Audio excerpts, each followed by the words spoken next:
Hello, dear friends. We welcome you to the 13th episode of Kaleidoscope of Facts, Pyramids, Extraterrestrial Civilizations. Exactly 1 year ago, we launched this project. The aim of this project is to reveal to people the truth and fact based on the books by Anastasia Novych and the videos with the participation of Igor Mikhailovich. Kaleidoscope of Facts is broadcasted on the 13th day of every month throughout a year, and it covers subjects from purely scientific ones to the prospects of civilization development. This international project involves participants of ALLATRA International Public Movement, as well as researchers from various fields from different countries of the world. Friends, we will have special invited speakers: Maria Whitley, archaeologist, writer from Great Britain; Raoul de Ulma, teacher of the National Institute of the Anthropology and History, master in museum affairs in Mexico; Natalie Mena Sinceros, system engineer, ufologist from Atavala, Ecuador. Please write your comments and questions right in the chat of our live broadcast. Lately, one of the most frequently asked questions, which is interesting to many people, is whether there was any contact with extraterrestrial civilizations between us and Earthlings. And now I suggest that we watch extract from the video "The Shield" with the participation of Igor Mikhailovich Danilov. Whether there was a paleocontact or not, meaning whether people met with aliens or not, of course they met. This is one of the confirmations, although there are plenty of such confirmations. Well, a lot of such questions are raised. And people say if there were at least one trustworthy contact with aliens in the history of humanity. Guys, how many of these contacts were there? A great many. When the design was depicted, even in remote antiquity, the design of these spaceships, people in spacesuits and so on, there are plenty of artifacts. It's just that if a person doesn't want to see that, he will not see. This is again like spiritual knowledge. If a person is under the control of his own consciousness, he doesn't see this. He doesn't see that there is the spiritual or something else. This is normal.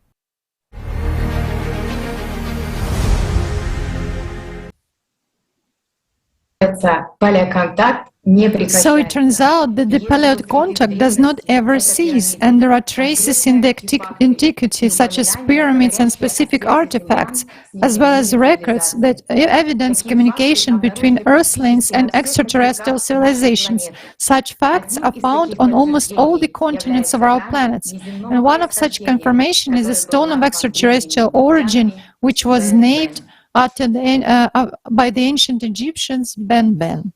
In Ägypten, an der Stelle der heutigen Stadt Kairo, gab es in alten Zeiten eine Siedlung namens Iono, die in der Bibel als die Stadt On erwähnt. In Egypt, on the site of the modern city of Cairo in ancient times, there was a settlement called Juno, which is referred to in the Bible as the city of On. Den heiligen Stein Ben. Dieses Wort bezieht The Greeks called it Heliopolis, the city of the sun. People of that city especially worshipped the sacred stone Ben. This word in Egyptian refers to the top of a pyramid or obeliscus. Ben also has a pyramidal shape. There is a quote from the book ALLATRA Sensei. There was a legend that once upon a time in Iono there was a sacred hill from which the sun rose for the first time. Then a sacred column was erected in that place for the memory of these past events, which was later replaced with a no less sacred relic from ancient times. The stone Ben, this is what the relic was, and it had a shape of a cone with rounded corners. Later, it was transformed into the legend about the pyramidal, from the Greek word. The Ben stone was thought to be an object of extraterrestrial origin. The remaining ancient Egyptian texts tell us that Ben was brought to the earth by the gods of the first time, of the initial time. So it was considered to be a sacred relic. It was a cone-shaped item that descended from the heavenly disk when the great god Ra descended to the earth in the celestial room. This stone was in the temple of Phoenix. The phoenix, symbol of divine creation and rebirth, proclaimed the beginning of a new cycle. The oldest available record and description of Ben in the pyramid text is the following: O atom copper, you become high on the height, you rose up on the Ben stone in the mansion of Phoenix. Atom Knephi is a primordial mound, a symbol of the creation of the world, archaeological excavations of which have been found in the site of Heliopolis in Egypt. Literally, the word Ben means that which outflows, outstreams, and it encapsulates the combined meaning of shine and ascent to the sky. John Bynes, professor Egyptology, noted that the root Ben was used to express creative or fertility-related concepts. Here is another quote from the pyramid texts. O Ra Atum, make the womb of Nun pregnant with the seed of the spirit Saho that is in her. In sacred signs, the Ben was depicted with the phoenix bird patched on it, which symbolizes the soul of Osiris. The symbol of a bird served in many cultures as the symbol of the soul, the divine essence, the spirit of life, or the spirit of heaven. In the next pictures, we will see pyramids. Here are the sacred symbolism, which is very noteworthy. The sign of Alatra, the Ankh cross, as well as the winged solar disk, which we can see right now on the image. And what do modern scientists say about the purpose of the pyramid, to which the Ben stone became a prototype? According to Egyptology professor Randall Clark, the Ben stone activates and brings into the silence of the primeval world the energy which stimulates life and the beginning of the course of events. And thanks to this stone, the division of time is determined, or the flow of cycles. Egyptologist and researcher Robert Buell states, a stylized image of the Ben stone was placed on the top of the Great Pyramid in Giza. Could the pyramids of Giza be an expression of the internal return, of which the phoenix was a symbol, a return to the starting point of the precession? The mines in the Great Pyramid are a significant argument in favor of such an assumption. This is one of Robert Buell's quotes.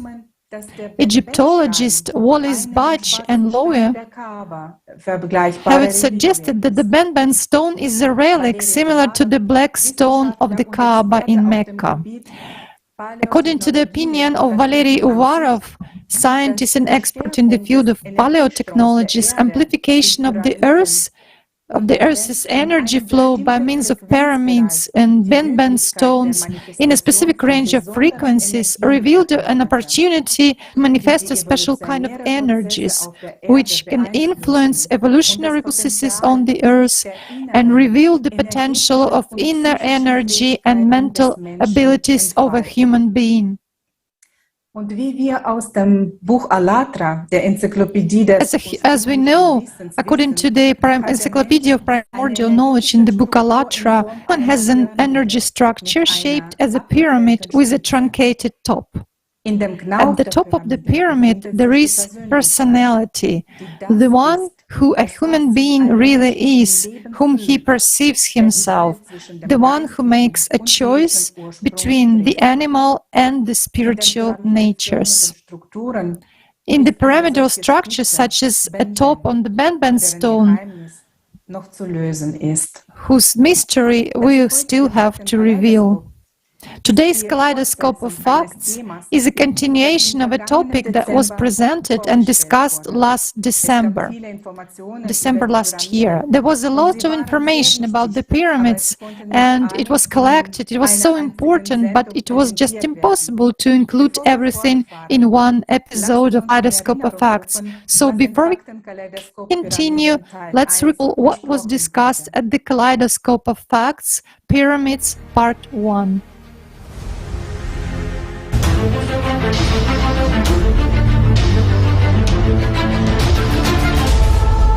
Pyramids, these are mysterious time messengers, and of course there is none among us who has never heard of the pyramids.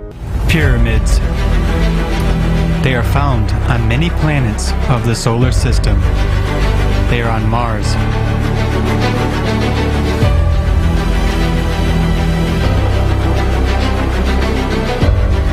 on Sirius, Phaeton,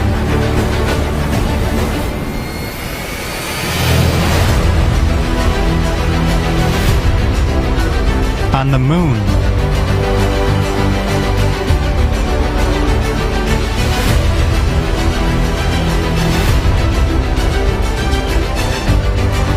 and there are numerous pyramid structures on Earth. Who built them, and for which purpose? Galleries and rooms in ancient pyramids are the high-tech technology of that time that was built for a certain purpose. The Giza pyramids were built during the 4th dynasty. They were built by people, and they were built not by slaves. The Khufu pyramid, her extraction was done from dolomite, and dolomite contains magnesium, and magnesium conducts electricity. The pyramids of Giza were an infrasonic vibrant acoustic broadcasting interface powered by the wind stream. There are receiver pyramids and there are emitter pyramids.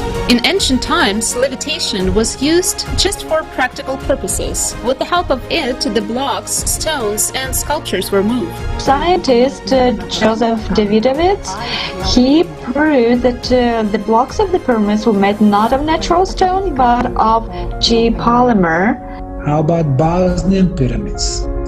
So far we have 6 pyramids discovered, and 5 of them perfectly match locations of 5 stars out of 7 of the star constellations of Pleiades, which has such geometrically proportional sides, smooth edges. Before us, we see a real pyramid in Antarctica. But there is one thing which is common about them.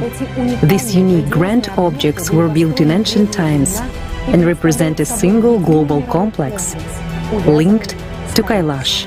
That mountain pyramid was built not in the previous cycle, and we mentioned previously that the cycle is 12,000 years old, so it means that this pyramid is more than 24,000 years old. The structure of the pyramid, I've just heard a lot of talk about these star alignments, but there isn't an ancient site across the world that isn't linked into the Earth through ley lines, Earth energies.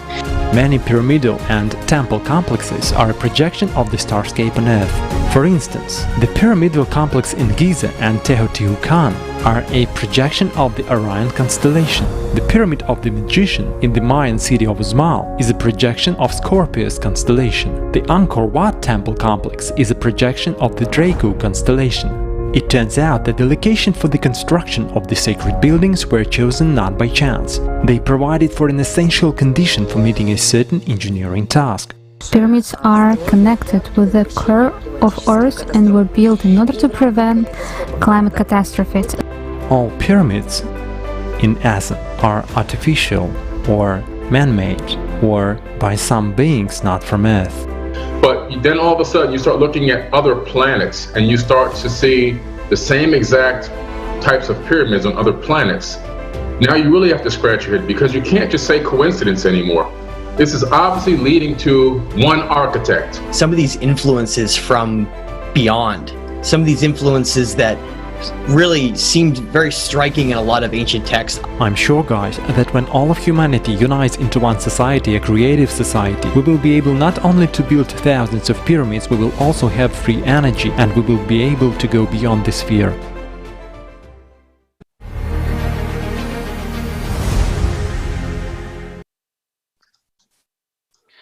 Здравствуйте, друзья! Hello, dear friends. На самом деле, кроме пирамид существуют также и другие строения, например, сфинкс. In addition to the pyramids, there are also other buildings, for example, such as Sphinx. And here is the date of the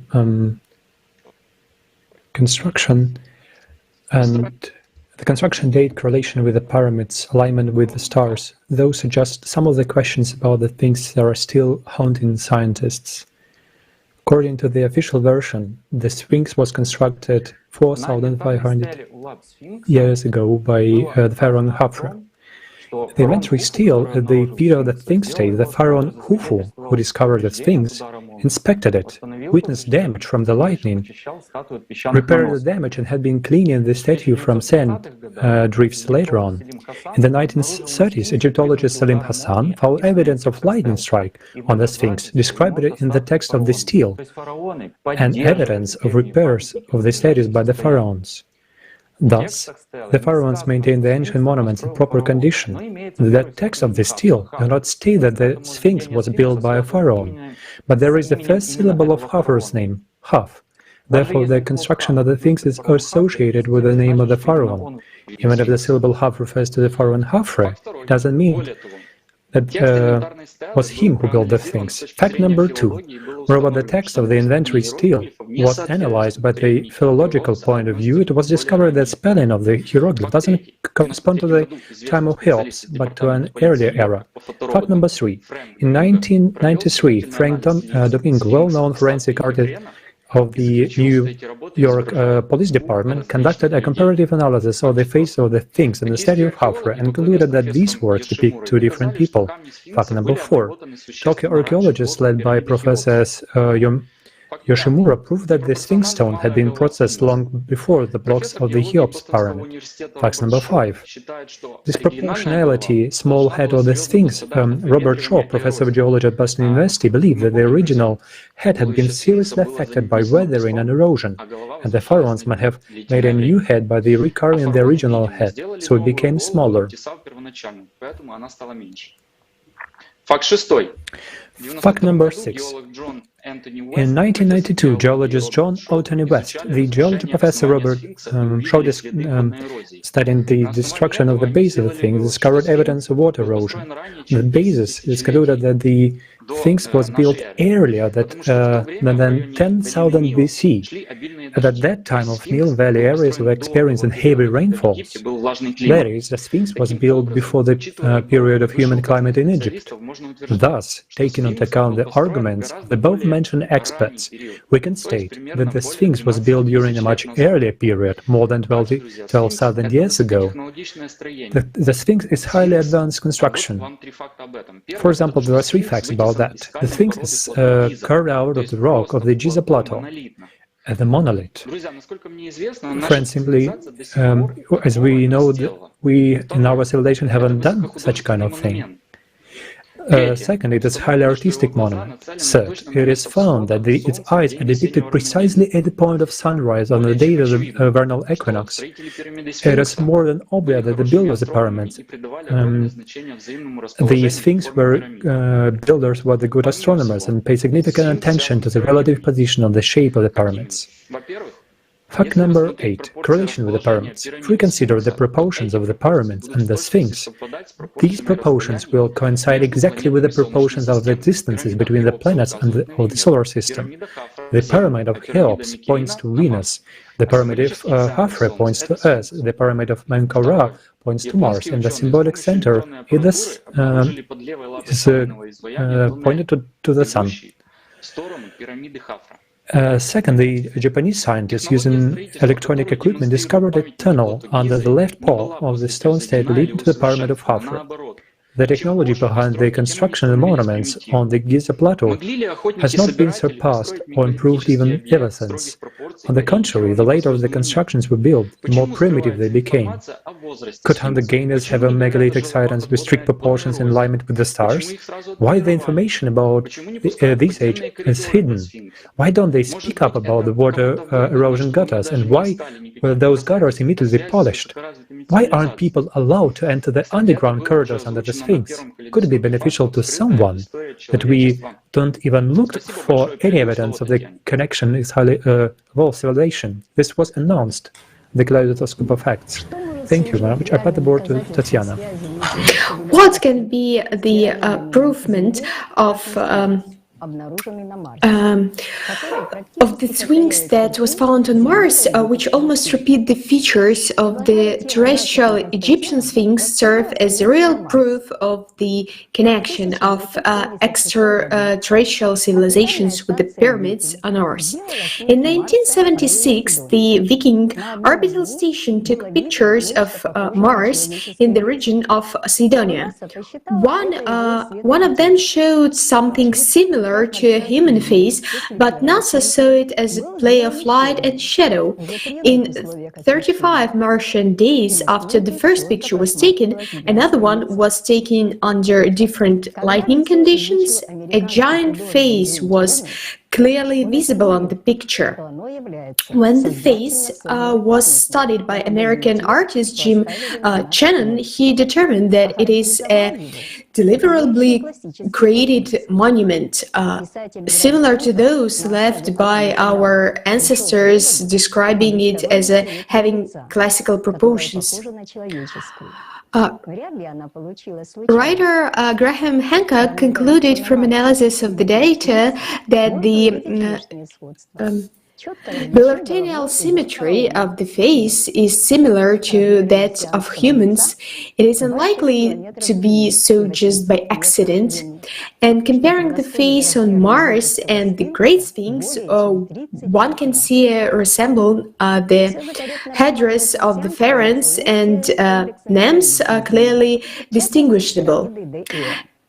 And in more details, we discussed this in Kaleidoscope of Fact 3, paleocontact alien civilizations uncovering the mysteries. In 2012, NASA's Mars Curiosity rover took numerous images of Mars. Joe White, a renowned American ufologist and journalist, studied these images and discovered a Sphinx statue more than 60 meters long. According to him, the Martian find looks exactly like the famous Great Sphinx in Giza, from all sides and from every angle. And so it seems that there was an alien civilization once existed on the Red Planet. The simultaneous between the sphinxes of Mars and the Egyptian Sphinx at the very last indicate the possibility of cultural links between Earth and Mars civilizations. Sphinx similar to Egyptian one exists elsewhere on our planet, in Mongolia, Altai, Romania, Pakistan and Tibet. And so we can see that there was one idea, one architect. It's time to know the fact that this knowledge was highly involved by other civilizations. And let's see a fragment of interview with Rika Paganini, the researcher journalist from Switzerland, who studied Egyptian pyramids and shared this with us. Right. As you know, there are many different theories. On the one hand, we are talking about the very underground space and chambers inside and around the Sphinx. And I can also show you a very interesting graph, because many people claim that there are no chambers at all, although 7 or 8 have already been found, which is scientifically proven.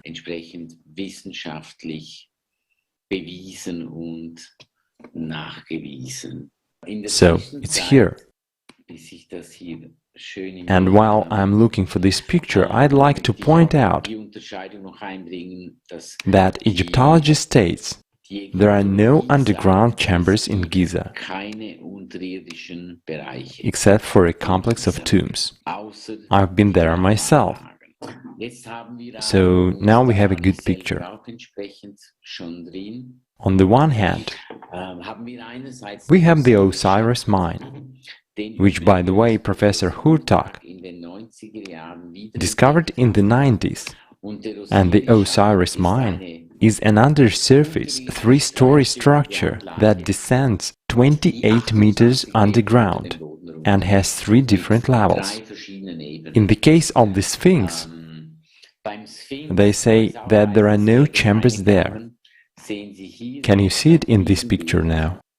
Quite recognizable and clear, isn't it? Okay, I have just tried to find everything that is recorded in all the scientific documents on Giza, and I have been collecting it for 30 years. On this graph alone, you can see what organizations, universities, and in which year found the chambers inside and around the Sphinx.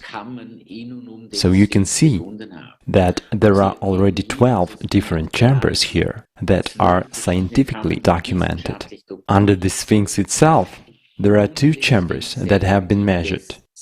You may be aware of various theories, often referring to Edgar Cayce, that there is a chamber under the Sphinx that is said to contain many objects from pre-Pharaoh dynasties. What we can already confirm is that these 2 chambers are empty, but they lead further into the underground space, where, as we suspect, there are lots of objects and structures from those ancient times. Those 2 are empty, right? And here at the bottom you can see 3 corridors leading further. There are 3 openings inside. One leads to the Great Pyramid, the other one leads to the center of Sphinx,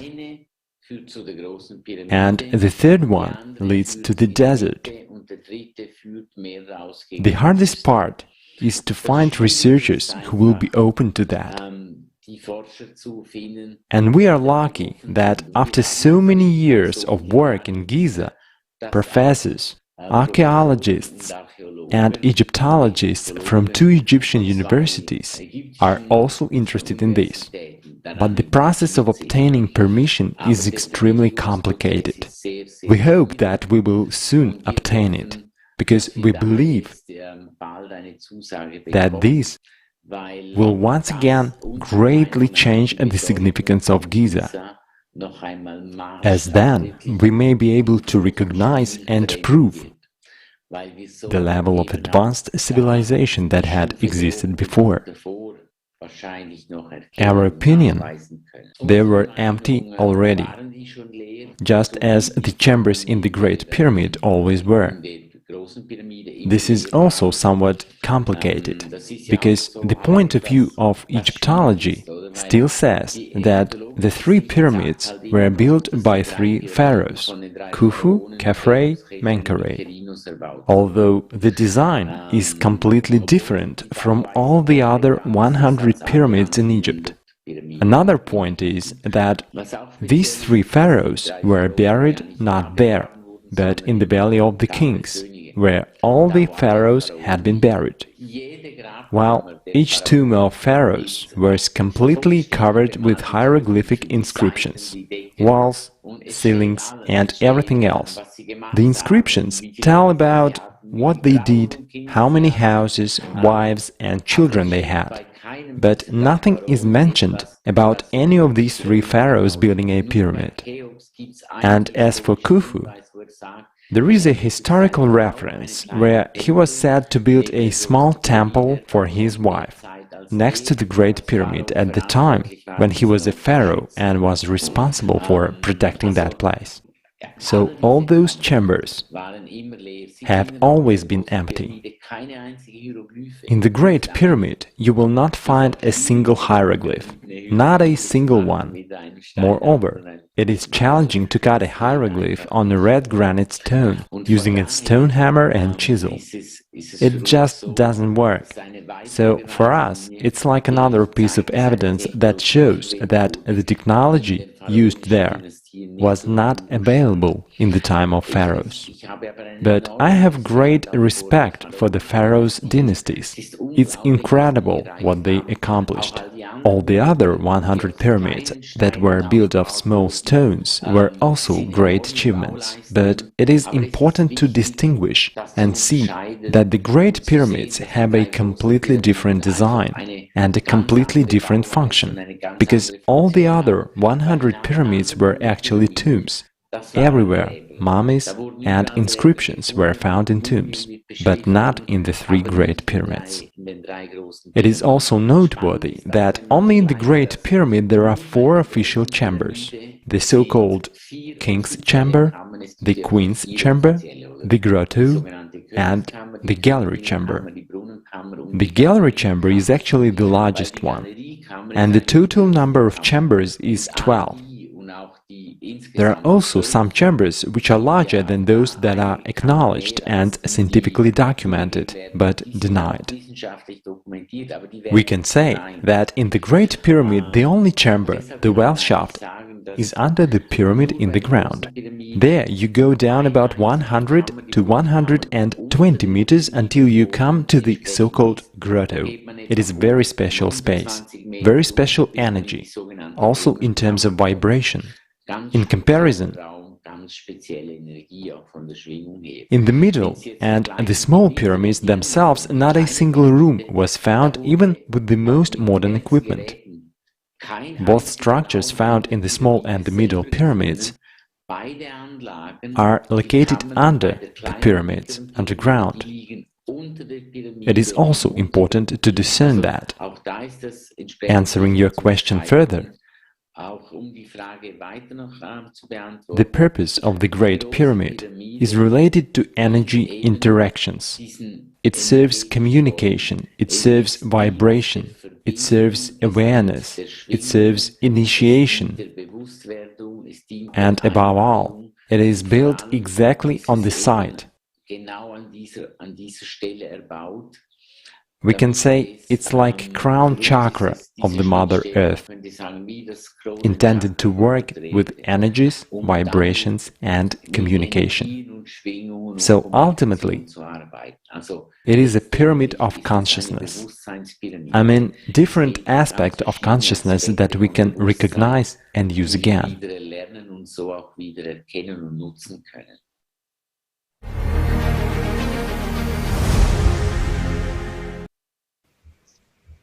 Да, удивительное открытие. Yeah, very interesting discoveries. During the last time, lately, this topic of great things was very popular, and of course, it was like given a new circle of research and given to the publishing of the books of Anastasia Novych. And the information was actually very few is left in the history, and it's very interesting to study them, their origin and their destiny. The lotus temples are very interesting architecture, and they're very, and we can find them all over the planet. We can find them in the Crimea, in different other areas. What we can say that the great things is actually showing the path where it is. It's like where it leads to the Lotus Temple, and one of the oldest buildings in the place. And these inner tunnels and which are actually related and closely built near the nearby pyramids. And well, nonetheless, despite interesting findings, The archaeological works are now conserved from the 1990s. If we look to the Kiev from the bird's view, like from the up, the Lotus Temple is located in the third eye of Sirius, the head of the Sirius, and by there is exciting legend of Sirius and Isis in the mythology. And one can find information about this, and that it's the third eye of Sirius had been located straight in the place where Andrew in the first skull put the lotus seed as Jesus had requested. Nowadays we can find this information in where Kiev-Pечерская Lavra is located, and we can find it in the book of Anastasia Novых as Osmos. And the modern city of Kiev is still called an open chakra, and Lotus Temple is still located in Kiev since ancient times. And what is remarkable is the nearby settlement of Tripoli civilization with abundant sacred signs and symbols, known not only in ancient Egypt but also on other continents. And there is more information about this in encyclopedia book Latra, so we'll touch upon the Tripoli civilization further during the conference. Also known that the residence of Rigdrenjapo, Bodhisattva, Lord of Shambhala, was previously located almost in the middle of the current Black Sea. Back then there was no sea there. There was only a small lake with beautiful picturesque shores. And in those very times the underground Lotus Temple was laid in this place, with a fragment of Chintamania as a source of power, and a place of the future renancy of humanity.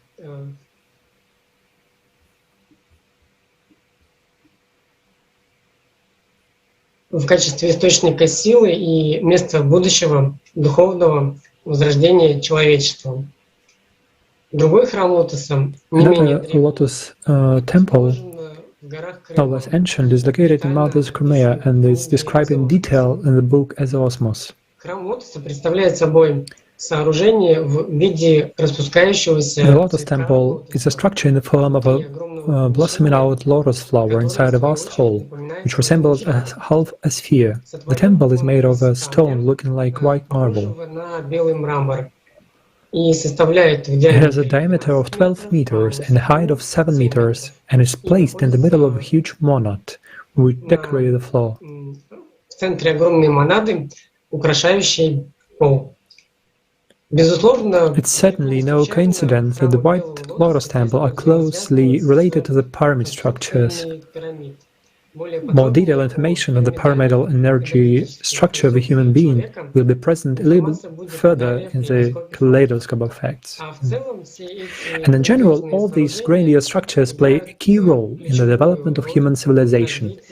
The only question is how responsibly people will regard this information. The Lotus Temple are located in a quintessential places of the planet, such as ancient Egypt, the Crimean Peninsula, and etc., and have been the one meaning and symbolism. Many other historical artifacts, such as megaliths, platos of ancient spaceports, and etc., further reveal the essence and profoundness of the cultural heritage of previous civilizations. Thank you so much.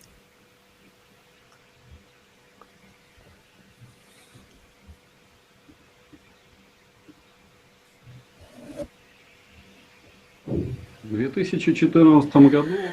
2014, I was able to visit the very interesting Lesokafar megalithic complex in Karachay-Cherkessia, where a variety of megalithic forms were represented. I wondered why these sites are little known, and there is no information about who built them, when, and why.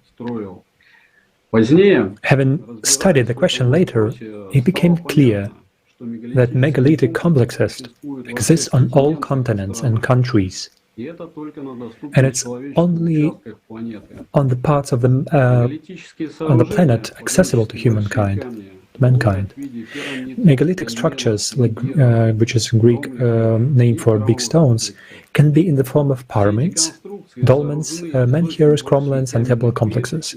All these constructions are made of very large stone slabs or blocks, weighing up several thousand tons, and according to the archaeologists, they will often work with a high degree of accuracy.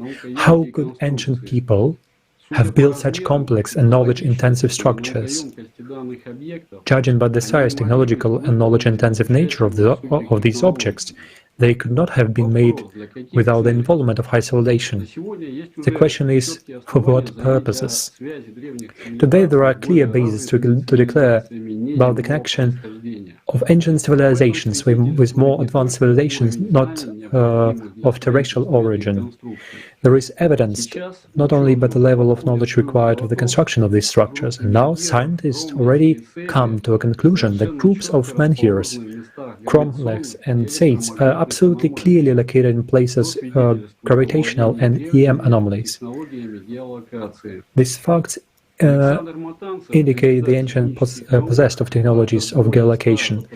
Alexander Matantsev, a candidate of technical science, author of more than 100 patented inventions in physics and electrical engineering, writes about the megalithic complexes, that they were all linked to power lines and tunnels, and the largest of them form global nodes, centers of radiation, which show their unified geoactive network in places of power. You can see more about this in the program Climate, the Future Now, which talks about a single world pyramidal complex linked to Kailash.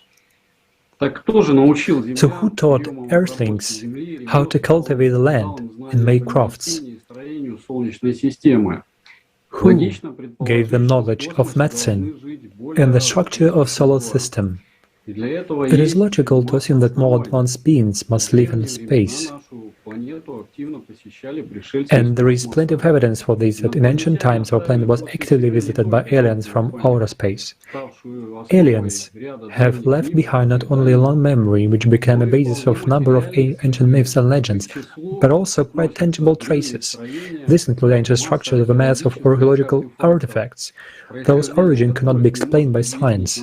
Alien visitors came to Earth in spaceships. We must assume that some platforms or runaways for landing alien ships must have remained on our planet. Such objects have already been discovered by archaeologists. The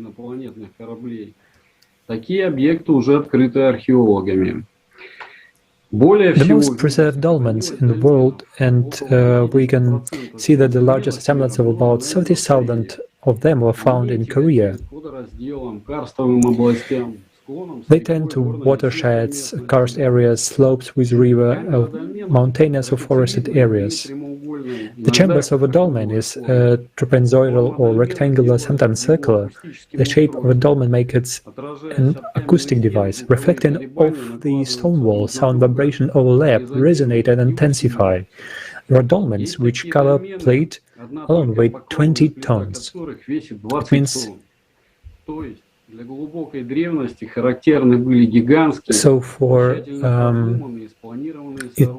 from the book of Anastasia Novokazosmet, it means that extremely antiquity characterized by genetics, thoroughly considering design construction, moreover having astronomical and geometrical knowledge embodied in them.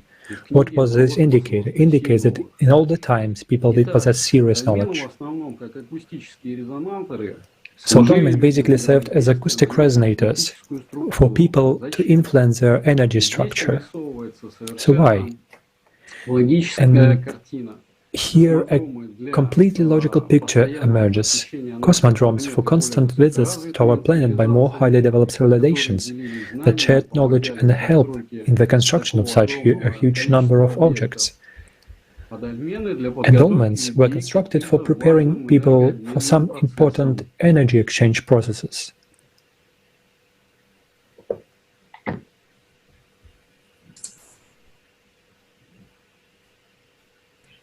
Спасибо большое, Дмитрий. Thank you very much, Dmitry. I now give the floor to our guest, Naphtali Mena Simpsons, system engineer and ufologist from Ecuador.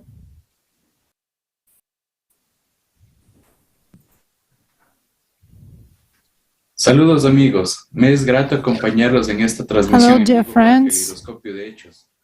Quiero detallarles I'm happy to join you in this live broadcast for the Kaleidoscope of Facts. Los paleocontactos no son un recuento o cuentos de caminos. Regarding the topic of paleocontacts, which paleocontacts have never been, they are not retellings of travel tales. On the contrary, they are the result of a thorough and attentive research process based on deciphering closed information, signs and symbols, sacred texts, tablets, codices, papyri, hieroglyphs, and other archaeological data, historical remains, myths, understood not as metamorphosed information, but as the discovery and perpetuation of people's historical memory among many other forms of disclosing millennial wisdom.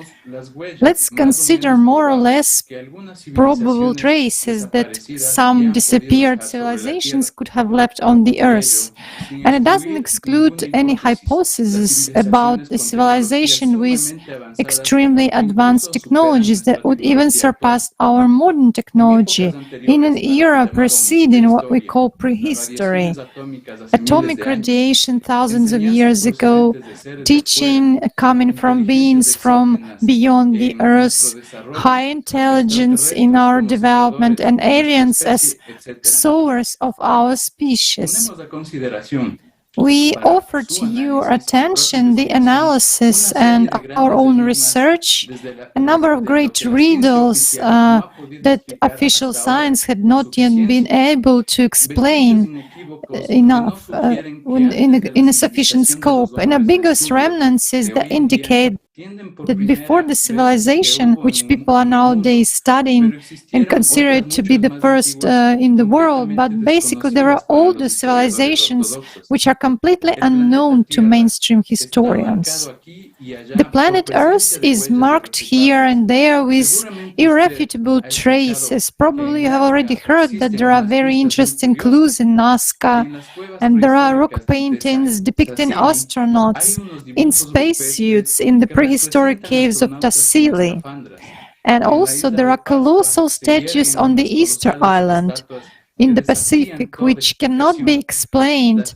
The glazed stones of Baalbek, the scars of Malta, the famous astronaut Palenque, and many other monuments.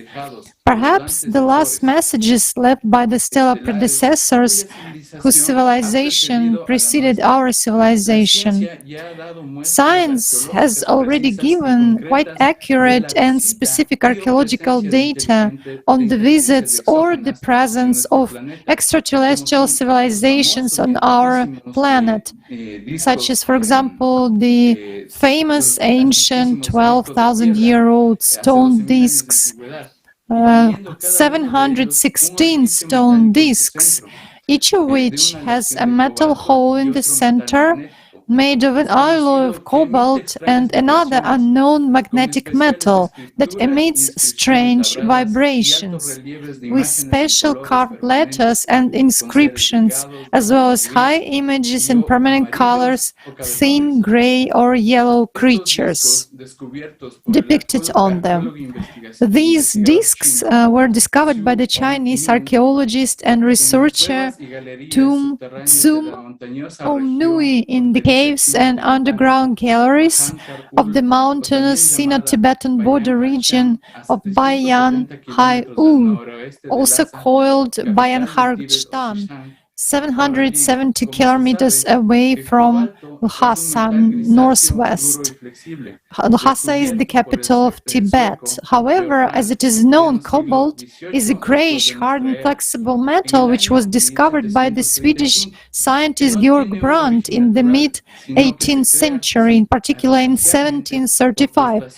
This stone does not have a natural origin, but it is artificially created through burning and electrolysis with the reduction of aluminum and alloy of various minerals, arsenides, sulfides, oxides, silicates, nickel and iron. Cobalt melts at a melting temperature of 1495 degrees Celsius above zero, so contemporary technology is really needed to melt it.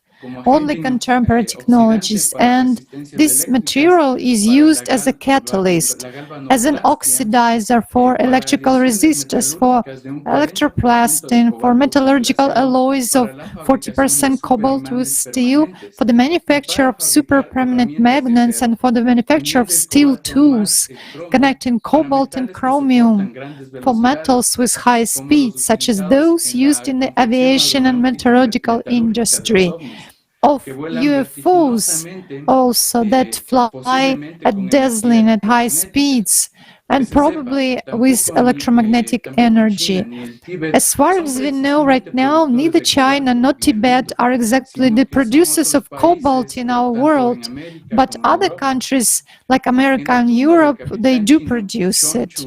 On the grave of the Chinese Captain Tong Chu in the 4th century, when his chest metal ornament was analyzed and examined spectrographically, it turned out that it contained at least 85% of aluminum. And we know that aluminum was first isolated and discovered in the 19th century by the Danish scientist Ørsted in 1825, and then it was obtained by electrolysis in 1886 in the North American by the North American Research Hall. Also in the ruins of the once prosperous Persian city of Cilicia, founded in the year 321 BC on the banks of the Tigris River, 69 kilometers northwest of Babylon, for the former general of Alexander of Macedon and Syria, was brooded by the order of the Roman Emperor Trajan in the year 116 BC. Archaeologists found this city, and the village which was nearby, Kniu Trabuka, east of the capital of Iraq, of contemporary Iraq. Currently, this artifact is exhibited in the Museum of Iraq in Baghdad, and they found small vessels made of glazed clay, within which there were rods and cylinders made of copper soldiers, and according to they date back to 227 and 126 BC. We also have to recall that electric welding was invented only in the 19th century by the American chemist and electrician Eric Thomson in 1877. And after restoration and after natural corrosion and experiments in the laboratory, it was proved that these discoveries were galvanic transmission slacks. So they existed long before the 18th century AD, and starting from the 9th century, when actually this electrical welding was discovered. Also, the Italian physicist Galvani began to do his electrical experiments and galvanics in 1976. In the Bolivian city of Samaipata, Florida province, about 180 kilometers southwest of the capital of the department of Santa Cruz de la Sierra, in the middle of the jungle, there is the famous and ancient highest mountains called Fort, which is symmetrical and probably innate. On one of its slopes, there are two deep inclined channels, which are symmetrical, parallel, and artificially made. They run from the base of this hill to the top of the hill, and at the top of the massif, there is an esplanade where there are pools of various sizes dug into the living rock, and also there are relief geometric lithographs in the form of ovals, triangles, circles, drainage bowls connected by a complex system of channels, at the foot of which there are relief zoomorphic petroglyphs in the form of snakes, panthers, jaguars, and so on. other animals.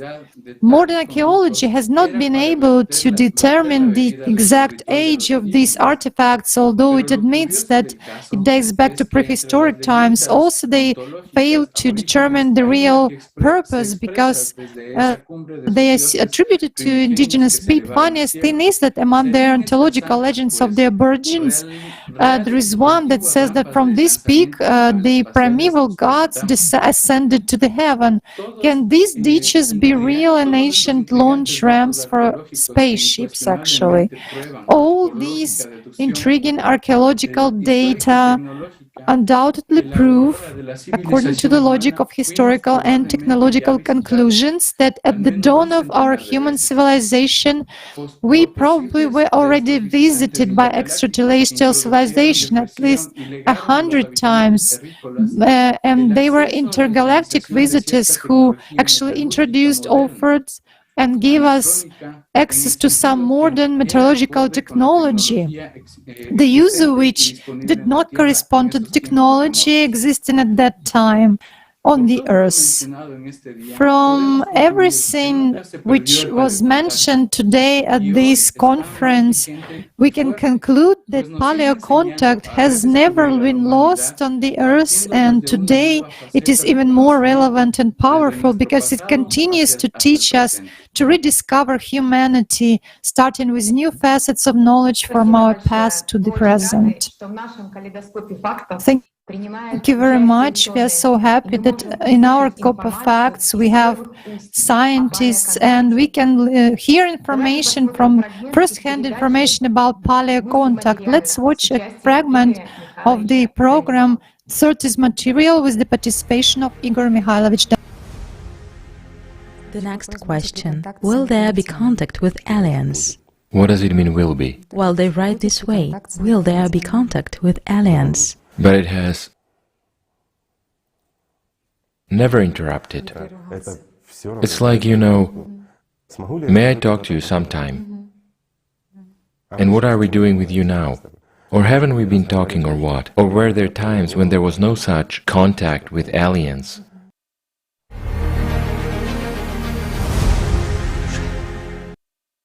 Nowadays, there are quite a number of cases of people observing luminous orbs in the field, in the sky, above pyramids and volcanoes.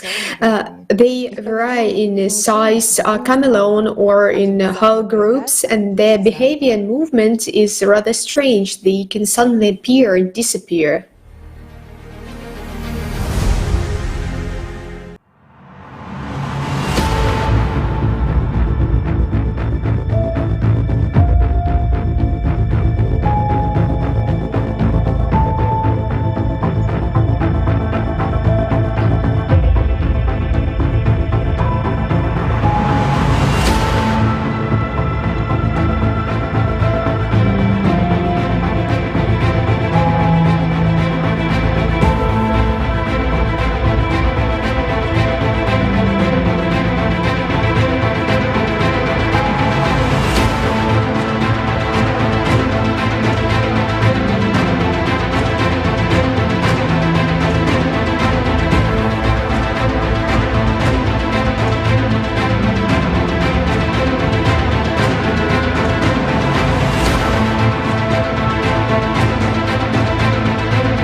Often these objects are noticed above pyramids and mountainous areas where there are pyramidal formations.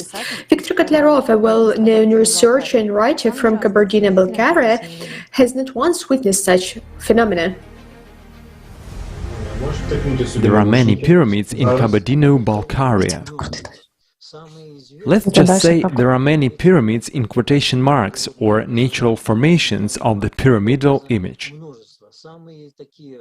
We can see the most equilateral ones if we go from Belim to the Naujidze massif that is called Mother-in-law's Teeth.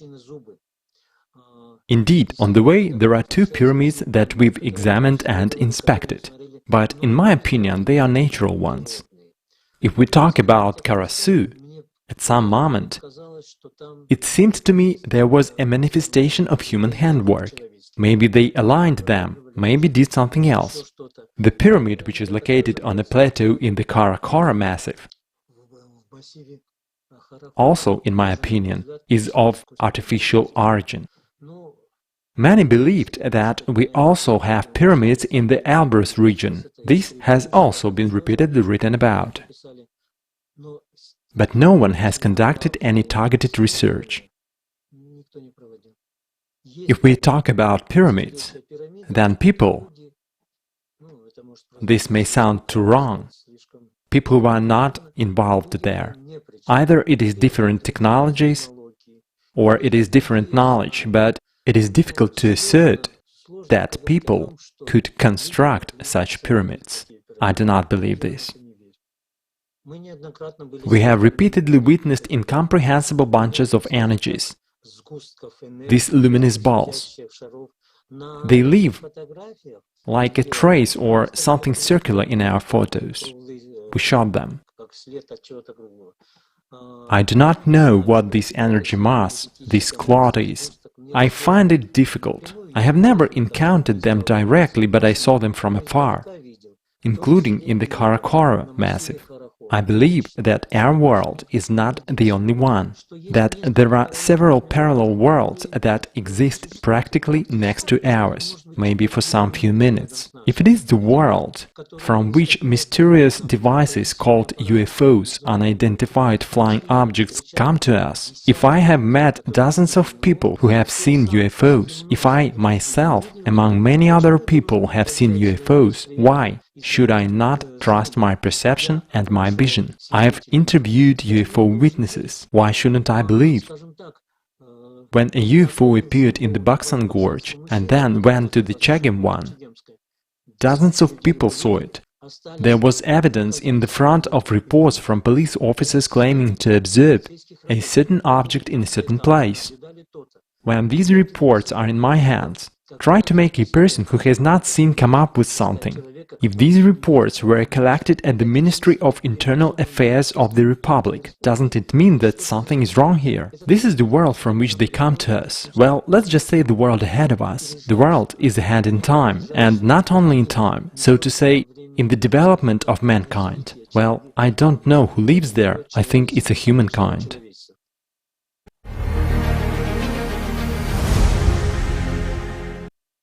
There are videos in the internet of luminous orbs appearing, including those videos where it is clearly seen how they fly into an unknown object.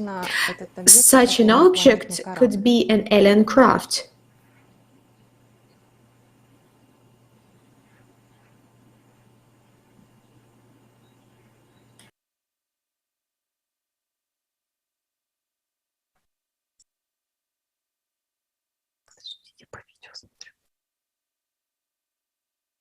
Also,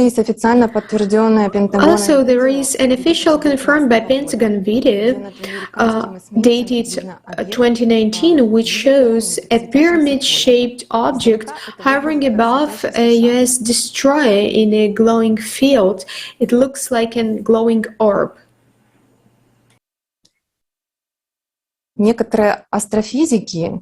Some astrophysics and ufologists believe that these glowing orbs can be probes of alien civilizations or alien crafts themselves in the plasma field.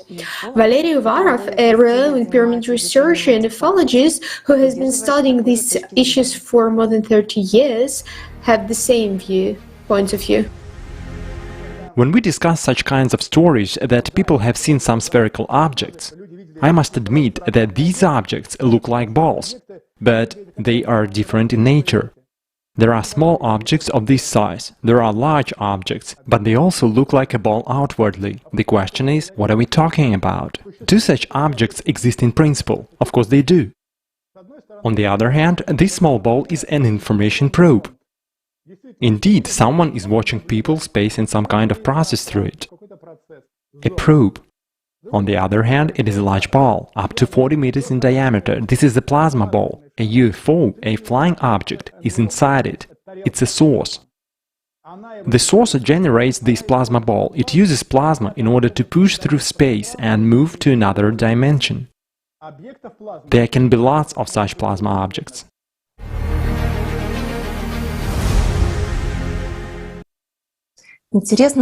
Interestingly, refreshes of such luminous objects as shapes of extraterrestrial civilizations are also found in Dogon cosmology. Spanish explorer Juan José Benítez recorded the story of how the gods arrived. The Dogon called those who came Nomo. They said that a star appeared in the sky from which a round luminous object emerged, revolving around its axis. When the object landed, it appeared to be an alien ship from which human-like gods emerged. The Dogons said that the Nomos had come down to Earth to teach and spiritualize humans as much as possible. The Nomos lived with Dogons and showed them how to cultivate the land, smelt metal, and make different tools. What the Dogon described and what we see in our times are clearly similar, so alien civilizations are still visiting our planet and are in active contact with our civilization. I would just like to note about the very interesting Dogon knowledge. For example, Dogon know about our galaxy Milky Way, which is a spiral star world, and they believe that there is an infinite multitude of such worlds in the universe, and many of them are inhabited by living beings. While the universe itself, although it is infinite, it is still immeasurable. These African people also have quite accurate astronomical data on the stellar system of Sirius in the constellation of the Great Dog or Great Hound. Actually, the Dogons believe that there are 3 Siriuses. They know that around the Sirius A there is also the Sirius C star, which is greater than Sirius B and lighter than it at 4th time, and it rotates along a higher trajectory and is surrounded by 2 satellites. The Dogons never saw Sirius B, the so-called white dwarf, but they claim that it was there, and centuries ago they already knew that it consists of what we now know as super dense matter. They said that this star is made of dense metal called gull. The word is derived from the root meaning powerful. The Sirius system in the Dogon mythology is called the navel of the world and plays a major role in the group of stars, including the constellation of Orion and a number of nearby stars. The aggregate of these luminaries constitutes, according to the Dogon, the inner pillar of the foundation of the world, which is directly involved in the life and development of people on Earth. More details were discussed in the paleocontact Kaleidoscope of Facts, episode 3. The triple system of Sirius is also referred to in the ancient Iranian mythology, where Sirius is called after Tishtria god, which literally means 3 stars. The ancients knew about the triple system of Sirius, which our scientists are only arguing about. Perhaps the legends ancient peoples are actually the evidence of visits to the Earth of intelligent beings from other planets.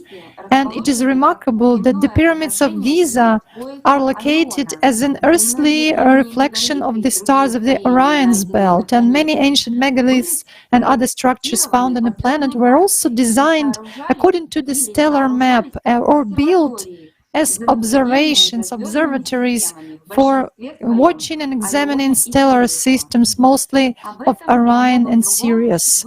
This and many more will be discussed later today, so stay tuned, do not switch off. And as I mentioned before, the Dogons also told that no more visited them.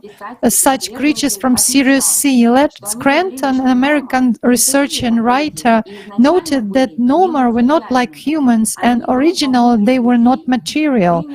They were a group of wise people who assumed a material shape and passed on knowledge, and it was a real physical contact. Also, he said that the word Noma in ancient Egyptian culture corresponds to Nu-Ma, which is a whole phrase, in fact. Nu is a concept that refers to waves or water, while Ma is a word for the act of perception. So, Numa literally means perceived waves. In other words, the Egyptian word also means that the Dogons, what the Dogons say as well, that beings which had a wave nature and existed in immaterial form, they suddenly assumed a shape which humans were capable to perceive. Also, in his book, Scranton wrote that Dogons asked Noma if they were gods, to which Noma replied that they were not gods. They were just his helpers, but if it is convenient for them to call them so, they can call them so. The constellation from which Noma came was called as the Great Hound, the Great Dog. Where this name came from? Let's watch together a fragment of the video, The Shield, with the participation of Igor Mikhailovich Danilov.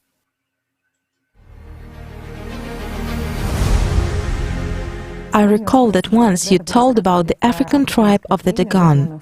They are known today because even with all their primitive lifestyle, by the standards of modern civilization, they still preserve knowledge of astronomy and cosmology, in particular about the star Sirius, the brightest star of the constellation of Canis Major, the Great Dog. Indeed, we have found a lot of evidence in their legends that in time immemorial, aliens from the Sirius star system came to Earth on a spaceship. And not only about that, but they also revere God's representative who came to them from this constellation, Noma, whom they also worship. They dress in costumes and have similar celebrations. Right, the Sigi festival, which is celebrated once in 60 years and is associated with a certain 50-year period of the star Sirius. It's also interesting that Sirius is located in the constellation of the Great Dog.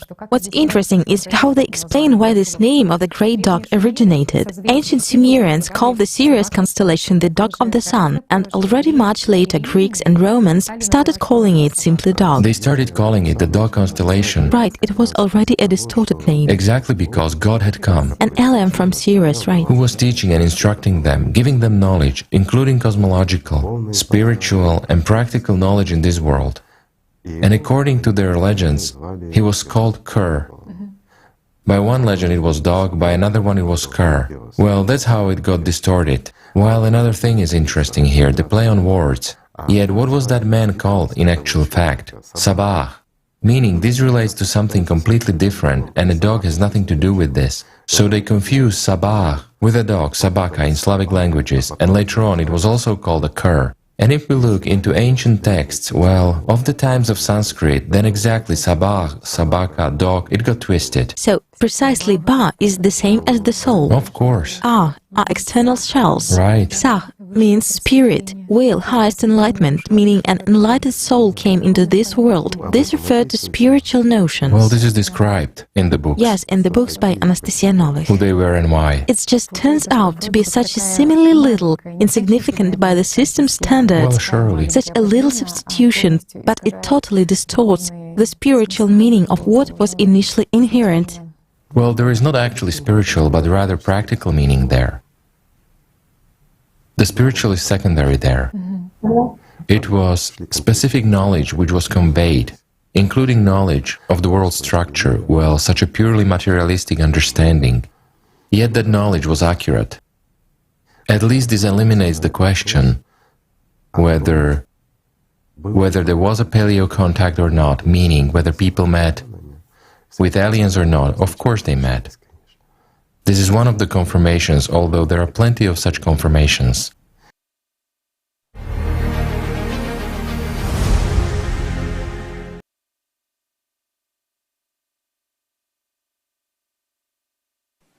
Здравствуйте. Наптали вышел. Мы хотели ему задать вопрос. Hello, we would like to ask a question. Давайте продолжим. Let's continue. Есть. Here he is. Hello, Naftali. We have a question from our viewers. For what purpose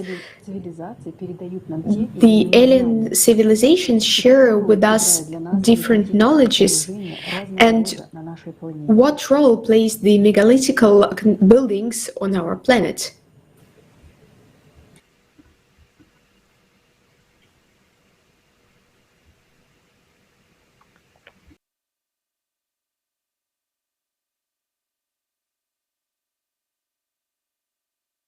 Claro que sí.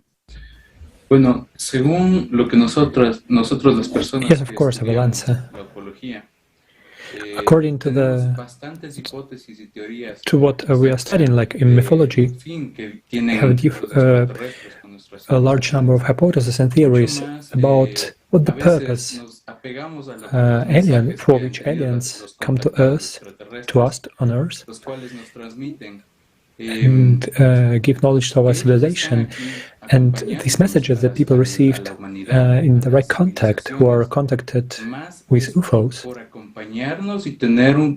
we can say that basically their goal is to accompany us and to care about us as a race, as a species. And there is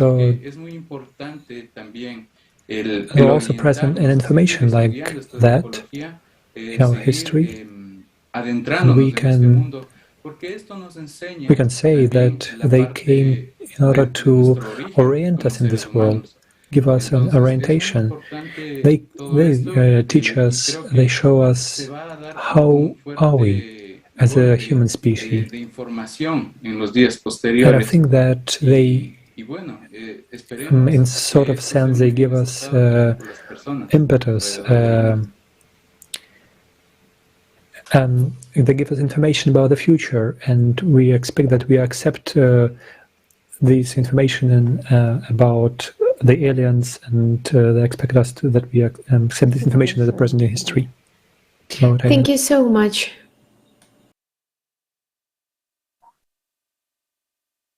And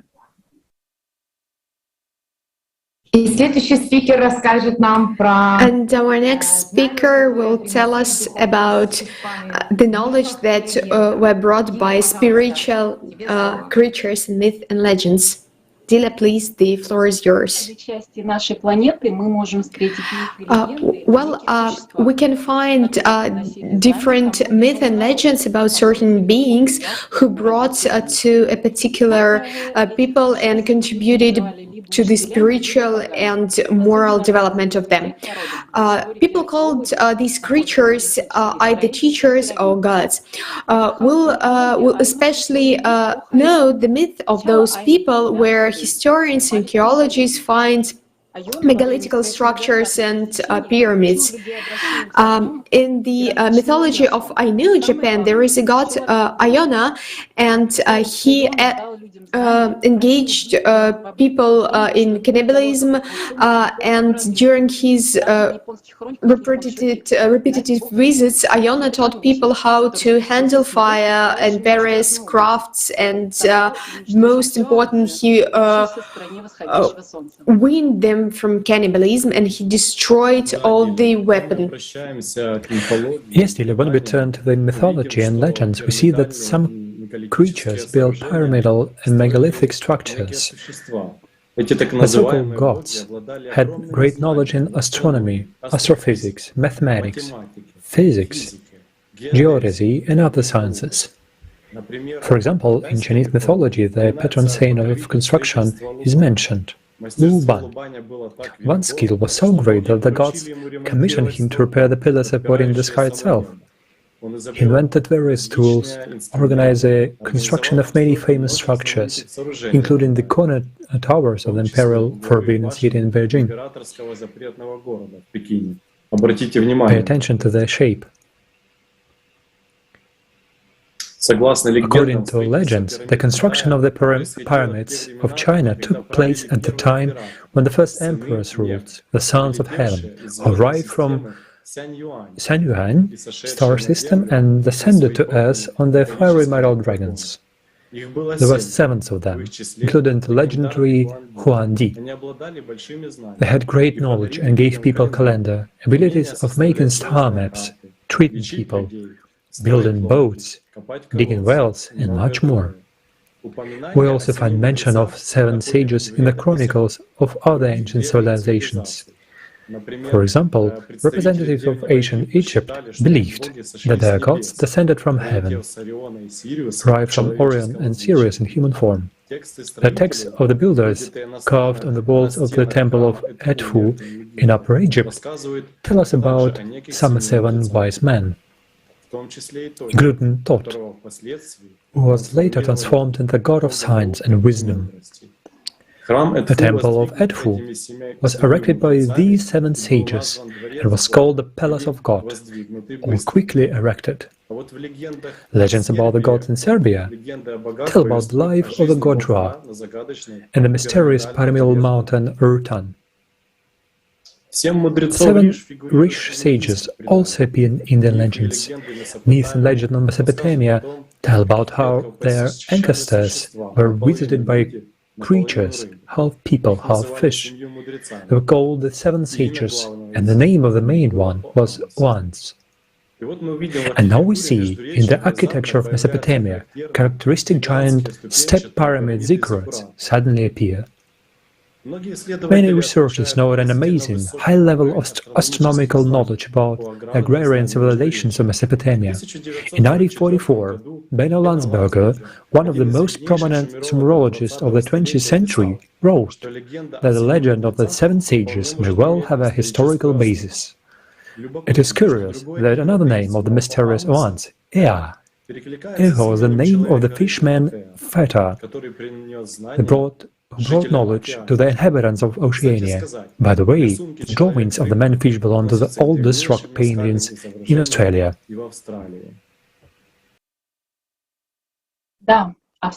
Yes, Australia and Oceania keep a lot of secrets. According to the linguist, biologist and journalist Alexander Mikhailovich Kondratov, the legends of the islands of Malekula, the New Hebrides of Archipelago, claim that the first dolmen of the island had been erected in honor of the mystical hero Kabat, who came from across the distant seas and brought various knowledge to the island. We also found stories about those who carried a civilization mission in the midst of American continents. The Kayapo tribe of Indians lives in the Upper Amazon. The rituals of this tribe prove that mysterious creatures from outer space once visited their places. When the tribe celebrate the most important holiday dedicated to their heavenly teacher, Kokoroti, the Indians make a space alien costume. The most revered person among the peoples of South America was educator Viracocha. They claim that he made the beginning of the golden age and led people to the spiritual life by personal example, and with a great kindness he introduced medicine, metallurgy, agriculture, animal husbandry, and etc. The description of one of the most important gods of the peoples of ancient Mesoamerica sounds very similar. For example, pre-Columbia myth recorded by Spanish chronicler of 16th century Juan de Turcumada said that Quetzalcoatl was a ruddy, light-skinned man with a long beard.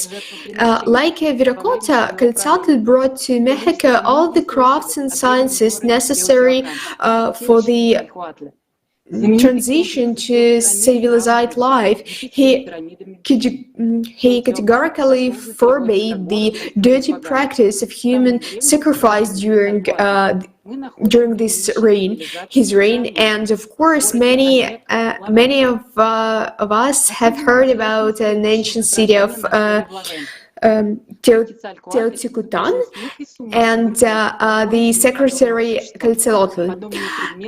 And we can find such objects in the hands of ancient gods, and we can see them in plenty of Sumer bas-reliefs.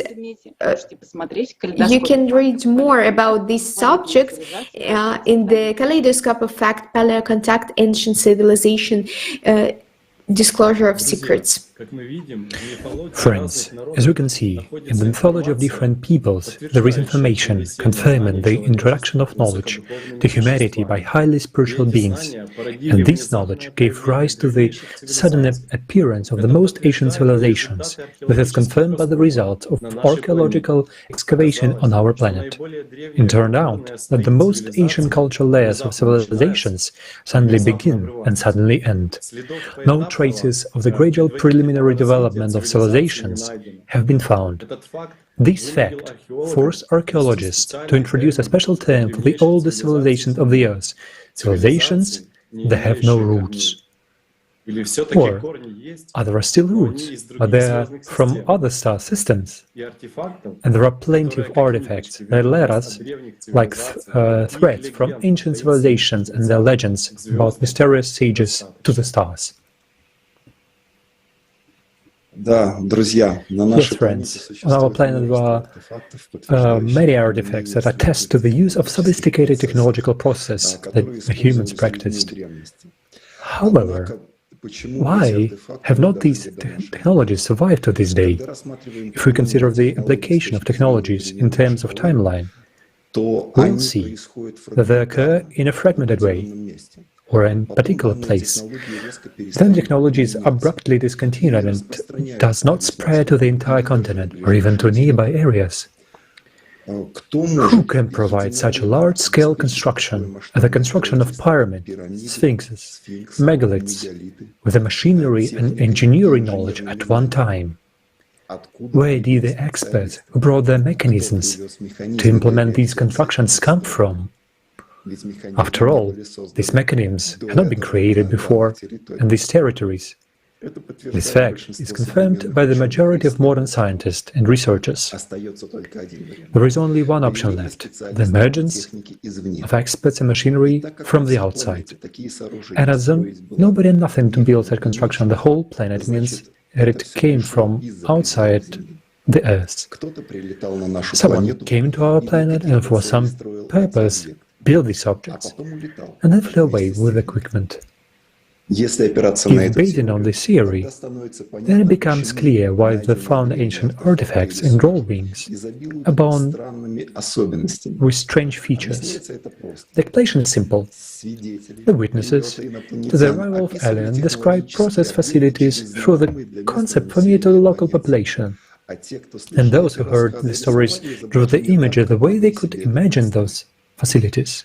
An example in the bronze figure on display in the Louvre. It was discovered in India. This composition dates back to the 19th, 20th century AD. It is hard to deny the similarity of the figurine to an airplane. In the 19th, 20th century, aircraft began to appear in the most remote corners of our planet. Note that the artist depicted the fuselage as a fish or lizard with wings. He employed a familiar image to represent the unknown object. And here you can see a fragment of a papyrus from the Book of the Dead, 6th century BC. Now it is on display in the Louvre, Paris. Alongside traditional scenes of people's lives, the lower tile the drawing depicts paddle boats, familiar to the people of the time, sailing through the air, and below them there is a pillar of energy lifting those boats. Further on, petroglyphs of Cane Bears of Nose, Lemon's Nose, the eastern shore of Lake Onega in Karelia, Russia. I will not make any statement about these images, I will just ask a question. Where could an ancient man, living in nature, find such images? Why did he focus on them, and why did he carve them in the stone? This is a labor-intensive process, so the events associated with these drawings were really significant for this person. It's a small part of the unusual artifacts found around the world, which greatly expand the conclusions of scientists. It's important to bear in mind that we ourselves, when studying such artifacts, are limited only by our perception of the modern technological advances of our time. And there is a high probability that a civilization capable of coming to us from other planets have more advanced ways of building the ancient objects made by them. To illustrate this, let's have the historical example of Christopher Columbus, fleet arriving on American shores. The Caribbean Indians did not see Columbus ships arrived on the shores. They simply did not perceive what was not familiar to them. Most knowledge cannot be understood or accepted until it has been explained to the human being by someone from the outside. It is highly probable that the knowledge of more highly evolved civilizations exists to this day. We simply did not see it.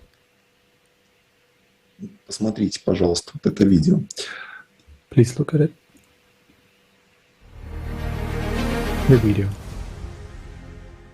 People ask, if the Anunnaki are as transparent as air and are not perceived by a human eye, how could the Sumerians see them and depict them in their bas-reliefs? Or they were portraying people who were in symbiosis with the Anunnaki? So, you have answered that yourself.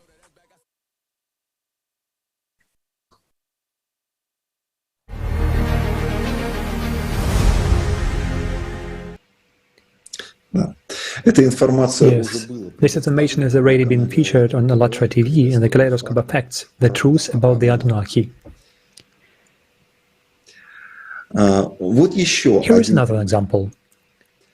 The Louvre presents a bas-relief depicting a man with specific accessories on his head, wrists, and in his hands. The artist sculptured the image of the man very faithfully, paying attention to the details of the body and its proportions. And at the same time, in front of the man, the ancient painter depicted, as it may seem at first glance, some incongruous object. Let us ask ourselves the question, what kind of object is this and what accessories is this person wearing? The ancient Sumerians in Mesopotamia had quite a number of these unusual images. The Metropolitan Museum of Art in New York there is a panel depicting King Nimrud, Mesopotamia. Note the many obscure accessories and objects on this panel. What are these devices and how they came to the Earth? Here's another image, one of many. There is a lot of indirect evidences of aliens visits all over the planet. And the more such artifacts we find, the harder it is to deny that the knowledge and technology have been brought from outside the Earth. And it would be very interesting to know who did it. The next video will answer that question.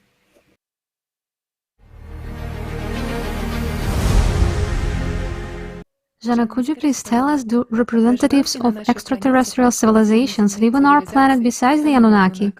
Yes, of course they do, but there aren't too many of them, just representatives of a few dozen civilizations.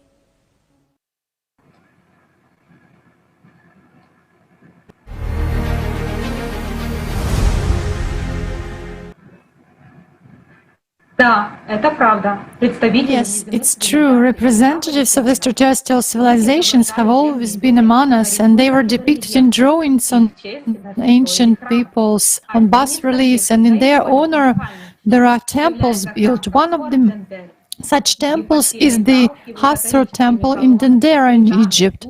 The hypostyle hall with its Hathoric columns, columns and sounds resembles a music box that holds the secret knowledge of the gods. This temple is famous for its depictions of numerous technical inventions, and there are sharp disputes about the purpose of these elements. Hathor is often associated with heaven, a fact which is underlined by the abundance of astronomical images of her temple. In her temple, there is also a parallel between pillars and the ancient Egyptian musical instrument sitar, which can often be found in images in this temple. The ceiling of the hall in this temple is one of the main legends of this sanctuary, and it is striking by its perfect color range, a combination of blue and sandy. It is decorated and with images of planets and the most important constellations, zodiac signs, and illustrations of the passage of the rock of solar guard through the 12 hours of the day and 12 hours of night. Huge figures of goddess Nut, personifying the celestial space itself, frame the rooks of Osiris, Orion, Isis, Sirius, and other celestial deities floating in eternity. Another unique fragment is the roof of this temple in Dendera. Scientist Sklarov noticed that the roof reinforced the 3 layers of limestone blocks that weigh tens of tons and resemble a landing pad for aircraft of spacecraft, where gods or higher civilizations could have landed. Hathor is the wife of Horus. She was worshipped as the goddess of womanhood, motherhood, love, and music. The name Hathor means the house of Horus. She was depicted as a woman with cow's ears and with horns and a sun disk between them, the sign of Alatra, and also as a heavenly cow. The sanctuary in this temple, according to the lecture of Viktor Solkin, in the beginning of the 20th century, they found the remains of shards. Also, there is a temple of Echo in Edfu. It is a huge stone box terminated by a pyramid, a Ben stone. Inside it there was a wooden chest with golden shards in which a statue of the goddess was standing. The back wall was decorated with an image of a papyrus reed, symbolizing the transition to another statue in the world. The temple area covers 14,000 square meters in the center of the temple itself. On its walls, they found drains decorated with lion figures on the outside and above-ground drains like this great sphinx. But we also know that heavy rains ended in Egypt several thousand years ago, before the pharaonic times. So the question arises, when was the temple actually built? It is known that records have been found in one of the scripts that report how the original temple design was drawn. Shempul Gore translates as followers of Horus. Robert Buell claims that they were the creators of scientific astronomy and implemented some great cosmic project. A papyrus, which is preserved in the Turin Museum, mentions that the Shemsu Gore demigods ruled Egypt between the era of gods and human kings. They were known as Ahu, which means the blessed, enlightened, shining ones. As William Henry researches, Ahu is an atypical cosmic luminous man. The text of Efu states that all human knowledge is derived from the Ahu. But there is another unique artifact in the temple of Hathor, the Dendera zodiac. That's what we will hear about right now. Yes, indeed. The most famous relic of the Temple of Hathor is considered to be the Dendera zodiac, a ceiling relief measuring 2.5 to 2.5 meters, also called Zodiac of Osiris, the original of which is kept in the Louvre. It is the oldest surviving complete map of the starry sky of antiquity, which conceals records of the most important astronomical and historical events for all mankind during the last few cycles of Earth's presentation. Graham Hancock, in his book Heaven's Mirror, mentioned the following feature. Also, the Temple of Hathor was built in the 1st century BC, and the beginning of the PCH, the location of the 4 key zodiac constellations on the Dendera zodiac, acting as coordinates for each astrological epoch, does not reflect the Pisces age sky. According to the research of Svetlana Pavlova, the inner circle with 12 figures on the arms clearly depicts the following, among other things: the time scale constellation of 36 plus 1 Egyptian decans, Egyptian mythology history, zodiac signs, ecliptic circle of Presentian constellations within the Presentian zone, and the northern sky.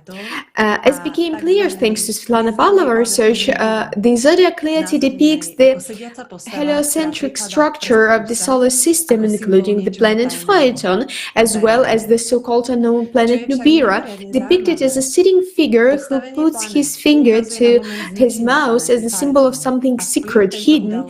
But what is incredibly interesting, the location of the planets indicates the moment of the destruction of the planet Phaeton and the impact of this event on other planets, that is the destruction of the atmosphere of Mars, which led to the termination of life on this planet, the change in the direction of the rotation of Venus around its axis, and deviation of the Earth's axis by 23 degrees.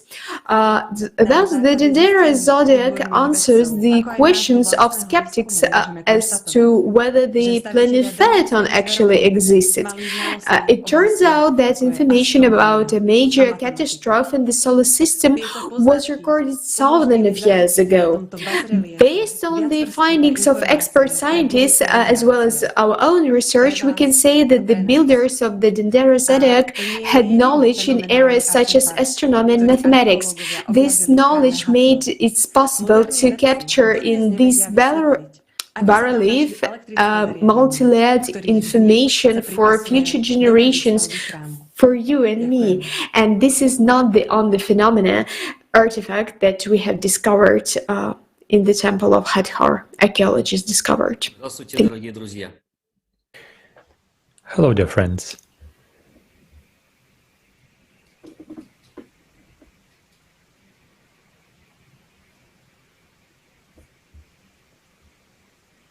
Продолжайте, пожалуйста. Здравствуйте, дорогие друзья. Hello, dear friends. Под храмом Хатхор нашли крипты. Under the Temple of Hathor, they were found crypts, and in one of them there were found bas-reliefs depicting people holding large transparent flask-like objects. Inside them you could see snakes writhing in the shape of twisted filaments. The tails of the snakes are inserted into something like lotus blossoms, similar to electric cartridges.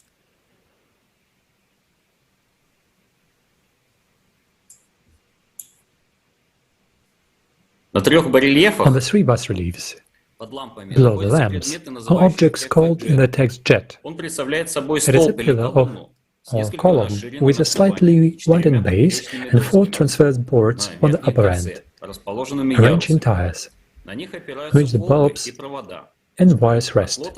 From the lotus patron cables led off to a box which is called the bark of the sun god Ra. The solar deity depicted seated on the box is an eternal source of all energy, indicating that this box is something energetic. The scientist Erich von Däniken, in the Eyes of the Sphinx, offered a hypothesis where he stated that the snake is an incandescent filament. Jet is an insulator, and the tube is a light bulb, and then invented by the ancient Egyptians. As for the lamps, they are very similar to Crookes tube, named after the scientist William Crookes, who 100 years ago studied the spread of electric discharge in glass tubes filled with rarefied gases. The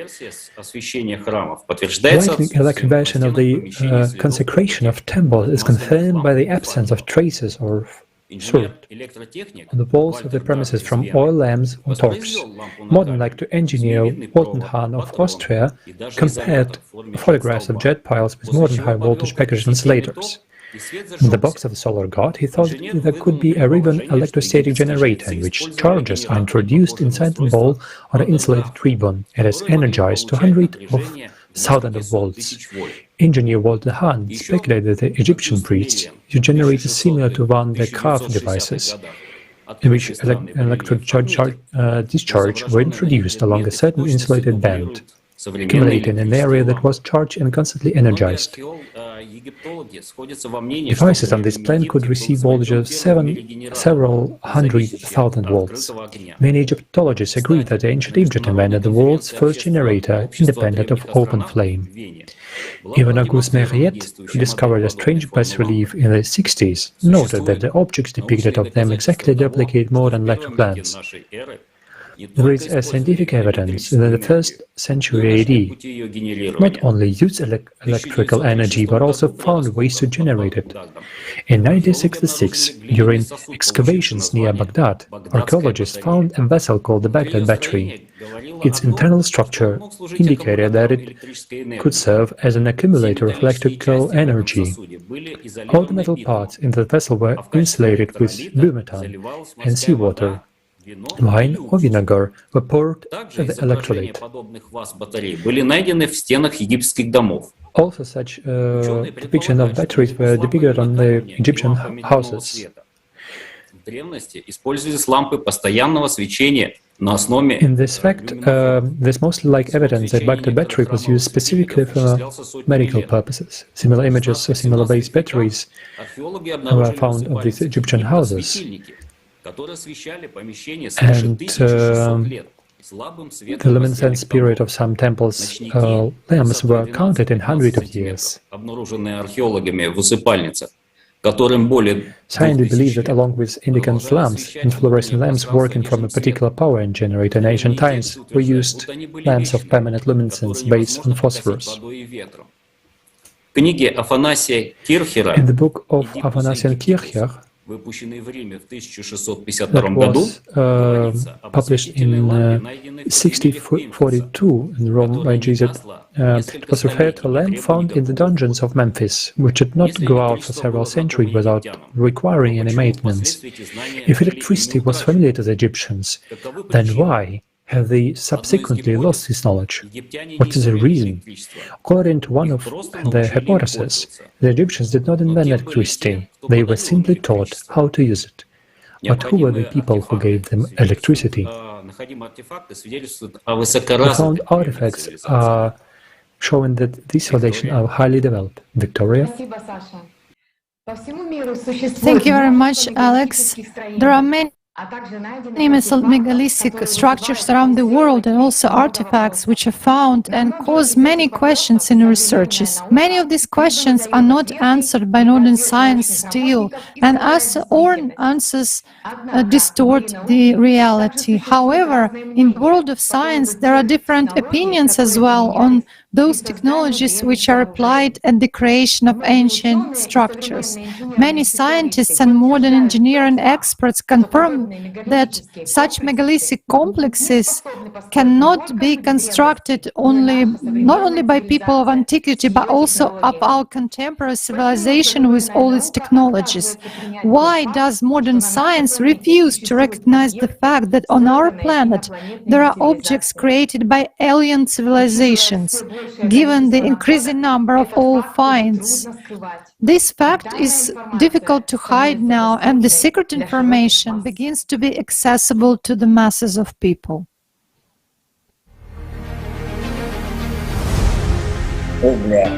Envie une affaire d'État, UFO a state affair.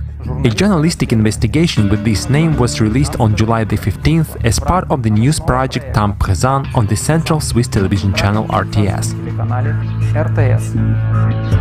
In this video, politicians, senators, scientists, intelligence leaders and business people from around the world publicly declare it is time for humanity to admit that unidentified flying objects exist. They have already been recorded by intelligence agencies many times, and there is documentary evidence of this. The film provides information that many countries have created secret programs aimed at studying unusual phenomena and unidentified objects. Projects aimed at establishing communication with extraterrestrial civilizations. The main plot of this material is based on the fact that in April 2020, the United States officially published 3 videos with UFOs. When analyzing these videos, experts confirm that the objects move violating the laws of physics and that their nature is unclear. Imagine, if 3 videos were officially published, how much more UFO material do they have?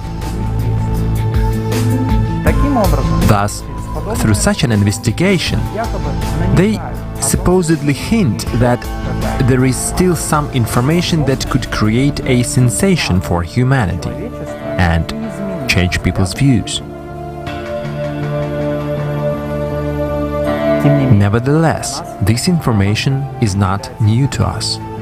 We have repeatedly said this on ALLATRA TV and brought undeniable facts that alien civilizations exist and contact with them has never stopped. They are still in contact.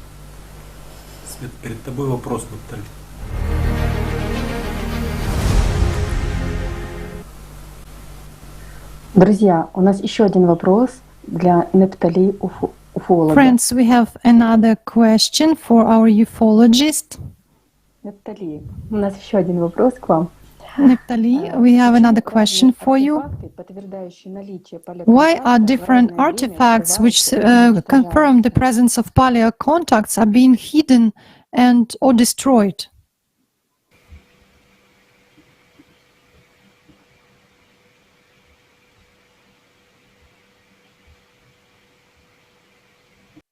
Bueno, realmente, bajo mi criterio, pienso que esta información no sale a la luz. Yes, in my opinion, this information is hidden in order to continue, that we still remain unknowledgeable and ignorant, and so we don't have this information. They want that, but these creatures, they want us to wake up, to know that all these technologies, it's existed for such a long time. On all these methods, they hidden and hide this information from us in order to, for us that we understand less and talk and know about it less. And I would like to invite people to make research in this area in order to know more about it. As my Qatari friend said, that the ufologist said that the more we study this topic, the more conscious we become. And of course, we should research it on ourselves in order to that this information will not be hidden and not hidden from us. Thank you very much. We do have to study more ourselves. Thank you. Yes, indeed, friends. The paleocontact has never ceased, and there are a lot of evidence of this in our history. We see them on artifacts and structures of the most ancient megalithic complexes, such as pyramids, which are found in different parts of the planet. We still don't know completely well who, why, and how, in which method they built these huge complexes of unique structures around the globe.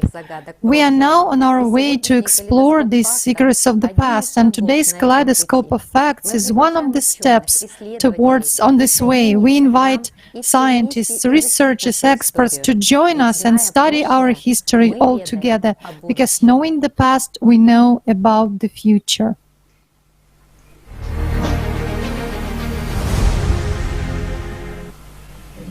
They are discovering pyramids now that are many thousands of years old. What were they needed for? Pyramids are among the most mysterious structures on the planet.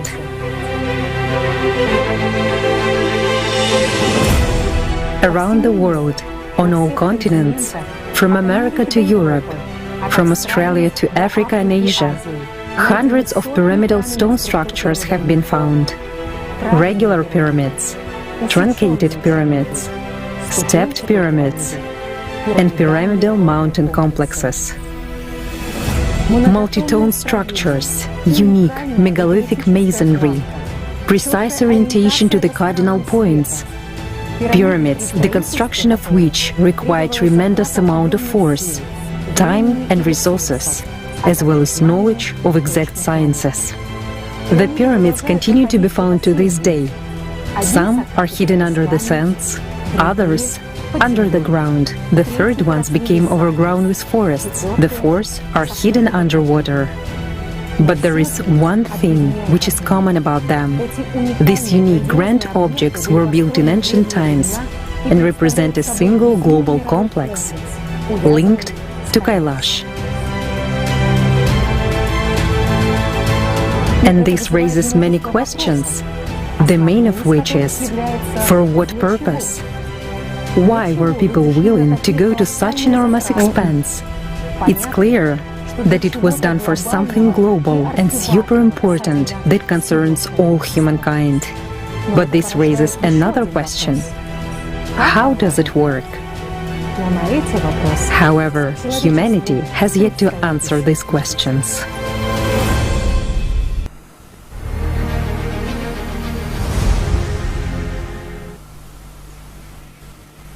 Dear friends, it is my real pleasure to introduce our guest expert speaker, Maria Wheatley. Maria Wheatley is a second generation of dowsers. She is an archaeologist with 30 years of experience in researching of the megalithic sites. And in her experience, she combines the traditional knowledge with state-of-the-art equipment. Maria collaborates with the most advanced scientists in this field. And today she prepared our presentation for our conference. Welcome, Maria. Welcome to the show. We are so happy to see you here.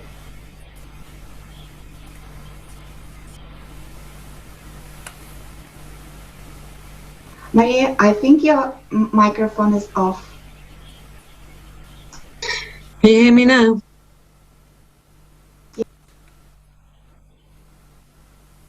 Yeah, can you hear me now? We can hear you. Yes, go ahead. Great. Okay, well, I'm going to give a 10-minute presentation on working stone and megaliths, because there are vast, as we know, megalithic constructs across the world. And I live very close to Stonehenge and Avebury, which is the largest stone circle in the world. And as a fact that is little known, one of the first stones to be placed in such complexes like Stonehenge or Avebury, and indeed the pyramids, will be underground. So stone number one at Stonehenge was placed underground, which we believe was rooting it into the telluric earth energy currents as well as ley lines. One of the first master dowsers in Great Britain to discover how to encode stone was a very famous archaeologist called Lethbridge, Tom Lethbridge. He realized that to work stone and to encode it, if you tapped it like with a hammer, or as sculptures do, then you could put your polarity into that stone. A polarity meaning a male working stone would become a masculine energy, and a female working stone would be female energy. He went on to discover that if you put a lot of energy behind the hammering, the encodement could be placed within the stone itself. So by that, he discovered that sound and images, very faint images like corner of the eye image, could be placed into stone. And when they're all linked together in a stone circle, or all the bricks placed, stone masonry placed together in such a pyramid shape, that it encodes something. And Dr. Don Robbins, he went on to work at Lethbridge's ideas and realized that it was the defect lattice within the stone itself that could actually be the encodement mechanism. And this is why at sites such as Stonehenge, all of the mythologies say it was occupied by a god at the winter solstice. And very recently in Windsor Castle, the army had, for example, an incident where one of the guardsmen saw a statue move. And the army went quite quiet on it, but that was probably an encoded stone at Windsor Castle.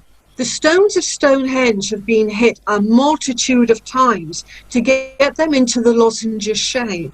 So that's a lot of encodement that's happened in the so-called dressing phase, which we can see in one of the slides.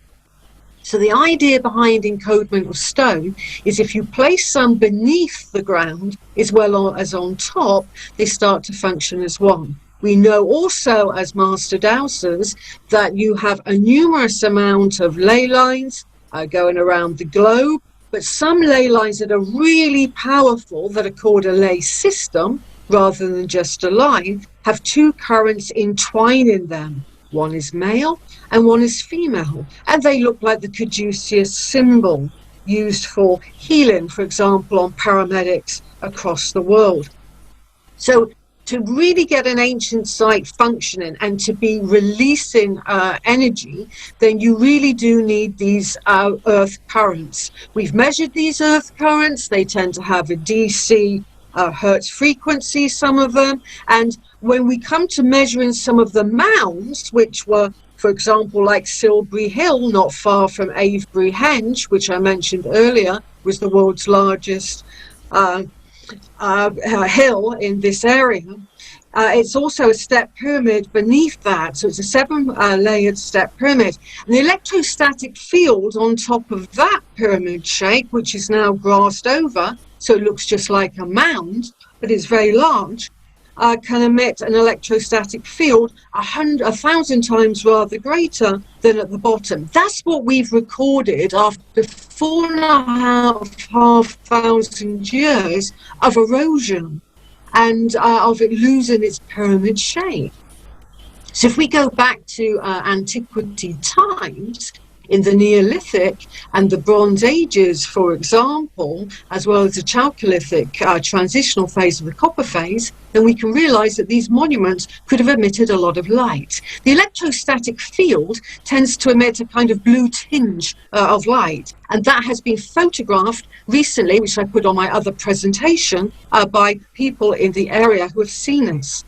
The encodement of stone is probably one of the most fundamental things that is needed in the design canon of an ancient site. If you just do not put in intent, you do not put anything into the stone, then they will be lifeless. And in fact, the ancient Egyptians said in their Book of Hermes that statues so worked and placed at certain seasons, they would become animated. They would have this kind of life force. And even in ancient Babylon and the Sumerians, they said as well that their statues were so finely worked that they contained an essence of the god itself. So, by working stone, by putting into an intent into it, that's when it becomes a purpose and it retains its programmed information. For example, at Stonehenge, there's one particular stone that has a spine ridge at the average person's height going down the stone. It is very ridged. You could put your own spine against it because that's how it works.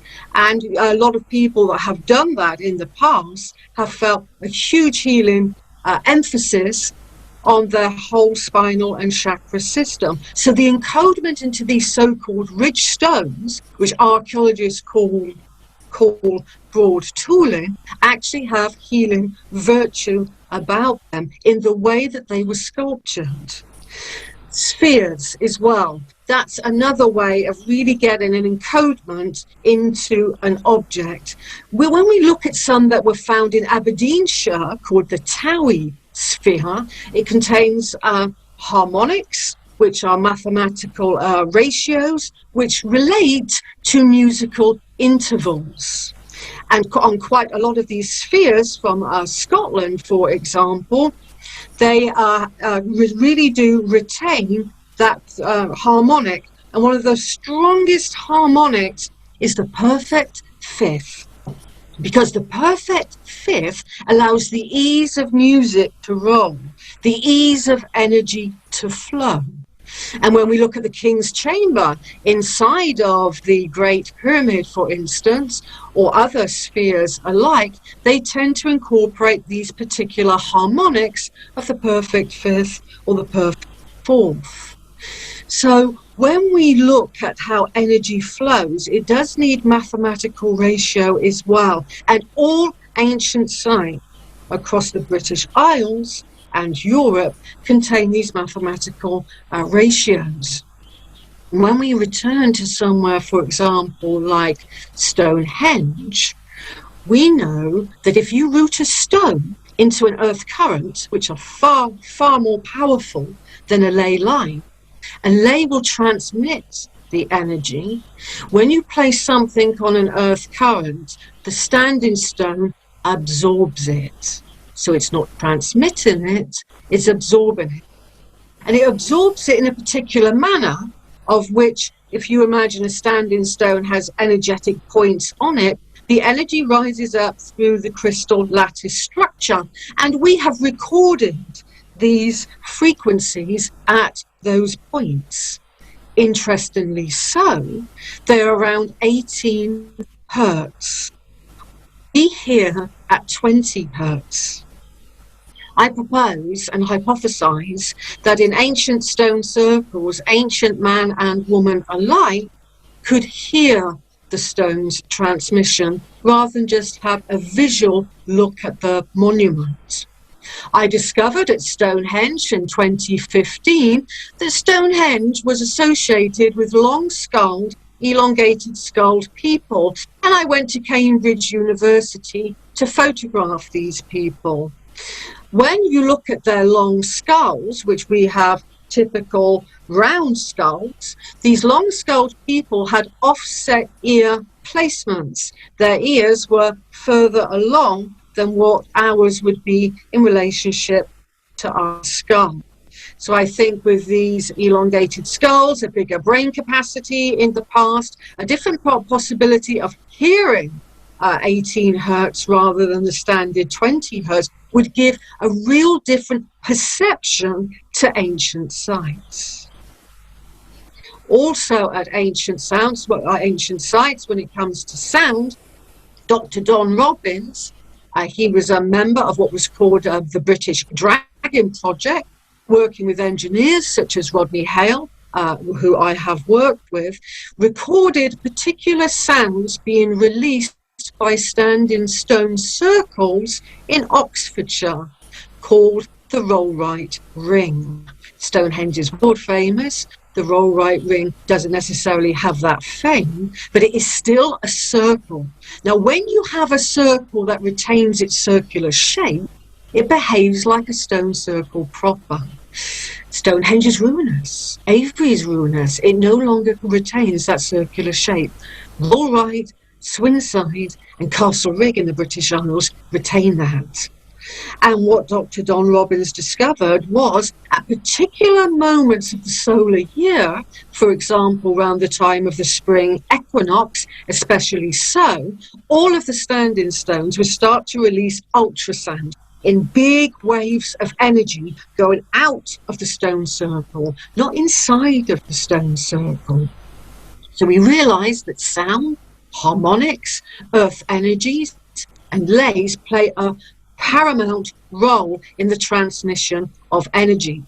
And as well, some of these telluric currents, as Tesla and others attest, could literally carry those currents within these Earth energy currents. And some of those, I feel, with my dowsing experience, and I'm considered one of the UK's master dowsers, can carry these signals throughout the landscape. So when we look at shapes such as the pyramid and the circle, which was used continuously in the ancient world, whether it was spheres placed by pyramids, or blocks of stone placed beneath Stonehenge, or spheres nearby the Aberdeenshire stone circles, we know that they contain all of this ability to tap into the Earth's force related to the solar cycles of the sun being on the ecliptic belt, all allow those particular monuments to function. And that's what my research looks at, is how all of these monuments tend to function in relationship to the Earth energies and to the solar cycles. Thank you very much, Maria. This is really amazing information. And I would like to invite everyone to the interview which we recorded with Maria. And essentially, it is a real pleasure that the experts are coming back to the show. And it is really great honor to be in touch with all of you. I would like to thank all our experts today, and of course our dear viewers. You are sending us so interesting questions, and I would like to take this opportunity and to ask Maria the questions. So Maria, one of the questions we receive is that about the relation of the pyramids with the climate. Do you think it is any relation to the pyramids, how they can influence climate, and if it is any way that they could help to humans to overcome current climatic changes? To the ancient Egyptians, they looked at the sun a little bit differently to what we do today. The ancient Egyptians made pendulum energy devices such as the Isis pendulum, the Karnak pendulum, and the Osiris pendulum. They saw the sun emitting the 7 colors of the electromagnetic spectrum from red to violet, but they also saw other colors coming through, such as ultraviolet that some animals see, and insects alike, to infrared, the warmth of the sun, to a very powerful color called the negative green. I think the ancient Egyptians could manipulate sunlight because they focused an awful lot of their attention on these esoteric colors of the sun, including the negative green, which is between the white and the black spectrum of color, and it's actually gray, but it was coined negative green. So I think by looking back at how they viewed the sun, because I think these cycles have occurred before and probably will again, that if we look and try to decode the ancient wisdom through the eyes of the ancient Egyptians, then we could get somewhere. Now, if you look at some of the energy devices like the Isis pendulum and how it was depicted in temples such as Abydos, for example, and Kom Ombo, a Nile temple, it's just off the Nile, they have this pendulum structure, and it's on a very long staff, like a stick going into the ground, with 2 prongs going into the ground itself. So I think they could manipulate the sun energy into the earth energy to absorb it, because at the end of the day, when the light comes in, is absorbed into Gaia. So I think by great minds coming together, because I don't think one author or one expert has all of the answers, by coming together and looking at how the ancients viewed the ancient world, I think we can move forward. But I really do think it lies in the answers of the sun itself and the esoteric colors it emits. Thank you very much for that answer. And I would like to move to a bit different question. How do you think the megalith influence us? Do they help us to be more humane and to beat our animal nature? That's a really good question, and yes, they do. From the moment you walk into Stonehenge, from the moment you go into the Great Pyramid itself, you're in an altered state of consciousness. And that altered state of consciousness can rise us up to our kind of higher self, as it's often called in the British Isles. So yes, I think the ancients could do that, but I think they were doing it en masse, because when we look at the world's largest stone circle, such as Avebury-Henge, 17 miles south of Stonehenge, you could fit thousands of people into that stone circle. When we go to the world's second largest stone circle at Stanton Drew in Somerset, again, thousands of people were attending these places. So if you think of humanity and not just going into a stone circle by yourself, but going in with thousands of people en masse and sharing a conscious experience, that's what I think our ancestors were doing at the very large Henge monuments in the British Isles. Today, we tend to think in small groups, we tend to think of our personal experience at sacred sites, but our ancestors, I think, were doing it as a collective. Yeah, that's also amazing information, and I think it is something related to the type of a society, and then we have this creative format, and we have really opportunity and understanding how they work. I think it works well with that intention which you put to the stones. And we had discussion about that during Maria's interview, and like I would also ask another question. One of our viewers essentially asking, I think it's more related to your professional experience and the professional questions. So how do you distinguish between female ley lines and male ley lines? Like, do you make certain measurements? Could you please share this information? Yes, how it's viewed in the UK is all earth currents and all lays will either have a masculine or a feminine signature, but we liken that more to solar or lunar. And it was first discovered, really, these gender equivalents, if you will, by some dowsers in the 1980s, of whom I've worked with.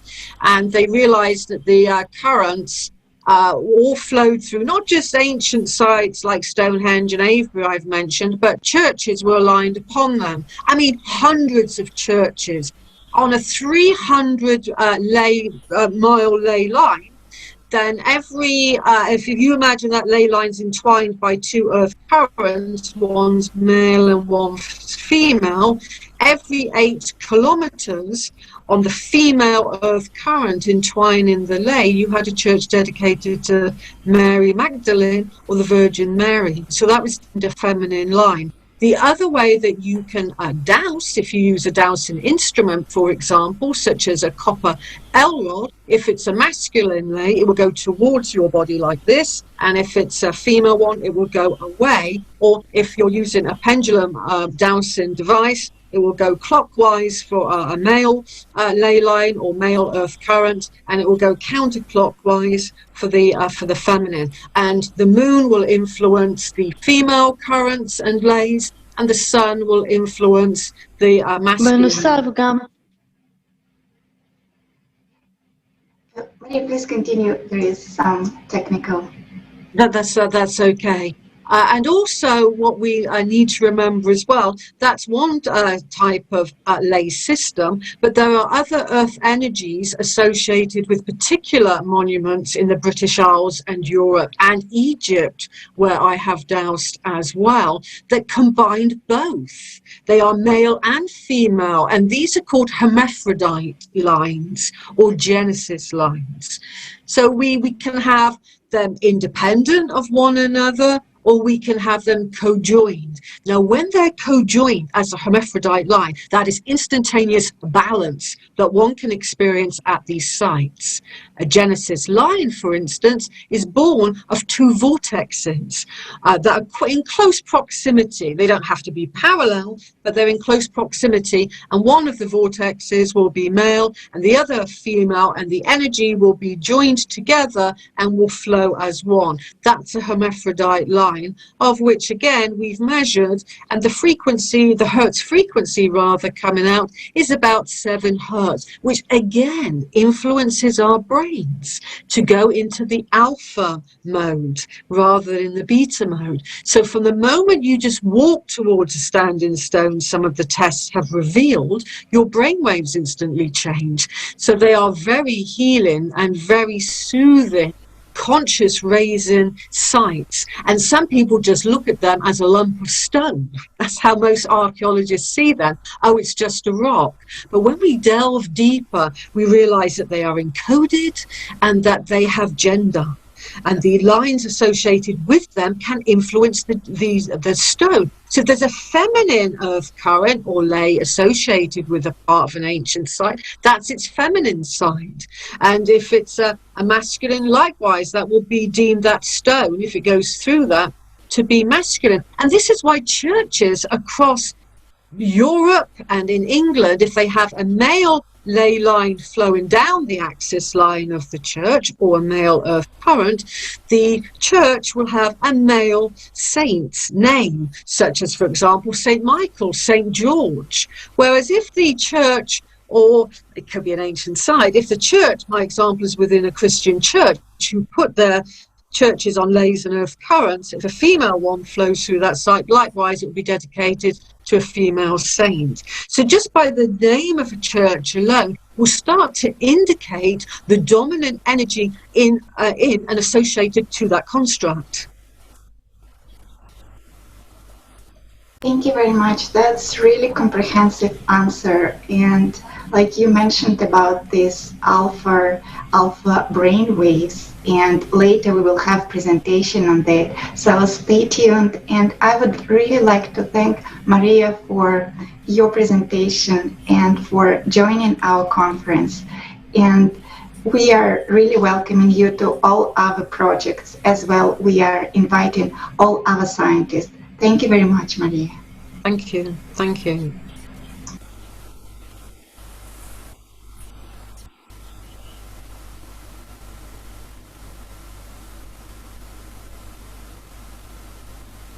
Нептали, от зрителей к нам приходят вопросы, к вам. There are also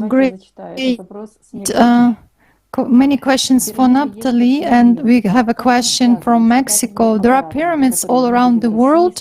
How are they related to the aircraft which were seen in Russia, China, and around the volcanoes in Mexico? That's the question for Naphtali.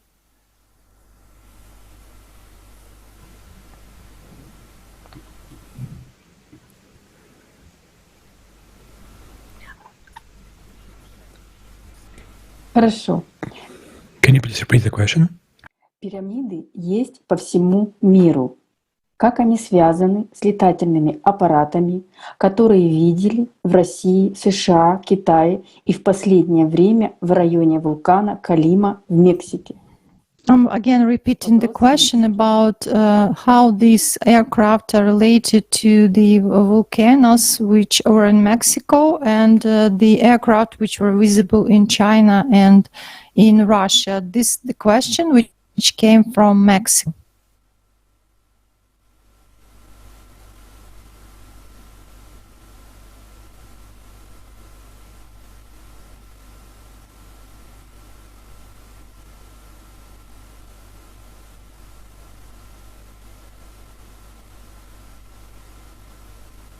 Claro, bueno, en cuanto a lo que son pirámides y lo que son volcanes, como es el caso de este what concerns the pyramids, what concerns the volcanoes in our case, bueno, nosotros, the Mexicans' volcano Calimo, we consider that, we believe that these pyramids,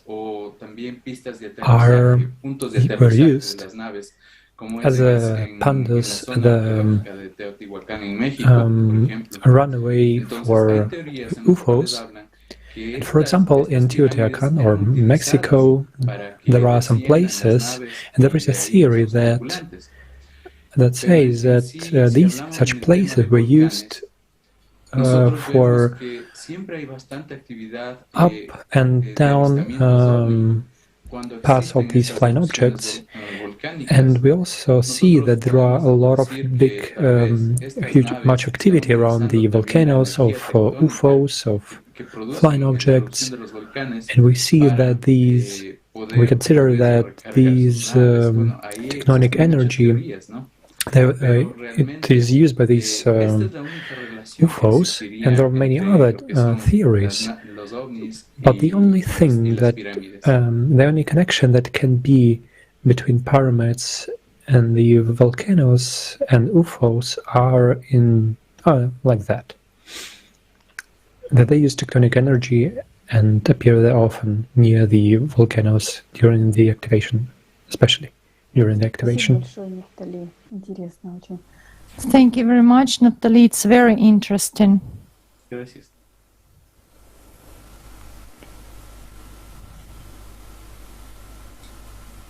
Действительно, какой живой у нас разговор. Yes, such a vivid conversation we have today. We are now in live broadcast, and we can ask questions to researchers and ask and receive responses right away. It's such a wonderful time.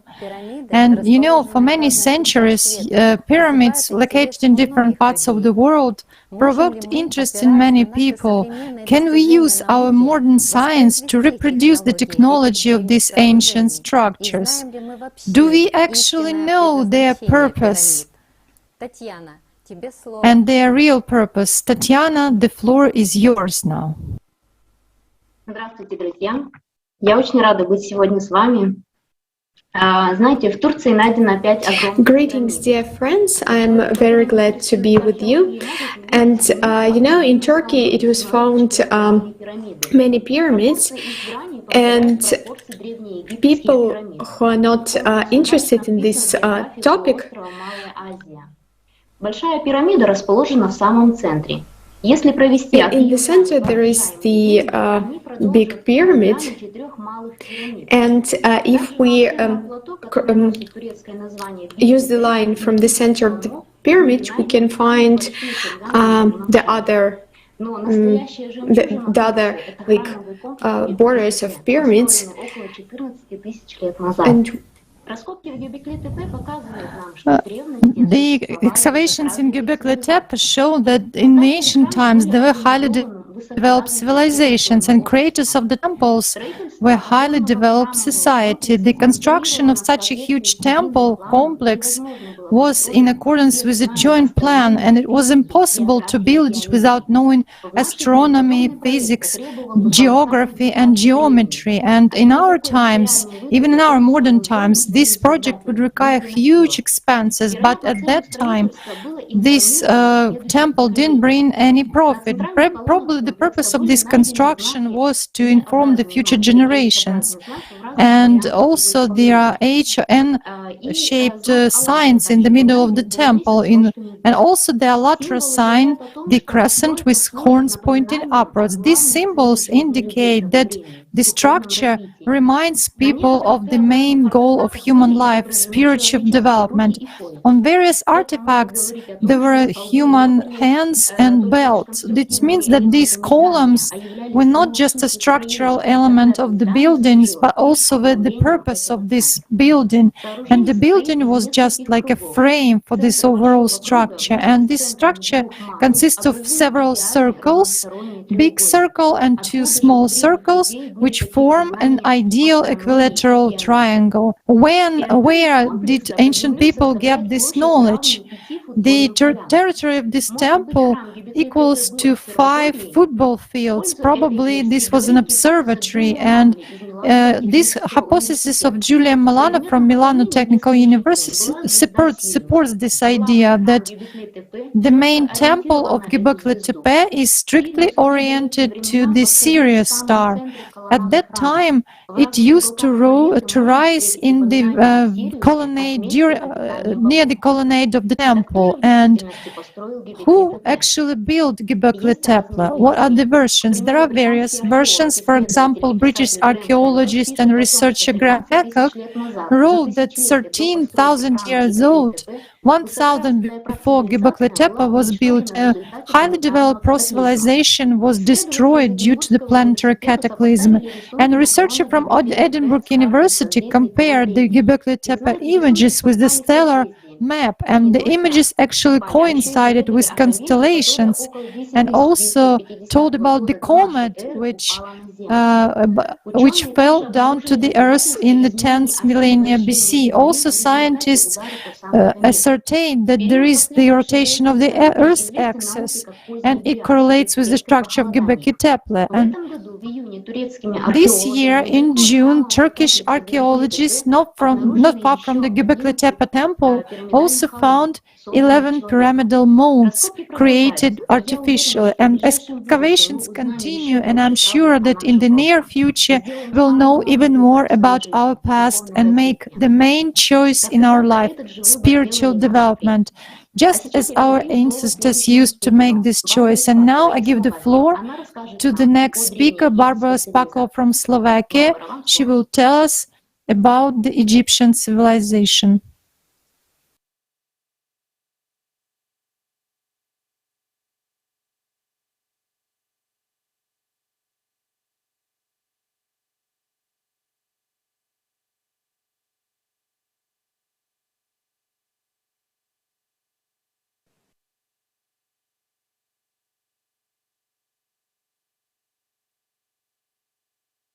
Светочка, тебя не слышно.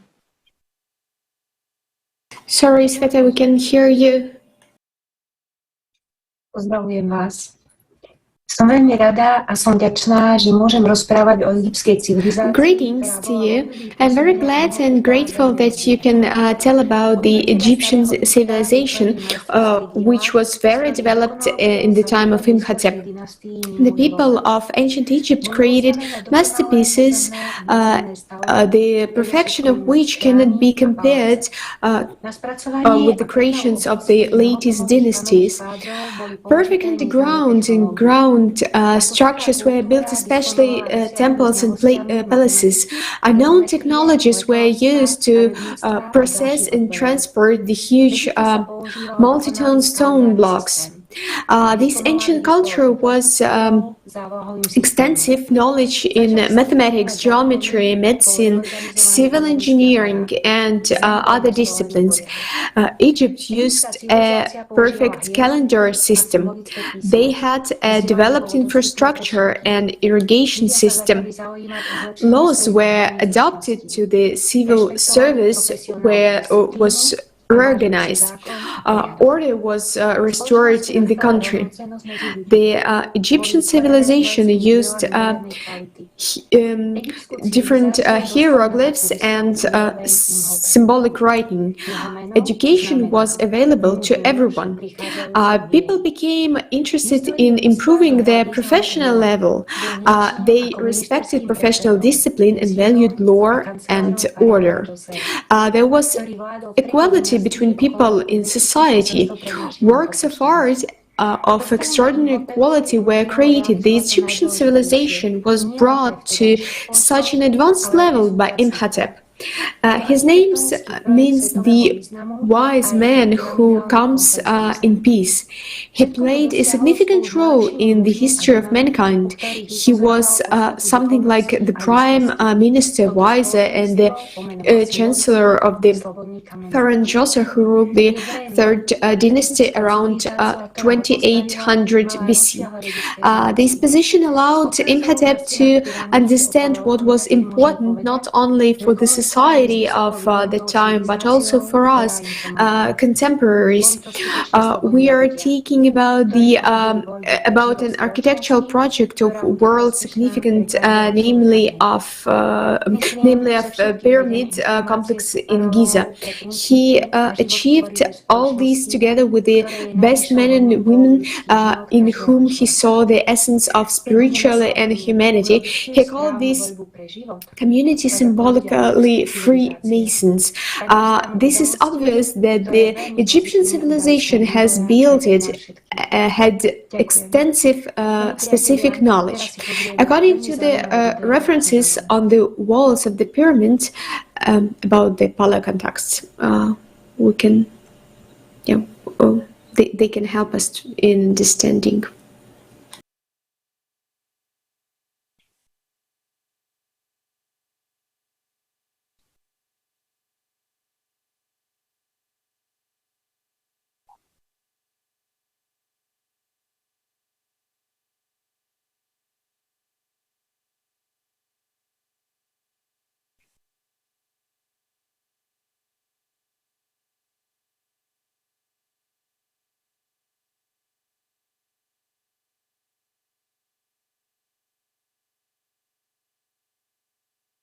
Продолжайте, пожалуйста. Please continue. Светочка, не слышно. Sorry, but we cannot hear you. И действительно, мы хотели бы теперь узнать, как же строились. Yes, indeed. Now we would like to know how the pyramids were built and could our civilization continue this experience and rebuild it. Tatiana, please share this information. Здравствуйте. Добрый день, Татьяна. Greetings. Hello, Tatiana. Здравствуйте, друзья. Давайте подумаем, почему люди не могут повторить строительство пирамид в наше время. Dear friends, let's think why people cannot repeat the construction of the pyramids in our times. For many centuries, unique megalithic structures located in different parts of the world have been the subject of interest for many people. Researchers are trying to find out why and by whom were the pyramids created. What knowledge and technology did the builders of the time have? Let's consider what technical means, according to scientists, the builders of pyramids had. Historians offer us to accept the version that the ancient builders during the construction of pyramids delivered blocks in weight of some tons manually or with the help of the simplest devices and mechanisms, making thus almost... I'm sorry, Tatiana, could you please slow down a little bit? Yes, sorry. Thus, quarries were rather far from the pyramids. Why nowadays people with high developed technologies can't build the pyramids once again? From the research of Vadim Chernakov, we can see the quote. And an ancient Egyptian and American, and also at other megaliths, including the Russian North Caucasus, there are traces of saw cuts, there are traces of perforations, there are traces of hollows, including the shaped slots, which can also be made with modern numerical control machines. At the base of the temples of pyramids, the giant stones are laid in what is known as polygonal masonry. So it is. It can be increases. This can be built by cutting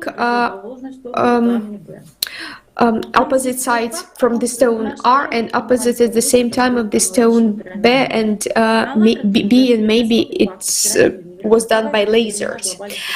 It's well-known fact such attempts were made, and in Kaleidoscope of Fact 5, we know that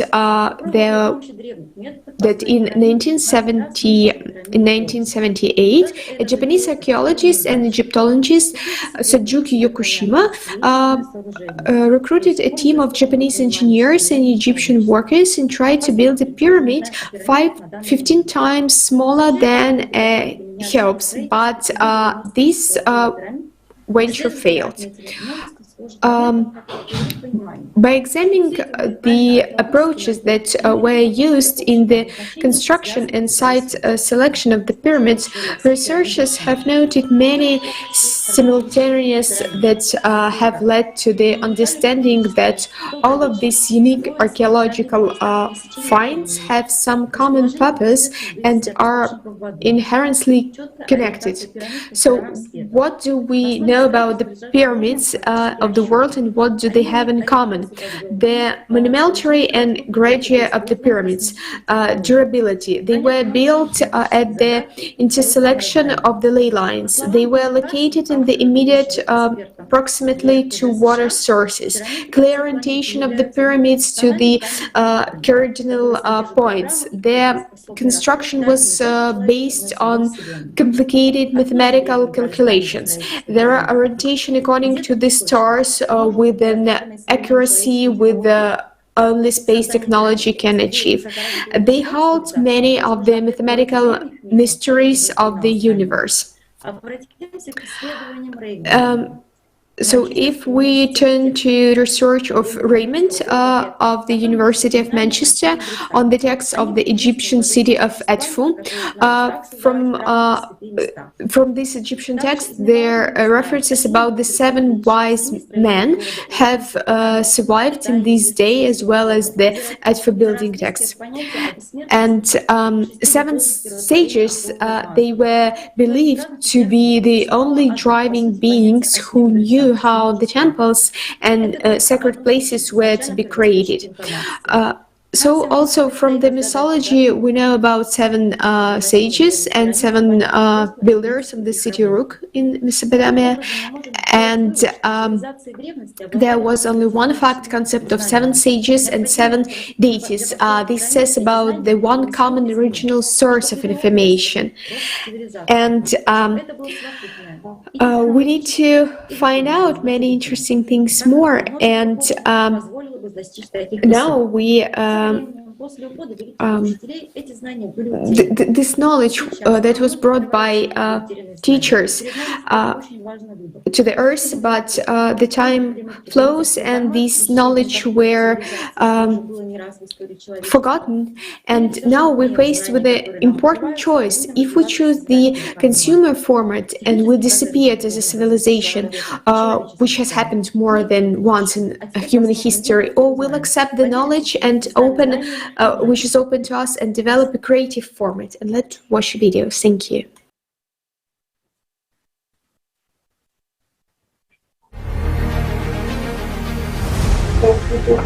Will the Anunnaki share their advanced technologies with us?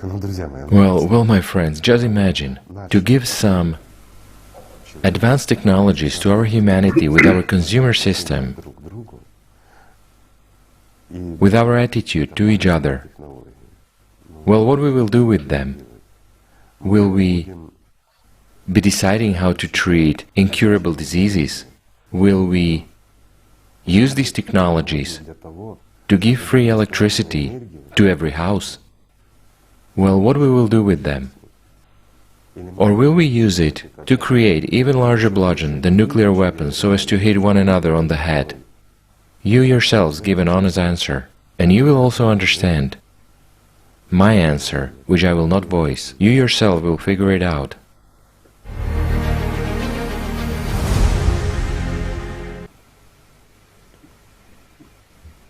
Здравствуйте, дорогие друзья! Hello, dear friends. The megalithic complex of antiquity on the continents, the fact of the activity of highly developed cultures, the level of technology which exceeds modern civilization.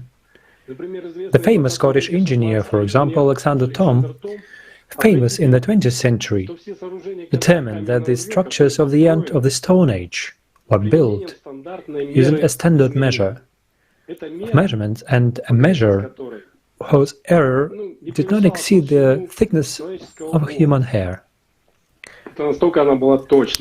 It was so precise.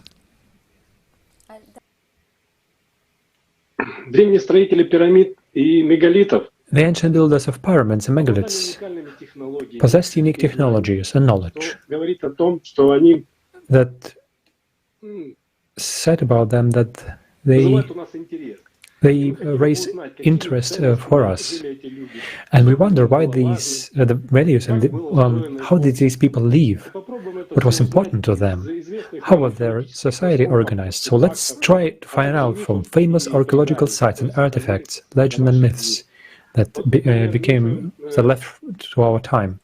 For example, Mexican myths have preserved information about the progenitors of the tribes of Mesoamerica. People who are peace-loving and kind, who do not know strife and wars that inhabit the cities. They call them the community of perfect people, the Toltecs. The Toltecs was translated as the sage person who observes the knowledge. And through them, such peoples as Aztec and other inhabitants of Central America received magnificent buildings and knowledge that then they made progress in art, architecture, astronomy, mathematics, philosophy, and as I said, buildings, megaliths, pyramids, dolmens. But where the Toltecs disappear, the myths do not say anything about that. It's like a mystery.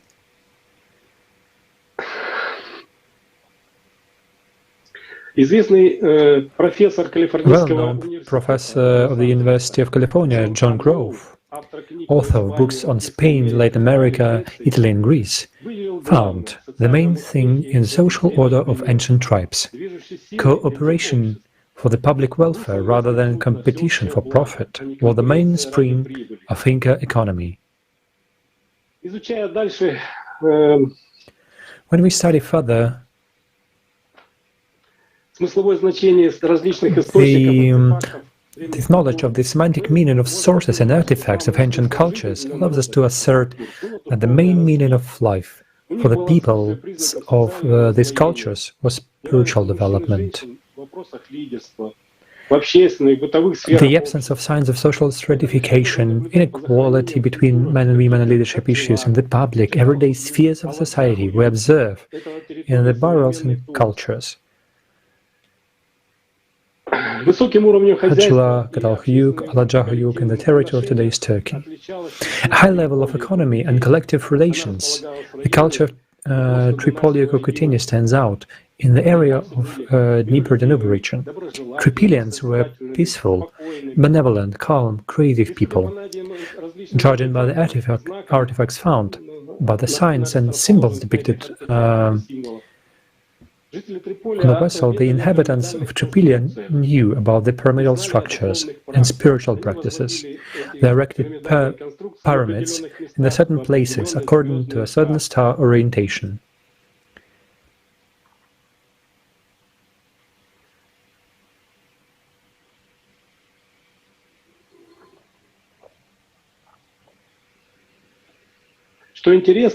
What is interesting, in their culture, the mother played an important role in the spiritual and social life of these cultures.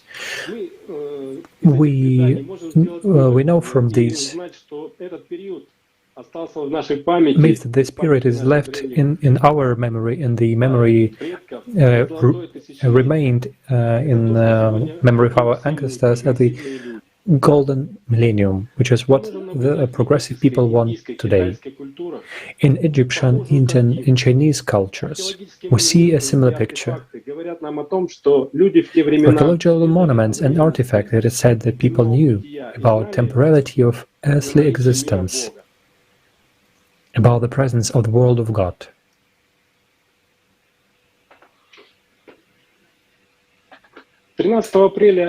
On the 7th of April 2021, we already told about, in the Kaleidoscope of Facts, we already told what was hidden from the people. So in order to lose this valuable knowledge in spirituality, they were left on the internal stones. The papyrus that was found during these during the Egyptian archaeological found it was the raised money for a road. Tosaurus in his reign lived Immutus, who because of his medical skill has the reputation of Asclepius among the Egyptians, and who was the inventor of the art of building with hewn stone. And according to the single universal project of Imhotep, the famous complex of Orion was built in Saqqara. The construction of a complex of pyramids in Giza was completed. During the direction of Imhotep, in our understanding, he's like a prime minister of Egypt.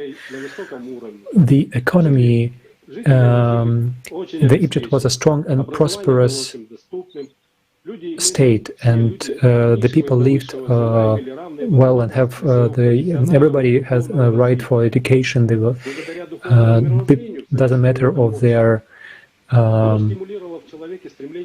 past,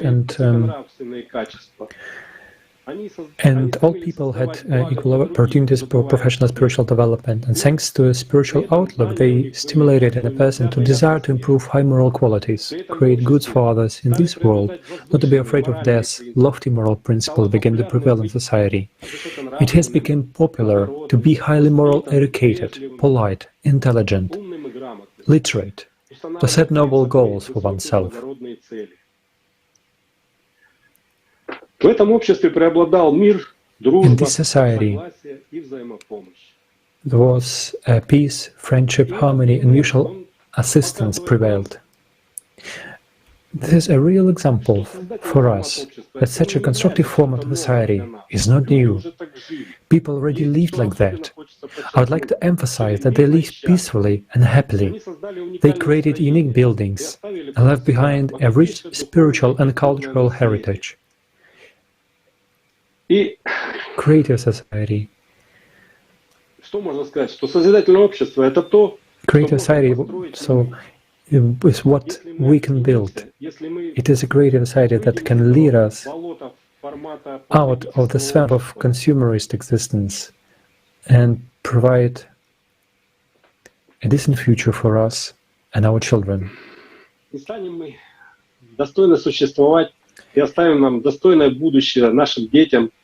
And we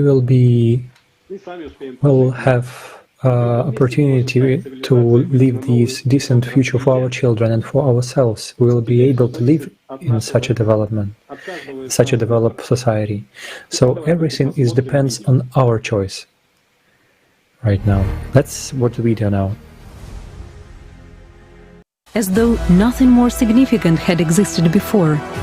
Neither megalithic cities on different continents, nor Terpelian cities of 10,000 people in the territory of ancient Europe, nor highly developed cities in Eurasia, whose inhabitants led a peaceful way of life. It's not even reported that before the Sumerians, there had lived people in Mesopotamia who had particularly respected the Alatra sign, as well as other people on different continents since ancient times.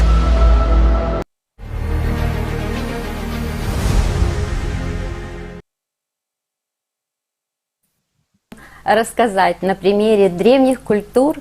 Yes, on the example of ancient cultures, it's very important to show that the knowledge was given to people at various times, and archaeological excavations prove the existence of highly developed civilizations and cultures. Civilizations were peaceful and spiritual, and this is the society which the Jazeera will tell us about right now. Greetings, everyone. Today, I would like to tell about the ancient civilization that existed long before the Egyptian one. It was a very advanced civilization that existed peacefully for thousands of years. This is the Cucuteni-Tripolitan civilization. And the main feature of this is the pyramid, Devich Mountain. On the photo, we can see the Devich Mountain, and we can see the pyramid. It's situated between three rivers, the Stugna, the Krasna, and the Dnieper. The name is associated with the ancient Slavic cult of female goddess, the mother goddess, the virgin goddess. At the top of the Devich Mountain, an ancient settlement was discovered. The height of the Devich Mountain above the level of Dnieper is 55 meters above the sea level. The people of this culture knew about the pericultures of the pyramids, and thanks to they reached the spiritual experience. You can read more about certain star orientation in a book by Anastasia Novych, ALLATRA.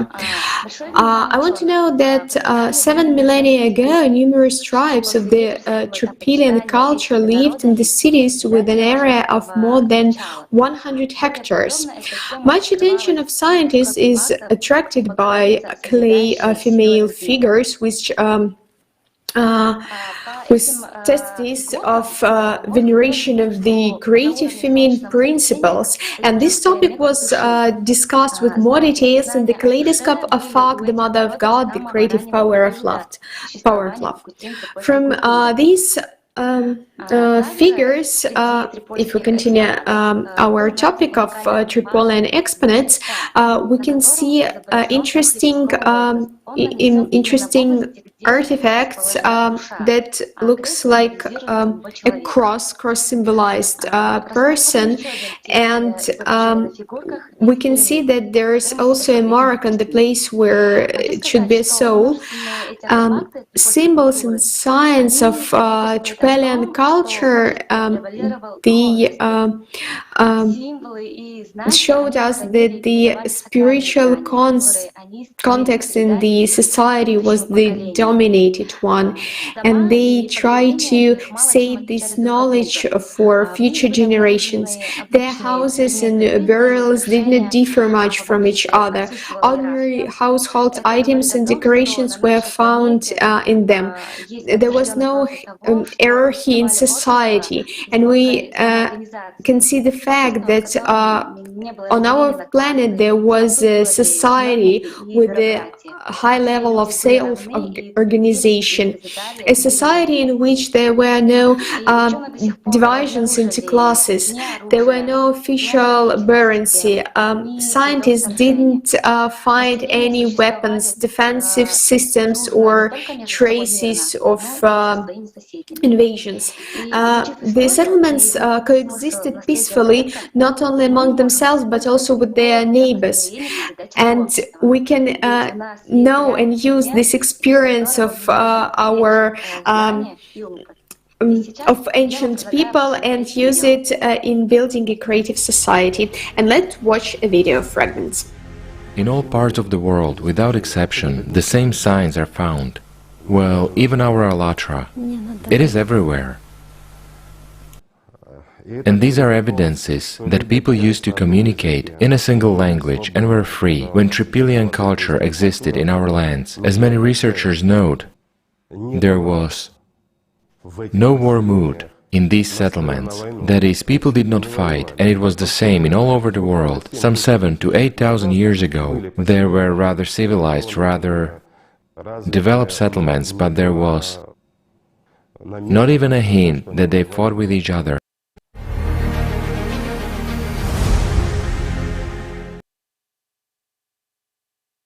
American traders Friedmeier Schroeder and Oscar Mammon discovered the ancient Chinese pyramids in the city of Xi'an in 1912.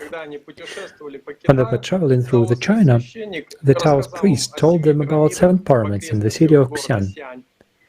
which is one of the cradles of the Chinese civilization. After that, they decided to see them for themselves and visited Xi'an. Schroeder wrote in his diary that they found a group of pyramids towering in the middle of fields and villages, farms and forests. The pyramids ranged from 300 to 400 meters in height. The tallest was about 500 meters high, including the foot, and almost twice as long as the Great Pyramid of Egypt. They looked like usual hills from a distance, but approaching close up, it was possible to note accurately 4 sides and cut smooth top. In 1947, the widely known first photo of the Chinese pyramid was taken by Colonel Maurice Schumann as he flew over the ridge 40 miles to the southwest of Xi'an.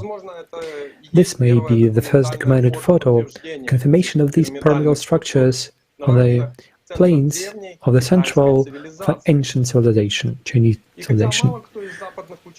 And not many people, not many European scientists actually saw them in the face. The German explorer Hartwig Hausdorff was near them. He reports that there were more than 100 pyramids in the region. They were built of clay and fossiled over the past millennia, or maybe more. To be more precisely, the material they were built of is loss. Around 30% loss is made up of clay and limestone particles. It's a very hard material and very firm. The pyramids have never been excavated because of restrictions on scientific research and heritage protection. The Chinese government simply explains the closed access. Overzealous archaeologists and tourists can destroy artifacts. Officials say that they're waiting for better technology to excavate without damaging the ancient structure and their contents. So in order during the excavation, no of the content and surroundings will be damaged. And yeah, some of the pyramids are believed to be around 8,000 years old. According to Chinese legends and ancient traditions that we have, which survived to our time, the pyramids were built in those ancient times when the great emperors who were ascended from the sons of heaven, who were ascended upon the earth on their fiery battle dragons ruled. One of the sons of heaven is considered to be the legendary Huangdi, and several of his assistants. He is greatly revered in China and is considered the ancestor of the Chinese nation. Literally, the name Huangdi is usually translated as the Yellow Emperor, but the character Di can mean not only the word emperor, but also the word spirit or deity. In the book Anastasia Novokhalatra, we can glean the following information. Written, Huangdi means not only the yellow emperor, but also the shining, light-emitting sovereign. The symbol of the center was actually regarded as a supreme heavenly deity. Tales and legends tell of the sons of heaven, wise and good beings, who appeared in the territory of the celestial empire long before the formation of states in the valley of Huanghe River. Huangdi and his team consisted of 5 companions and 1 companion descended from the heaven to earth in a chariot. In total, there was 7 sons of heaven, which is actually an interesting number. Huangdi's activities were aimed at helping people. He brought knowledge from a variety of fields: astronomy, mathematics, medicine, construction. In Chinese treatise Li Ji, about those time it's written, when the grand cause was pursued, a public and common spirit ruled all under the sky. They chose men of talents, virtue and ability. The worlds were sincere, and what they cultivated was harmony. Huangdi came from the constellation of Leo, and after 100 years of his reign, he departed. However, according to ancient records, the gods once promised to return. Modern researchers report the following about the Chinese pyramids. The pyramids surround the city of Xi'an on all sides. Moreover, they are even within the city limits. In the northern outskirts of the city of Suanyan, neighboring Xing, there is a huge valley of pyramids. Stretching from the east to the west for 50 kilometers, the valley resembles the Milky Way. And in the valley that is best known to the world, thanks to explorer Hausdorff. In 1994, Hartwig Hausdorff visited the Valley of the Pyramids and took pictures and described them.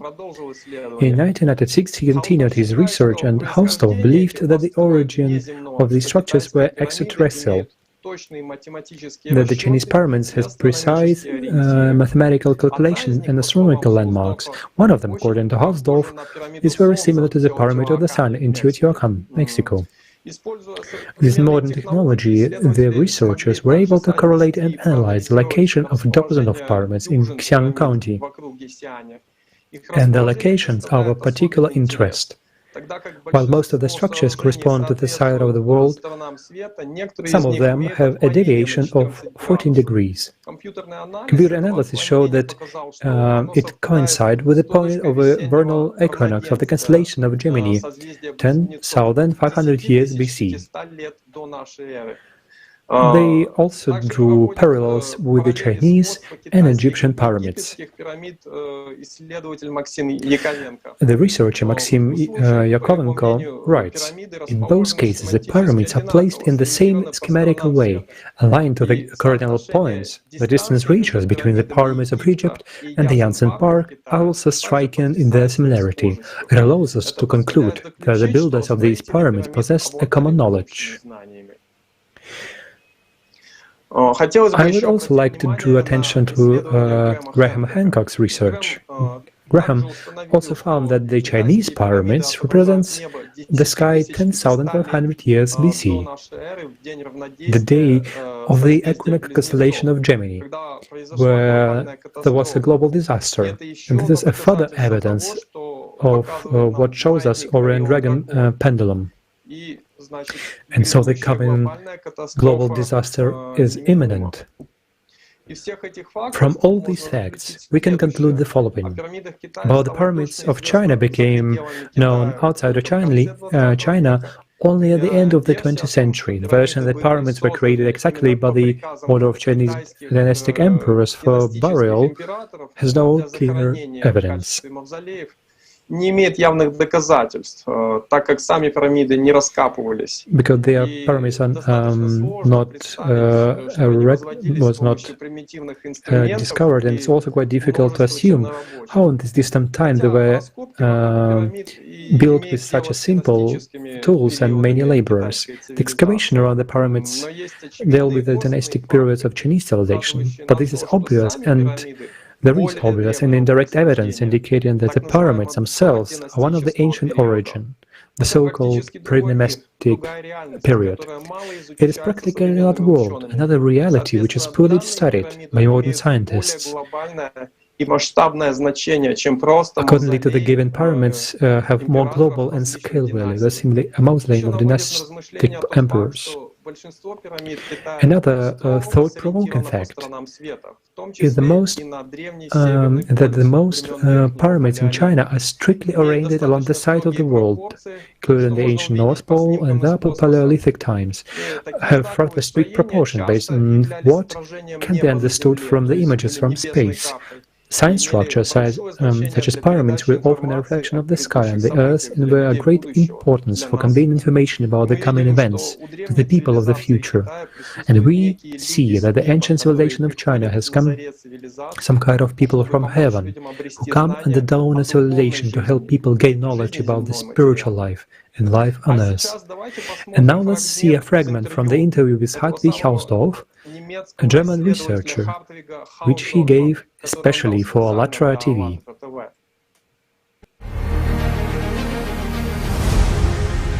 Yes, who built them in China? Of course, the majority of them are built by people. But there are also a pyramid 300 meters high, the White Pyramid. I'm not sure, maybe someone else built it a long time ago. And when might they have been built? By now, we know that most of these more than 100 pyramids located in Shaanxi province belong to the chronological period of the so-called Dan dynasty. This is 206 BC to 120 AD. But there are also pyramids that were built earlier, for example the burial pyramid of the Emperor Qin Shi Huang, who died in 259 to 110 years, exactly in 210 BC. And of course there are much more ancient ones, because the history of China goes back farther than the Han dynasty. The Qin dynasty, before that there was Shang dynasty, and then something very interesting happened at that time. And for me, it is connected with these pyramids in China. There was a time when the legendary great emperors ruled. There were 6 emperors. This was back in the pre-dynastic period. It is very strange. It has always been reported that some of them lived for hundreds of years. So maybe they are the ancient great emperors, who are always mentioned in ancient Chinese myths. The first emperors, they were not born on Earth. They flew from space on fiery dragons and so ended up on Earth. And what an interesting time it was before all the dynasties, when these legendary great emperors lived.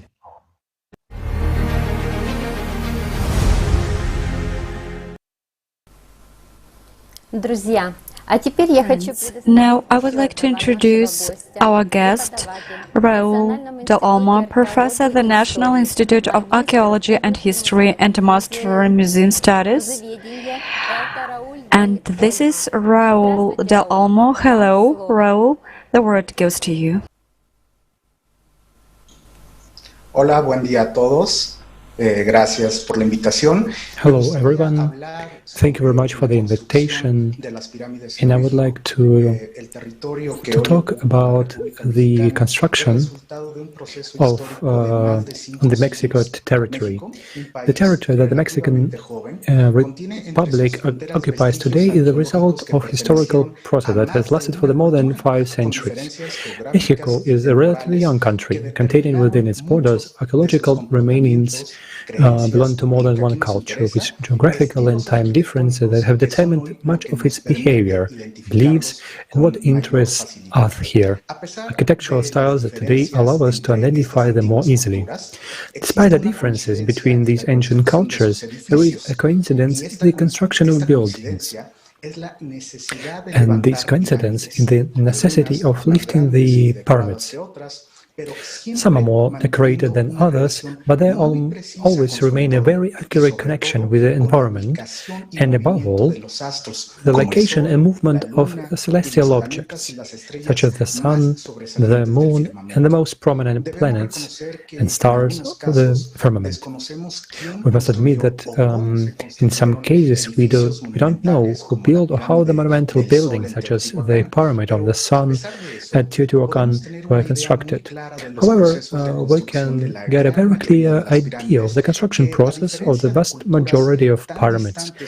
In contrast to distant cultures such as the Egyptian, which have great variation in form, size, and building materials, while the pyramids of Giza consist of a very precise overlapping of large stone blocks, in Mexico we can find various building materials that are not as questionable and mysterious as the pyramids in Egypt.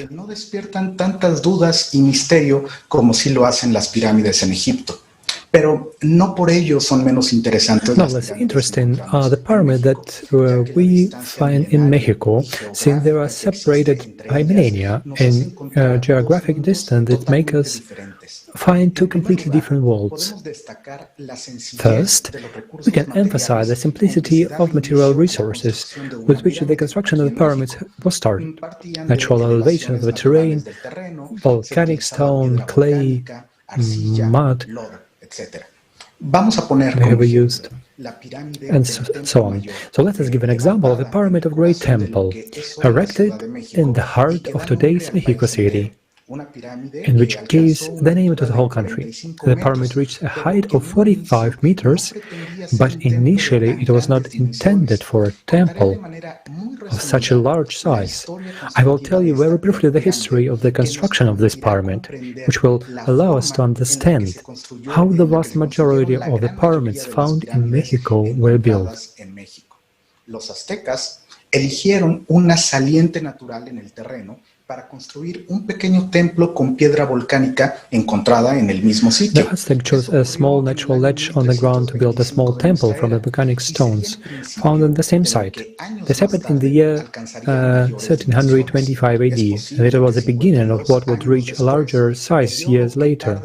It's quite possible that 52 years later, this is a period of the ritual calendar cycle. A new one was built on this first temple, as if it were an onion layer covering the old one. A second constructive phase is visible today, since after the Spanish conquest, the pyramid was almost completely destroyed, exposing the inner pyramid, which today allows us to find out how the building was used, since on the surface there is a stone that was used for offering sacrifices to the gods. According to the date carved at the base of the temple, it is believed that the pyramid was enlarged for the third time in 1431 AD. Not so much have been preserved from this constructive stage, but among those that I call the onion layers were 8 sculptures made of volcanic stone, located perhaps ritually during the reconstruction of the temple. The first reconstruction of the pyramid carried out no more than 4 decades after the previous one. Is considered one of the most impressive due to the amount of material and evidence found by archaeologists in this new layer of the pyramid, such as oversized braziers depicting the face of the gods of water and war, the so-called Colocosani stone, which depicts the dismembered body of the moon goddess. I just mentioned a couple of examples. This fourth layer of the pyramid bow is the face that we can look at today when we visit the remains of the pre-Hispanic city that centuries later will become the capital of Mexico. Around 1880s, the pyramid will again increase in size for the 5th time, but very little has been preserved at that stage. Around 1500s, as usual in this constructive system, the 6th layer was added to the pyramid, but only part of this platform remains in view, where 3 temples can still be seen raised on one side of the pyramid. Finally, esta fue la fase de construcción que vieron los conquistadores españoles en el siglo XVI cuando llegaron al Valle de México. De ella solo nos queda el piso de piedra del recinto ceremonial. Si la conquista no se hubiera dado, seguramente que esta pirámide hubiera continuado su crecimiento. And finally, the 7th layer was erected, with which this pyramid was reached its maximum height. This was a stage of construction that the Spanish conquistadors saw in the 16th century. Only the stone floor of the ceremonial building remained of it. If there had been no conquest, undoubtedly this pyramid would have continued its growth until it reached who knows what size. But with this example, we can very clearly understand how the pyramids were raised in this part of the planet of the past 2 millennia. Each design stage that increased the size of the pyramid was more grandiose due to the need to improve and surpass the previous construction, as well as the project as a prestige and sense of power of a responsible ruler. We have seen how the modest temple developed until it became the center of the universe of the Aztec culture. For them, the pyramid symbolized the mountain, where the myths about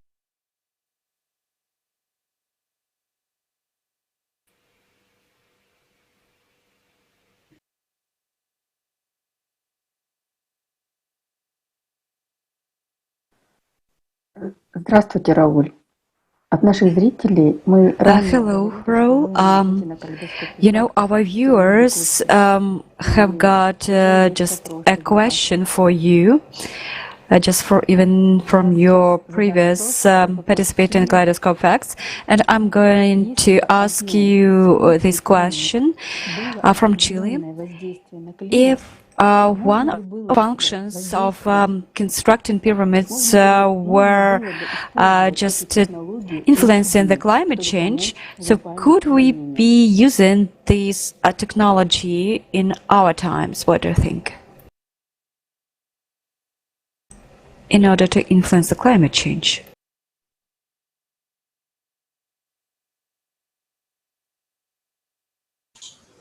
Por supuesto que sí.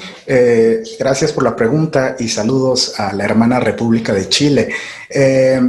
Es evidente que al menos en la Ciudad de México, Tenochtitlan, los aztecas tenían una íntima relación con todo el sistema climático de la zona.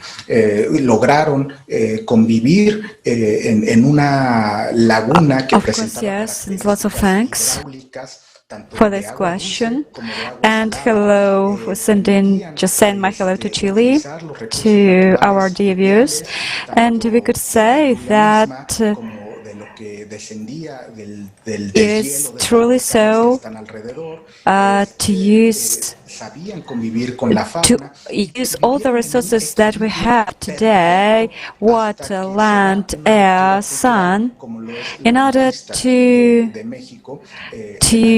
be able to have or to create the right conditions for the climate, favorable conditions for the climate. And what we see, well, unfortunately, what's happening in Mexico when we lost just the connection with our nature, so to say, this knowledge, true knowledge, was lost. How to use or how to cooperate with nature, so to say, with the forces of nature, for the benefits of humanity. And all these, foundations, they were destroyed.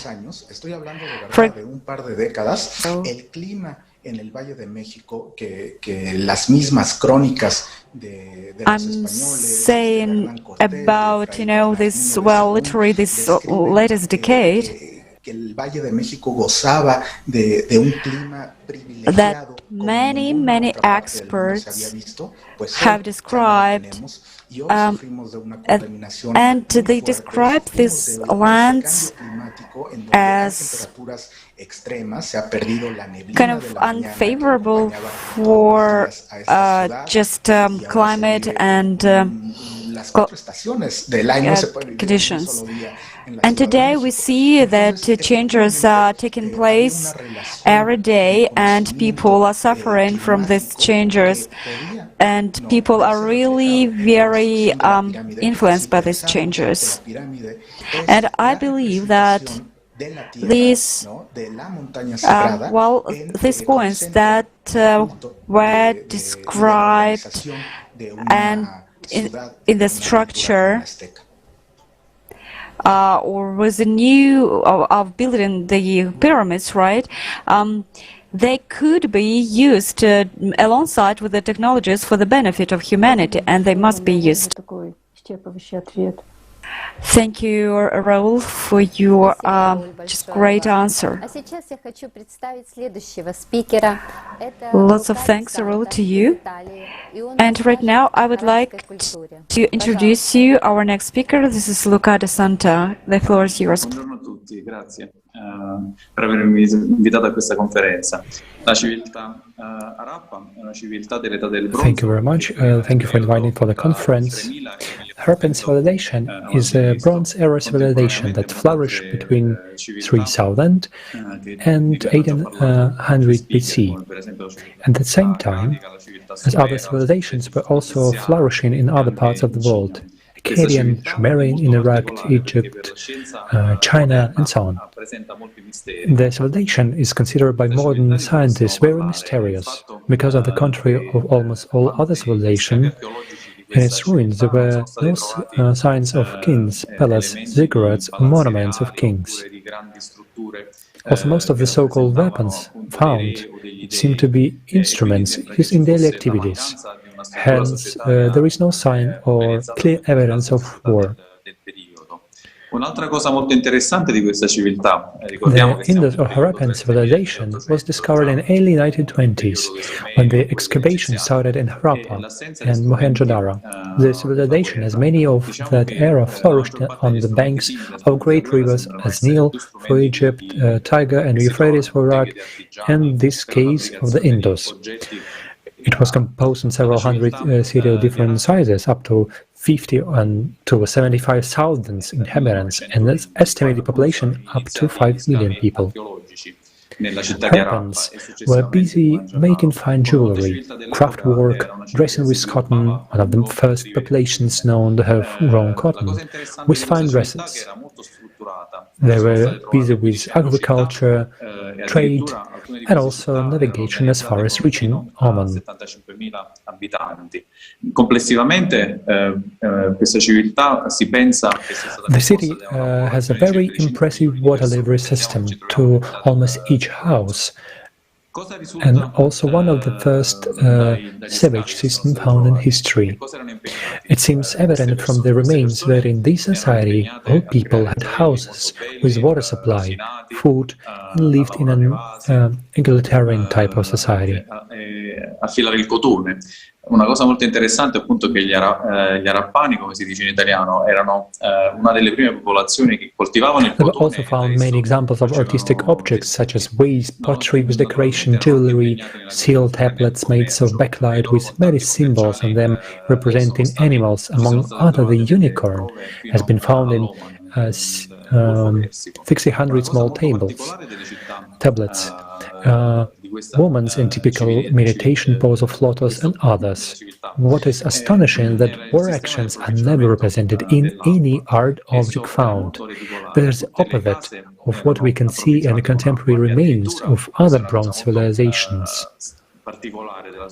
All these elements brings with them many questions on the origin of the civilization, and why its society was organized in such a different manner, without kings, dominant elite, without gods, and monuments for them, without evidence of war, need of it, and its representation in art. In cui sono rappresentati moltissimi animali. E, per esempio, uno degli animali più rappresentati è l'unicorno. Sono state trovate addirittura 1600 tavolette con la rappresentazione dell'unicorno. Altri elementi che si trovano su queste tavolette che sono molto ben conservate sono anche donne in meditazione. All of these is opposite to the remains of we see in bronze civilizations. Other bronze civilizations. Una cosa che si può sottolineare dell'arte del popolo arabico è che non ci sta nessuna rappresentazione, proprio nessuna, di scene di guerra all'interno dei loro oggetti, né sui vasi né su queste tavolette di cui vi ho parlato. Sembra proprio che la guerra non esistesse per questa civiltà. Tutti questi elementi, tutto quello che vi ho raccontato, ovviamente portano a farci molte domande su questa società. Come fosse possibile che mentre tutte le società che troviamo contemporaneamente, a partire dai Sumeri o degli Accadici o degli Egiziani, erano chiaramente organizzate con una struttura sociale molto precisa, in cui ci stava un'elite, un re, degli dei che avevano il potere. Clearly, sembra essere una società civilization was advanced for the timing, and it seems the sort of real republic and democracy, or as we would call it, creative society of the Indus. The people had time to practice art and not only base work to survive as agriculture. All homes are pretty equal to each other and have the same luxury: water, feed, and sewage. From where the civilization got all this knowledge, that is clearly based on egalitarianism, absence of violence and war, respect of human life, and high spiritual principles. As we have seen before, This kind of culture and knowledge can be found at the origin of each other civilization around the planet in the age before 4000 BC, as Tripilians, Göbekli Tepe and other in America. Maybe the Harappans managed to keep alive the knowledge of their ancestors until 1800 BC. Clear evidence of the knowledge is found on the thousands of seals of Beklet.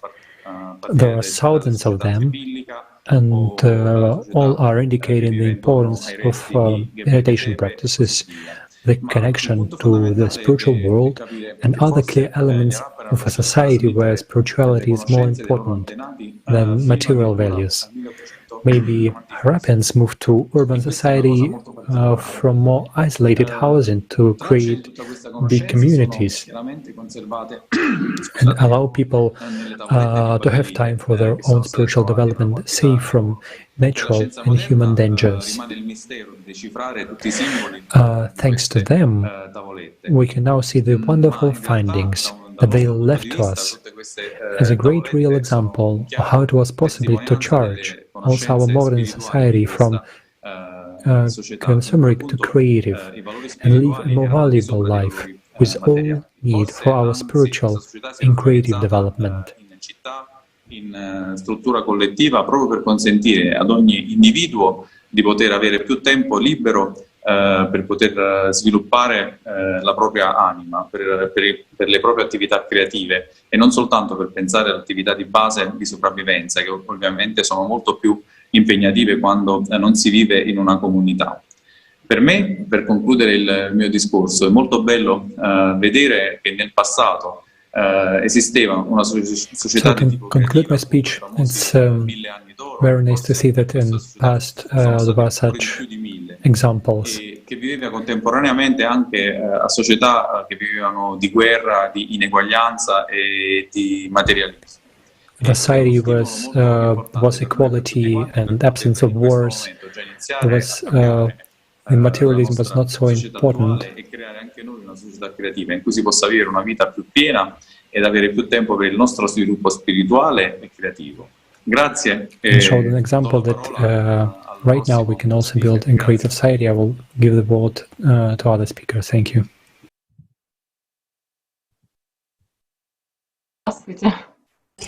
Greetings. South America is best known for the Inca civilization, however many cultures preceded it. Among the most recent discoveries of archaeologists is the pre-ceramic culture of Sechin, which, according to the results of radiocarbon analysis of the earliest construction, this culture had existed for 3,700 years BC. That is, they're the same age or even the predecessors of the Egyptian pyramids. The oldest building is Sechin Baho. As the German archaeologist Renata Patschke wrote, the people who built this sanctuary undoubtedly had a brilliant understanding of architecture. Around 1600 BC, the Sechin Baho temple was abandoned. All its rooms were empty. Archaeologists have not even found everyday objects. 1 kilometer away from Sechin Baho is the Sechin sanctuary. The building rests on a stepped platform erected at the beginning of the 3rd millennium BC. The central part of the temple is decorated with the images of creatures resembling predatory cats. The temple is surrounded by a high stone wall with bas-reliefs. Perhaps earlier they were turned inward of the temple and not outward, and here are the bas-reliefs themselves. At first glance, it seems that there are scenes of people sacrificing before us. However, Dr. Victor Paradis, who is one of the researchers of Sirius of Sechin, believes that this site testifies to the level of knowledge of the ancient Sechian people in the field of medicine. On the walls, we see not only images of severed limbs, but also internal organs. The doctor notes engravings of the pelvis, spine, sacrum, everything is done with amazing perfection. In his opinion, Sirius of Sechin was a school and the oldest medical institution in the world. It is known for certain that the ancient civilizations of Latin America successfully performed complex medical operations, including craniotomy. I would like to note two bas-reliefs of Sirius. We can see the symbol in the Temple of the Crossed Arms of the Kotosh culture. It was erected 4,200 years ago on a stepped platform 8 meters high. The symbol clearly carries a secret meaning. Archaeologist, anthropologist Michael Coe suggests that this sign could also be a cosmic symbol. Archaeologists found the structure similar to the ones of Sechan culture in the North Chico civilization, which includes the following complexes: Babure, Karai, Aspero, and about 30 more settlements. In all the complexes we can see pyramidal structures with a round recessed area at the base. I would like to pay special attention to one of the 6 pyramidal structures of Karal, in the architecture of which the Alatra sign is clearly seen. Scientists managed to create a reconstruction of the structure. Based on the findings of archaeologists, we can say the following about this culture. Presumably, this was a matriarchal society, since most of the figurines found in the territory of North Chico depict women. The burial of a woman of high status was discovered in Aspero. Archaeologist and anthropologist Ruth Shady notes, this finding points to gender equality, that is, both women and men could take leading positions and achieve high status. A distinctive feature of the North Chico culture is the absence of any traces of military affairs. So far, no traces of battles, no weapons, or mutilated bodies have been found. Moreover, scientists note a high level of development of cultural, scientific, technological spheres. Archaeologists discovered a developed system of irrigation canals as well as the temples that served as observatories. We can judge about the secret knowledge of the civilization by the bas-reliefs of the Wicham archaeological complex dating back to 1800 BC. The North Chico civilization ceased to exist approximately in the 1600s BC. We find the heritage of the sacred knowledge of the Sechan and North Chico civilizations in the Chavin Cupisnake culture, which is famous for its ceramics. Please pay attention to the images of a jaguar and snakes, including anthropomorphic ones, which we first meet in the civilization of Sechan and North Chico. It is in the Chavin culture that we find the answer to the question of who contributed to the emergence and development of previous civilizations. In the city of Chavin de Untar, there was found an altar with 7 holes exactly matching the configuration of the 7 stars of the constellation Orion. A 5.5-meter stele with the image of a jaguar snake man was also found there. According to astronomers, this stele was of particular importance, since it is believed that the jaguar puma symbolized the constellation Orion in many Indian cultures. Archaeologist John Rowe believed that the entire Chavin de Ontar sanctuary was dedicated to the stele. However, unfortunately, in the Chavin culture, we can notice a gradual loss of sacred knowledge and a transition to the consumer format of society. The temples were being rebuilt to please the priests, and society began to be divided into lower and upper classes, and the rulers were already considered demigods. However, the discovery of such cultures as Sechan and North Chico proved that the creative format of society is possible. Just imagine, they lived without war for at least 1,500 to 2,000 years, and all cultural achievements, such as maths, agriculture, and construction technologies, were for the benefit of people and their development. And now, let me pass the floor to Roberto from Italy.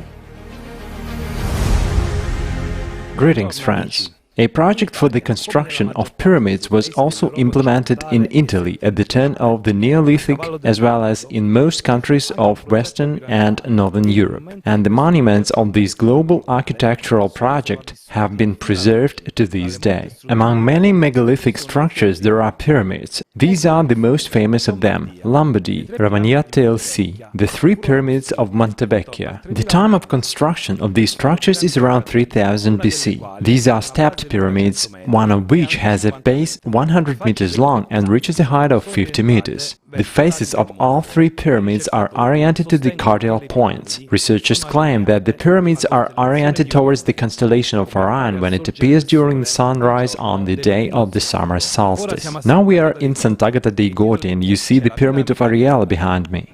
Archaeologists believe that its age coincides with the age of the pyramid in the Socca, Bosnia, which is 12,000 years. Like all other pyramids in Italy, it is completely covered with vegetation. If you look at the pyramid using Google Earth, you can be amazed at its perfect geometry. In addition to this officially recognized pyramid, there are two more pyramids in the same area: the Pyramid of Maiano and the Pyramid of Caiazzo. These three pyramids, like their Egyptian sisters, are in line with Orion's belt. Moreover, on the Italian island of Sardinia, the pyramids and the Sphinx were discovered. Another unique monument for the Mediterranean region, Monte de' Coti, was found on the territory of Sardinia, dating back to the second half of the 4th millennium BC. But at the beginning of the 3rd millennium BC, the structure of Monte de' Coti was probably abandoned. Traces of fires were also found. Around 2800 BC, it was completely covered with the huge layer of ground consisting of alternating layers of stones and crushed local limestone. After all, if human hands have been applied here, then who and when created these structures? Interesting results of the study of archaeological excavations lead to a completely unambiguous conclusion. Here, at the height of the Neolithic, within the period between 3800 and 2900 BC, the Azeri culture, San Michel culture, lived. According to one of the most prominent archaeologists of Sardinia, Giovanni Liliu, an interesting feature of this culture was that the Azeri culture was quite peaceful. First, the complete absence of defensive fortifications to protect villages and the paucity of weapons found in burials indicate that these peoples coexisted peacefully in the territory. Second, no evidence of the existence of a militant class of warriors. Third, the social structure was fairly homogeneous. A special feature of the burials is the color of the deceased with ochre, the color of the sun, which was supposed to symbolize their revival. The graves were grouped into necropolises. Funeral gifts and consumer goods are perfectly preserved in Sardinia. They allow us to discern the classless structure of this society, but architecture is still a key to understanding the social form. In the settlement, the houses are built in the same way. We do not find constructions of places indicating class division. All aspects of the life of ancient European cultures were subordinated to spirituality, which was based on birth, death, rebirth. The Great Mother Goddess, imprinted in archaeological sites in various guises and images, had the role of the supreme deity. In the Azeri culture, there was also a veneration of the Mother Goddess, which indicates their spiritual development. We see that in Sardinia, during these 1100 years, there was no city-state, which confirms the peaceful and equal existence of this culture, especially for Kaleidoscope of Facts.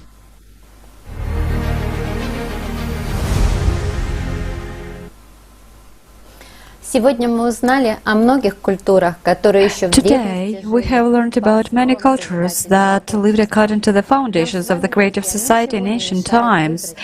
There is nothing stopping you and me, my friends, from choosing creative format to come to the unification of all people, to be responsible to society and to live in love and peace.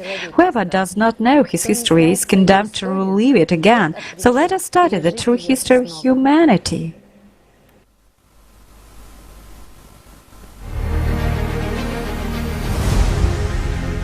Jana, there is an opinion that the ancestors of Earthlings live on Sirius.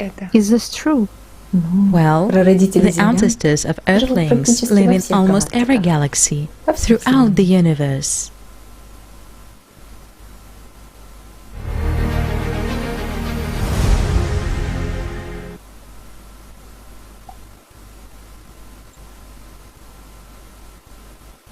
Здравствуйте, друзья. Hello, dear friends. Today, the opinion is being actively imposed that the modern humanity is the only highly developed civilization in the whole history of our planet. But comparing what was and what is today, involuntarily you start thinking, do we understand correctly what a highly developed society is? Is it really just technology? Can a society with advanced technologies but call itself civilized if they do not value if the representatives of such society do not value the life of each person? Isn't it time for us to review and define the criterion and indicators of a highly developed society and civilization? Civilization is a single entity. This is not a separate part of the world's population as it is presented to people today. And it is not when all people are the same. Civilization is when all people of the planet have the same goal, the goal to live a life worthy of a human being. This is a society that lives without wars, in peace and in perfect union, in harmony with the surrounding world. It's the society where all people have equal rights, have access to information about the world order and the role of a human in this world.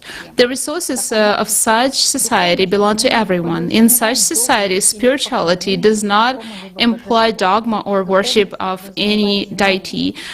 Spirituality implies knowledge about the true inwardness of a person, the true purpose of his or her life. This is a society in which people live by spiritual and moral values and are creators. And of course, it is the society of creators, yes. In such a society, since childhood, people help each other, direct each other's efforts to support and to know about the spiritual being, to fulfill their most important goal, and the universe as well. And the knowledge is not given by particular individuals. So the modern society, our modern world, is a society with a vertical hierarchy, I can say, where resources belong to the elite. Knowledge about the world order is hidden from people, and the information about the true path of spiritual development is distorted in favor of the priests. Even science today is appointed to serve the elite, as it is engaged in the development of more and more advanced murder weapons instead of improving human life. And if we take into account the fact that the primordial knowledge was brought into this world by highly developed civilizations and was given for the benefit and development of all mankind, I would like to ask a purely rhetorical question. Is it possible today to entrust our society a truly highly advanced technologies, where, in the society where money is valued more than a human life? In our consumer format of society, it will be instantly used to enslave people even more. And the knowledge associated with the pyramids and connected to the pyramids are really priceless, as they give people a unique opportunity to survive the cataclysms and restore our planet. But only if we, as humanity, can realize the whole tragedy of the current situation, and we can change the format of consumer society to creative one. The prior civilizations left us the greatest legacy, and our task is to understand, accept, and begin to apply the pyramids according to their true purpose for the common goal of humankind. And ideally, we should start creating such constructions ourselves and do all we can so that our descendants live a truly civilized society. Thank you. В разные времена люди At different times, people in pyramidal architectural form saw only a pile of stones. Is it literal? Is it really all about the stones? What is hidden behind the ancient spiritual symbolism of the pyramids? And right now, we will find out what knowledge was brought with the pyramid stones. And Belkis from Spain will tell us more about it. Hola, buenas tardes. Muchas gracias por invitarme. Hello everyone. Thank you very much for inviting me to participate in the Kaleidoscope of Facts conference today on Electro TV. And I would like to tell you that pyramid is the Latin form of the Greek word pyramids, which the Greeks used to call the Egyptian pyramids, the buildings of ancient temples of pyramidal construction. The word pyramid sounds and is pronounced almost identically in English, French, German, and Slavic languages, and this word originated in ancient Greece.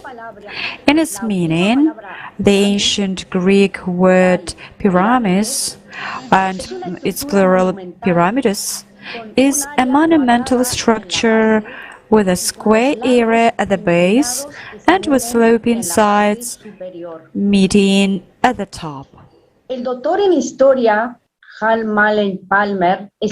Manly Palmer Hall, a doctor of history, explained that the word pyramid goes back to the Greek pyrrhus, meaning flame.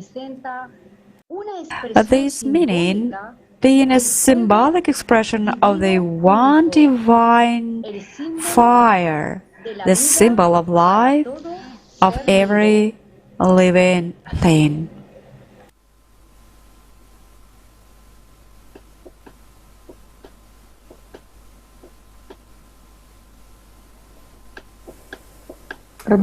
Продолжайте, Бенчи. Please go on your speech.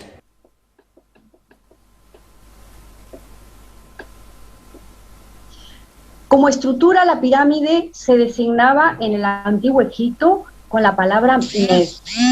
El doctor Edward, conservador as just the construction, researcher David Lewis has identified the origin of the Greek word pyramidos from a composite of the Phrygian and Phoenician forms of pyramid in Chaldean.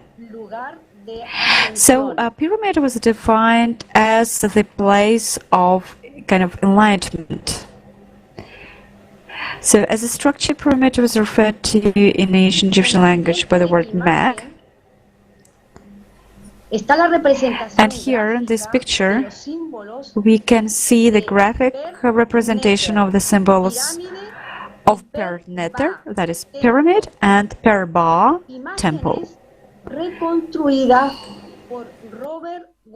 These images were recreated by Robert Wouter in 1998. Another meaning of the word pyramid in ancient Egypt is voiced as per neter, that is, house of neter. And Egyptologists translate the word neter as gods. However, in the pre-dynastic period, neter was represented as divine forces arranging matter.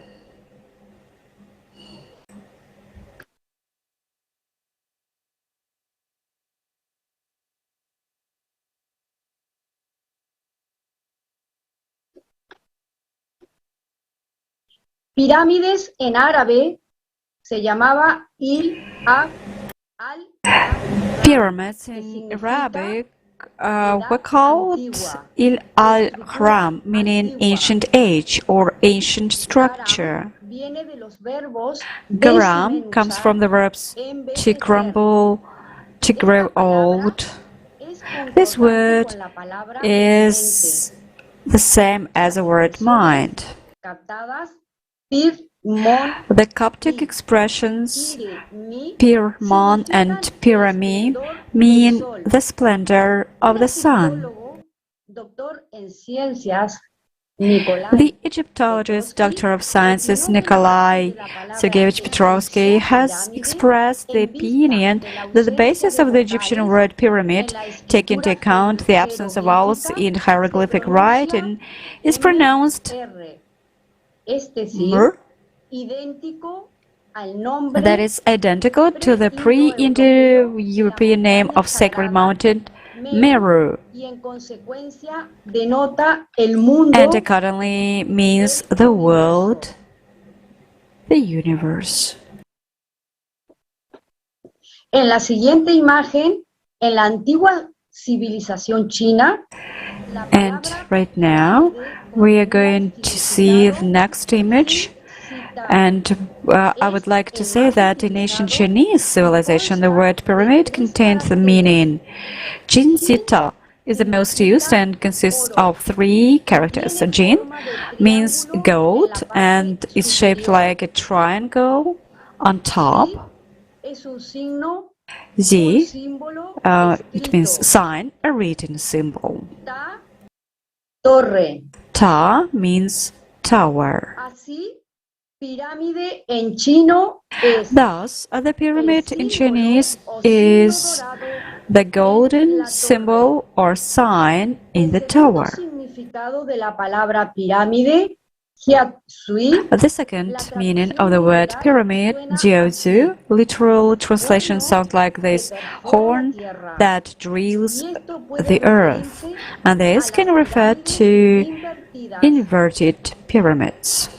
el tercer significado de len su The third meaning of lenzu means prism. una lente óptica que transforma A prism is an optical lens that transforms rays. Así, según el origen y el significado del So, concepto de la pirámide, hemos descubierto la pirámide está asociada a talking about naturaleza inmaterial, the meaning of the word pyramid, conocimientos, the origin of this word, so it was explained that pyramid is just interconnected with the different forces of nature. Thank you.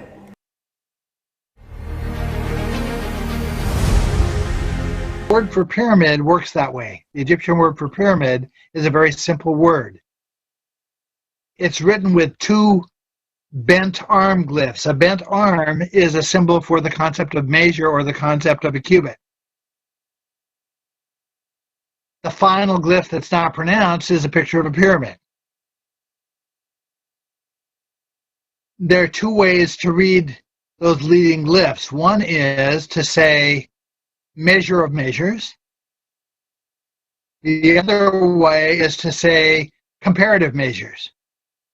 When we go to the Dogon myths of creation about the formation of the material universe, we come to myths that relate to Amma, the creator deity who creates the non-material domain, and a character named Ogo who plays the role of light or the role of energy. The Egyptian word is Aku, A-A-K-H-U, like the word Akhet. The Egyptian word means light, and it refers to a light deity. It's used in other words whose meanings relate to energy or to light. He is said to measure out the universe in 8 billion steps. Now, I know that the word step is one of the definitions of a cubit. A cubit can be measured in terms of the distance from a person's elbow to the tip of their middle finger, or it can also be measured by the average pace or step of a person. So when they say that Ogo measures out the universe in 8 billion steps, I know that the universe is much, much larger than 8 billion cubits. But one of the figures that has historically been given for the dimensions of the visible universe, the radius of the visible universe, is 8 billion light years. So it occurred to me that someone might be trying to set up an equivalence, a symbolic equivalence, between the concept of a cubit and the concept of a light year. So I went to the Egyptian hieroglyphic language, and looked up the Egyptian words for cubit. And one of the words is a compound word, as in English, where two words are combined to create a term. The word is aku meh. Aku means light, and meh can mean measure or it can mean cubit.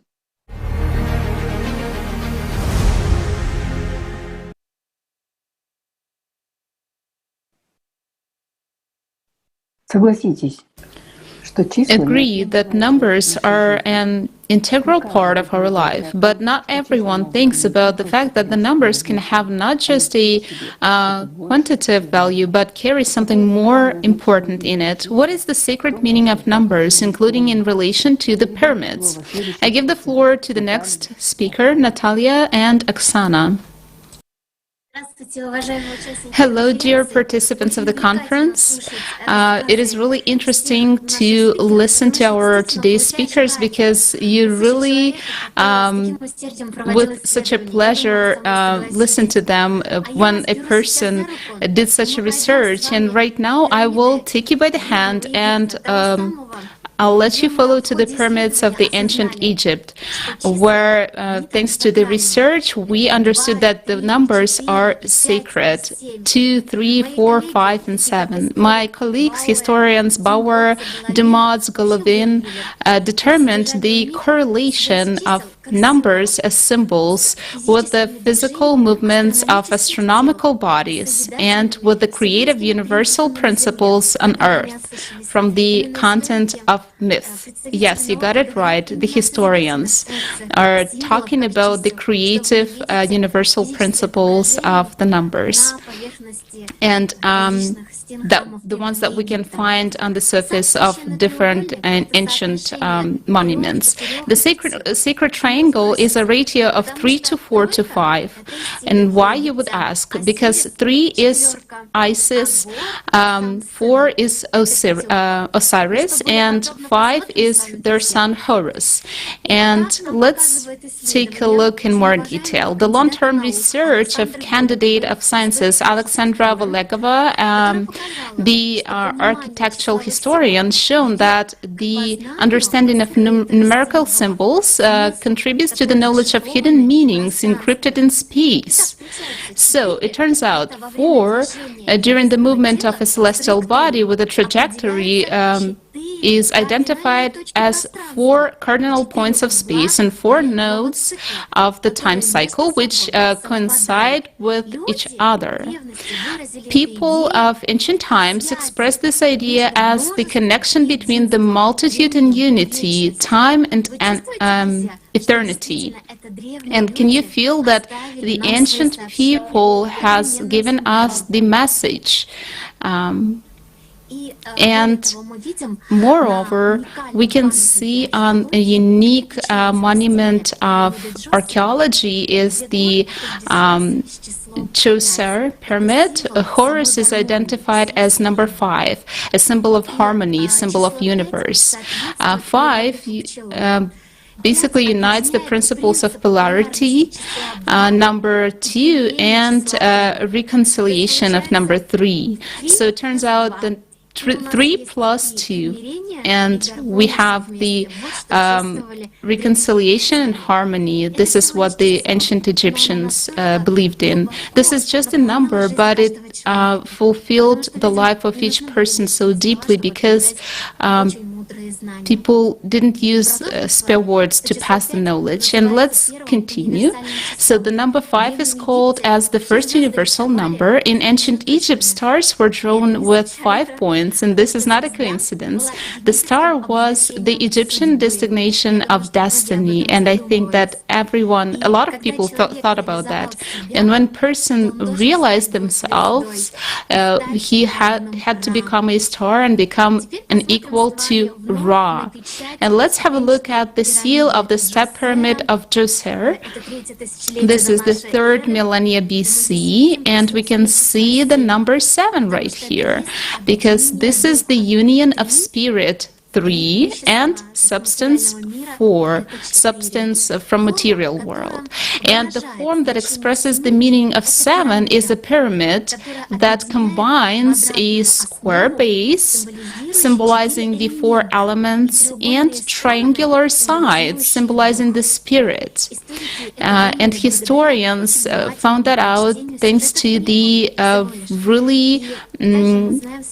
thanks to reading the myths. And we also know that 7 is the number of the process of development, growth, and the cyclic aspects of the universe, underlying the universe. And the number 7 in the step pyramid of Djoser also shows that the knowledge of ancient Egyptians actually correlates with the knowledge from different ancient inhabitants of other civilizations. And if we take a closer look to this number, the number 7 is like the phase of moon, and the full moon is the 14th day, 7 plus 7, and the 28th day, 14 plus 14, the lunar cycle ends. Moreover, due to the division into phases of the moon for 7 days, important holidays also last for 7 days. Pesach, Sukkot, that is a quarter of the moon. So we show you these artifacts from the pyramid of Djoser just to show you everything that I'm telling you right now. The fact that we have so many unique archaeological monuments, we just have to take a closer look into it, and all this knowledge will start to uncover. And let's now follow to China, where in Chinese Taoism, 7 is golden star, blue heavenly sky.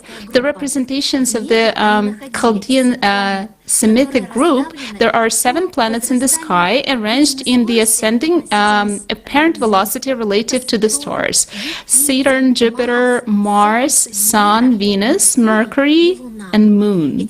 These planets affect the Earth and people, yes, each one of us. So the number 7 was understood as a celestial number. That is why in Babylon, if we take a look at the clay tablets, we read that they built the 7-step pyramid, ziggurat, as a sign of ascent to heaven or to God. Astronomers of the New Babylonian Kingdom of the 7th century BC divided the week into 7 days and the year into 12 months with one additional. You understand, right? Talking about the years when we have the 29th of February.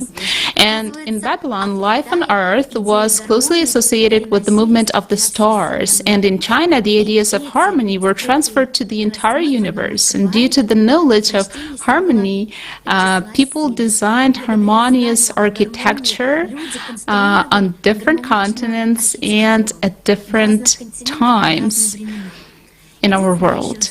And what also I would like to add and emphasize that the artifacts that we saw was the seal of Pyramid of Djoser that was found in 2017 with the numbers 3 and 5, and such archaeological monuments show that there are so many of them on the planet Earth and how much knowledge we can uncover to ourselves. And continuing the topic of symbolism of numbers, our researcher Let's Cranton will continue.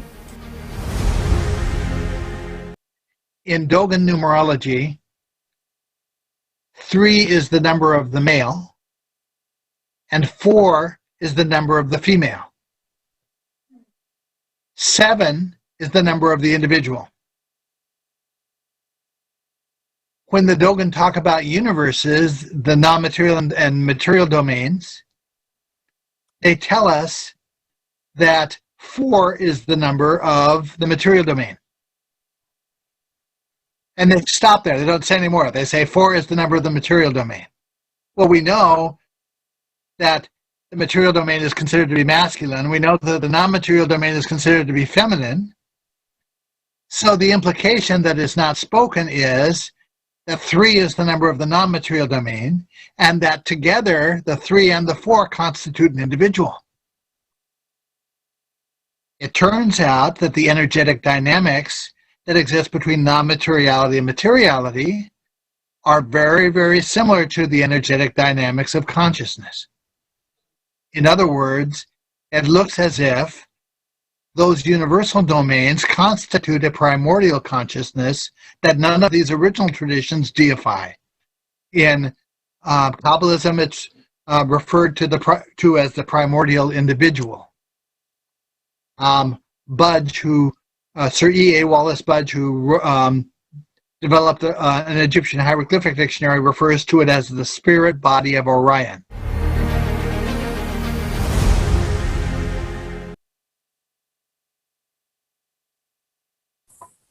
Здравствуйте. Hello, everyone. And before continuing the topic of symbolism of numbers, I would like to introduce you the Kaleidoscope of Facts, the Spear of Destiny, which took place on the 13th of November 2020. And now, continuing the topic of sacred numbers, I will tell you about very important numbers for our ancestors, 12 and 72. They are closely correlated with the numbers we discussed earlier and can be found in ancient cultures. The number 12 symbolizes the union of spiritual and temporal spheres, reflects the cycle, represents the cosmic order, and is present everywhere. In ancient astronomy, astrology, and chronology, 12 is the main number that symbolizes space and time, represents the organization of cosmic space, and is associated with temporal cycles. Let's remember the 12-year cycle of the Eastern horoscope, the 12 signs of zodiac, a year divided into 12 months. And note that the 12 sectors of the clock face where the minute hand moves 12 times faster than the forehand. The 12 minutes duration of the alad. In the scientific sense, the alad is the whole unit of time that is a great importance to all matter. And if you take the modern designation of Earth's time, the alad is 12 minutes, or rather 11 minutes, 56.74 seconds. When scientists get to the concept of this most important particle, the foundation, so to speak, the main brick of the universe, it will not just be a grandiose revolution in science, it will be a whole evolutionary leap. Then scientists will understand what is hidden behind the mystery of time, and realizing this will discover the true process of formation of matter of the universe. If people understand the essence of a lot, great possibilities will open up to them. But the most important number in ancient times was the number 72, in which 7 is a symbol of the divine attribute and 2 is a symbol of unity. An example, the number 72 symbolizes unity with God. The number 72 is unity with God, and it was obtained by multiplying the numbers 3, 4, 6, 9, and 12.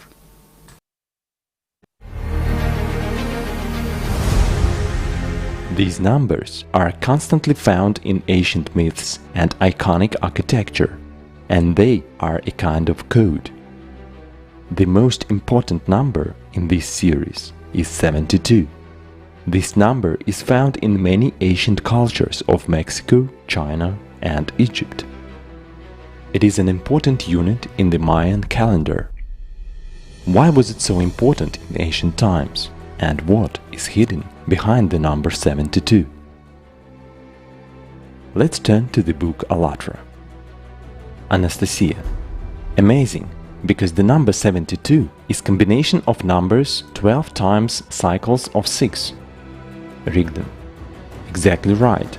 This number is rather complicated in many ways. In ancient Egypt, for example, there was thorough knowledge of the geometry of space, about exact numerical values of measuring angles of geometric figures.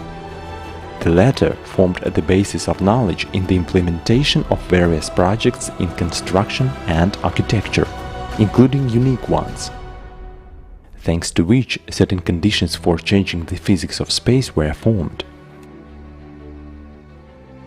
From the book ALLATRA, we have also learned that this is the number of dimensions that exist in our universe.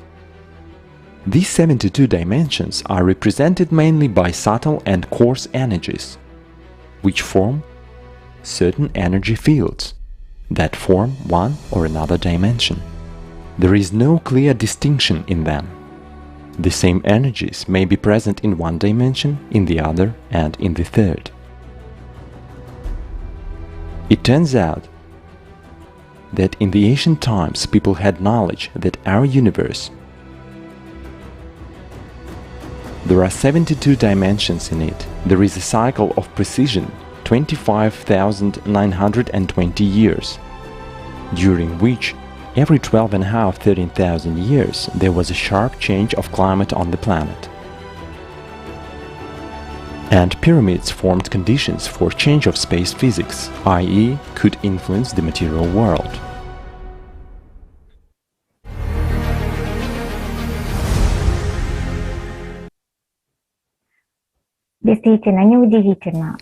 Indeed, no wonder this number is so common.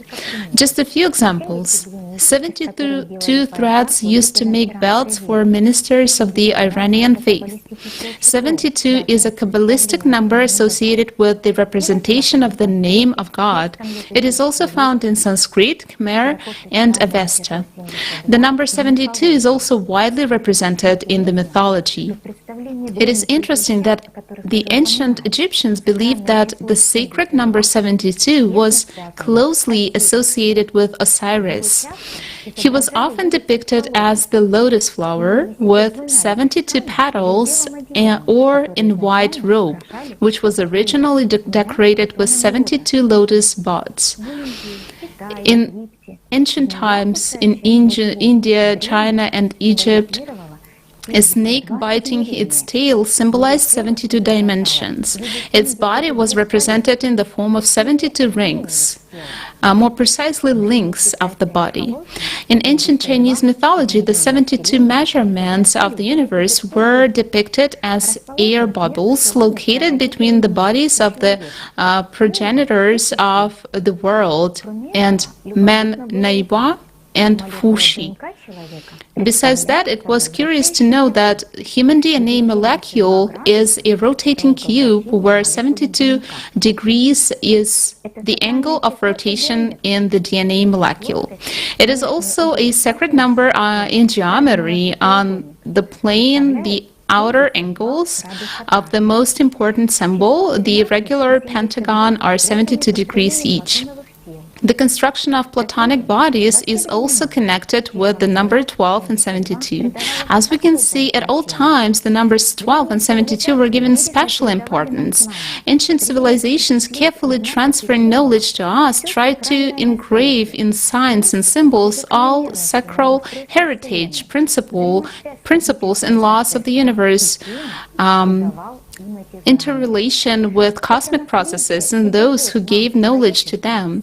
This heritage gives us, mankind, a stimulus to impetus to know ourselves and the universe.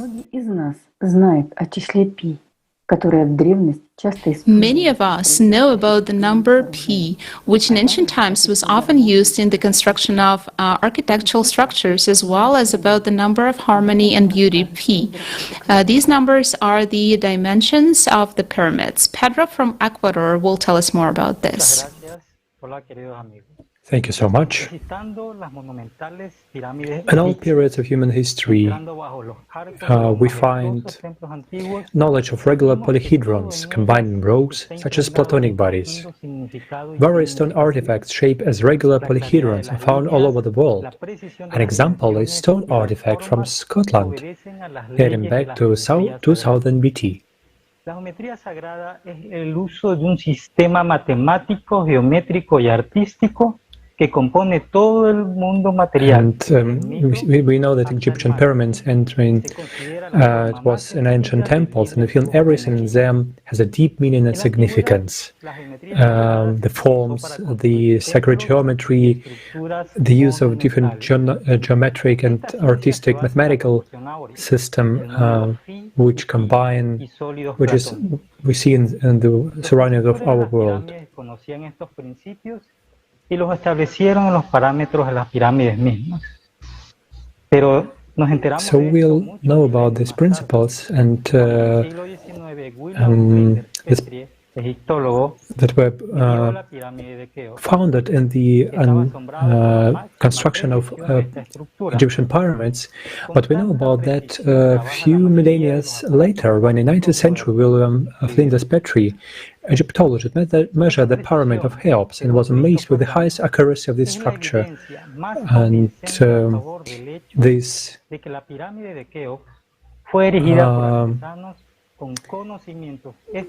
precision was very accurate, and most modern options work with such accuracy, he wrote. This accuracy, according to research engineer Christopher Dunn, is utmost convincing proof in favor of the fact the pyramids of Cheops was erected by a craftsman who had special knowledge and advanced technology. But scientists were even more amazed when these sizes were compared, and they found such parameters in the pyramid about phi and P, and let's watch video from Christopher Dunn's book, The Pyramids of Giza, Tomb of a Power Plant. The proportion of the golden ratio is observed in the dimensions of the Cheops pyramid as the ratio of the pyramid face height to the half of the base length. The P number is observed if the perimeter of the pyramid base is divided by double height. These two proportions made it possible to display the mass of the Earth and its size in the dimensions of the pyramid at a scale of 1 to 43,200. The duration of the calendar year is displayed in the nearest hundredths. Speed of light.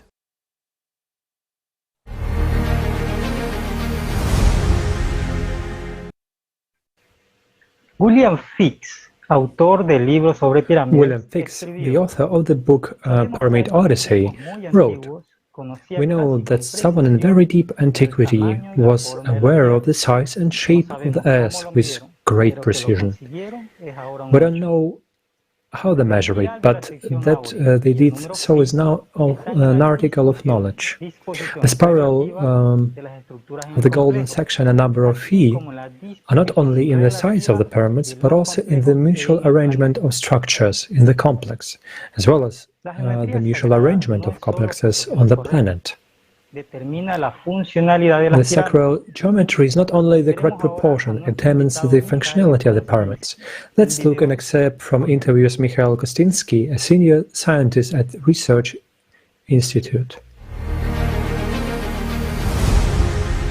If you connect all three pyramids with one line, then you can see that it goes through all the southeast corners.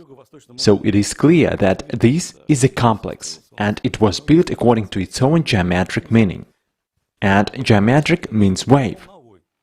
That is, we can associate geometry here with the wave right away. And based on the geometric dimensions, you can calculate the length of this wave, having applied geometry. That is the optimal wavelength which this device could work with. For example, the ratio of the perimeter of the Great Pyramid of Giza to its height is equal to 2p. Yes, correct. It is actually easy to calculate and easy to see, but this is just one of the ratios. There is a lot of golden ratio in such proportions. Lots and lots, correct. Golden ratio indicates to us that there is some kind of functionality, because the golden ratio can be considered as the ratio of the wavelength of various processes, in fact. That's how you can explain it. It's true. These wavelengths must combine in certain proportions, and everything in the world is connected by the same mathematical formulas and concepts. Yes, I agree with you. As Tupolev said, an ugly plane will not fly.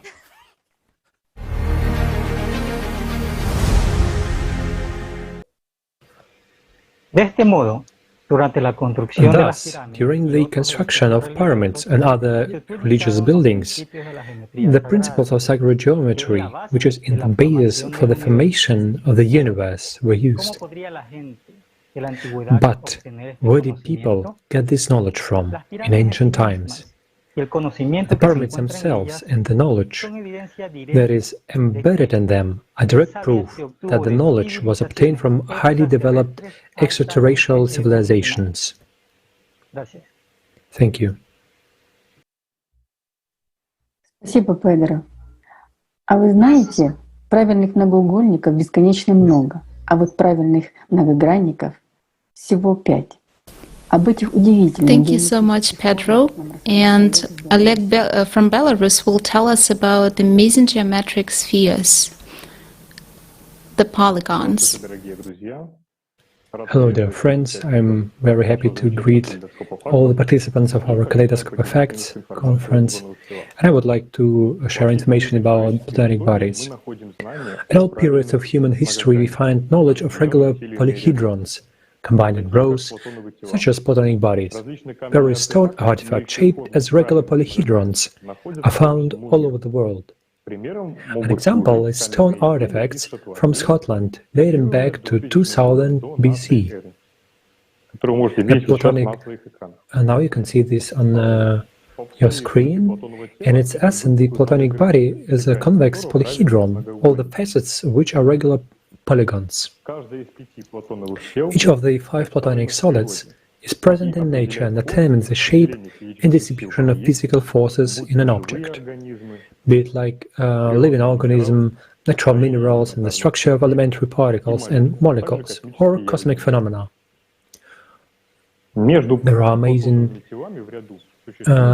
geometrical relationship between platonic solids. Thus, Andrew Warren, PhD, wrote in his article, Platonic solids as structured geometric objects. He showed that the possibility of constructing platonic solids from the structural elements, Kepler and Fibonacci triangles, the proportionality of which is represented by the golden section. This reflects the strict interrelation of platonic solids in the series and their mutual transition. The most common geometric form of megalithic architecture is a quadrangular pyramid. However, this is only half of the figure. If we add another pyramid to it from below, we get a bipyramid, an octahedron. According to Plato, this is one of the figures underlying the structure of matter. For example, in Kepler's model of the solar system structure, Mercury's orbit exactly fits into one octahedron, and the circumscribed circle gives the orbit of Venus. Today we also know that the crystal lattices of many minerals form an octahedron. Thus a pyramid carries the properties of semi-octahedron and also conveys the electric laws. And I pass the floor to the next speaker.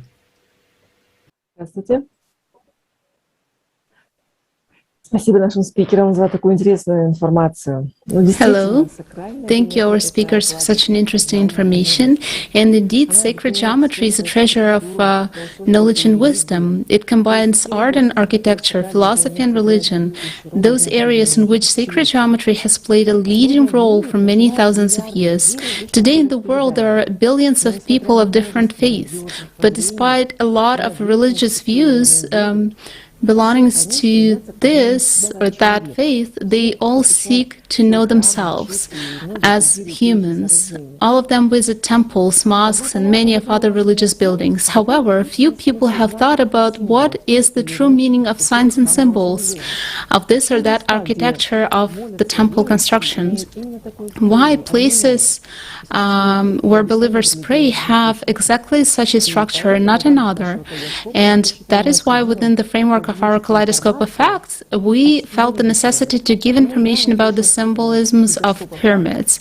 We know from the previous Kaleidoscope of Facts that signs and symbols are codes that reveal knowledge to the humankind. And what sacred information do architectural structures like pyramids carry? What does the human energy structure have to do with the pyramid? What do sacred writings and revelations of people who have passed their spiritual path, holy elders, say about it? And we will learn about this from our next speakers. And first I would like to pass the floor to Nadezhda, who will touch upon the meaning of signs and symbols in our lives. Nadezhda, the floor is yours. Вас не слышно. Включите микрофон, пожалуйста. Unfortunately, we cannot hear you. Could you please turn on your microphone? Знаки и символы окружают нас повсюду.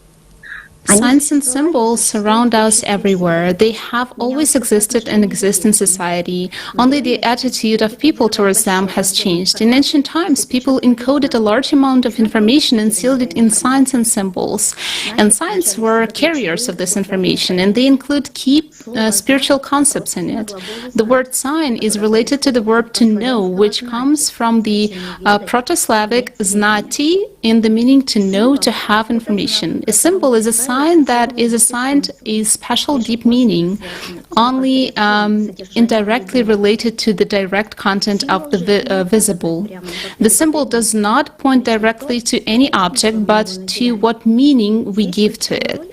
Associations and an artistic image and experience or an idea of something plays a key role in it. The symbol began to be used as a semantic meaning of ordinary human affairs, used in various everyday aspects of being. In modern world, any people can find whole system of their traditional symbols and signs. For example, numbers are signs for numbers. Letters are the signs for sounds. There are musical signs, signs of hieroglyphs. There are watermarks, insignia, postal payment signs, traffic signs, and many other signs. The signs that we can see right now on the screen are now understood by every person. And do we understand the signs and symbols that left to us by ancient times? We do not know, although they carry a huge amount of information. Let's consider such an example of spiral. Galaxies and cyclones are moving in spiral, and our DNA is also twisted. I wonder where our ancestors saw spirals. What we know for sure is that spiral shapes are found both in myths and everyday objects. This symbol is represented in the picture of the creation of the universe among different peoples of the world. And this was reflected in the artifacts. We see right now on the screen a winged solar disk, and for a modern person, this is just a reminder of Egyptian culture, paintings from the art of the past. But for a person who knows the truth, these signs are the signs of true history, reminder of those who brought this knowledge. The Allatra sign is found in many cultures of the world. Despite the fact that the knowledge has been repeatedly rewritten and changed, we trace one essence of the meaning of Allatra from culture to culture. This essence was conveyed in different words and contexts. It means one thing: a love of God and the power of God. In ancient times, for people living in different parts of the world, the Allatra sign was a conductor of the creative power of God. This sign reminded about the primordial knowledge, about the increase of one's inner love to God, about the spiritual development of the individual. The barrier of such a sign in ancient Egypt, in addition to Isis, was the goddess Hathor, the daughter of the sun Ra. Her name meant the house of heaven. And on Allatra TV channel hosted a Kaleidoscope of Facts. Allatra is the oldest sign where you can find more information about this primordial sign. And as we can see, the signs have always been in our society. They conveyed the spiritual meaning and essence of knowledge that was understood to every person in every corner of our planet.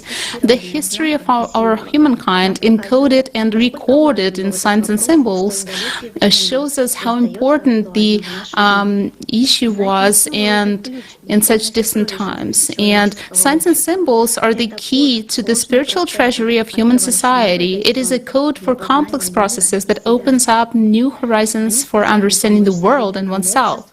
And they're able to help modern society to find out the true meaning of life and adjust the vector of development of civilization from consumer to creative. You can read more about the science in more detail in the book Allatra, and how and when there was a change of signs and symbols. The most importantly, the ones that we forgot, we can find out from the video XP Energy, the world's first creators of the artificial consciousness. Again, we are going back to what is a sign. Since ancient times, a sign, a huge amount of information was compressed to a certain sign, and the sign carried that information. And it was enough for people. Why? People lived by a little different values. That's why we find a lot of signs. In antiquity, we do not find symbols. Later on, the symbols emerged. When did the symbols begin to emerge? When what started to dominate? The consumerist order. The consumerist. And along with the consumerist order development, rather than sign writing, symbolic writing began to be established. Again, why? Because property appeared. Greed appeared. There appeared a need to count something, to negotiate about something or something else. I mean, the wrong values. We lost our core values.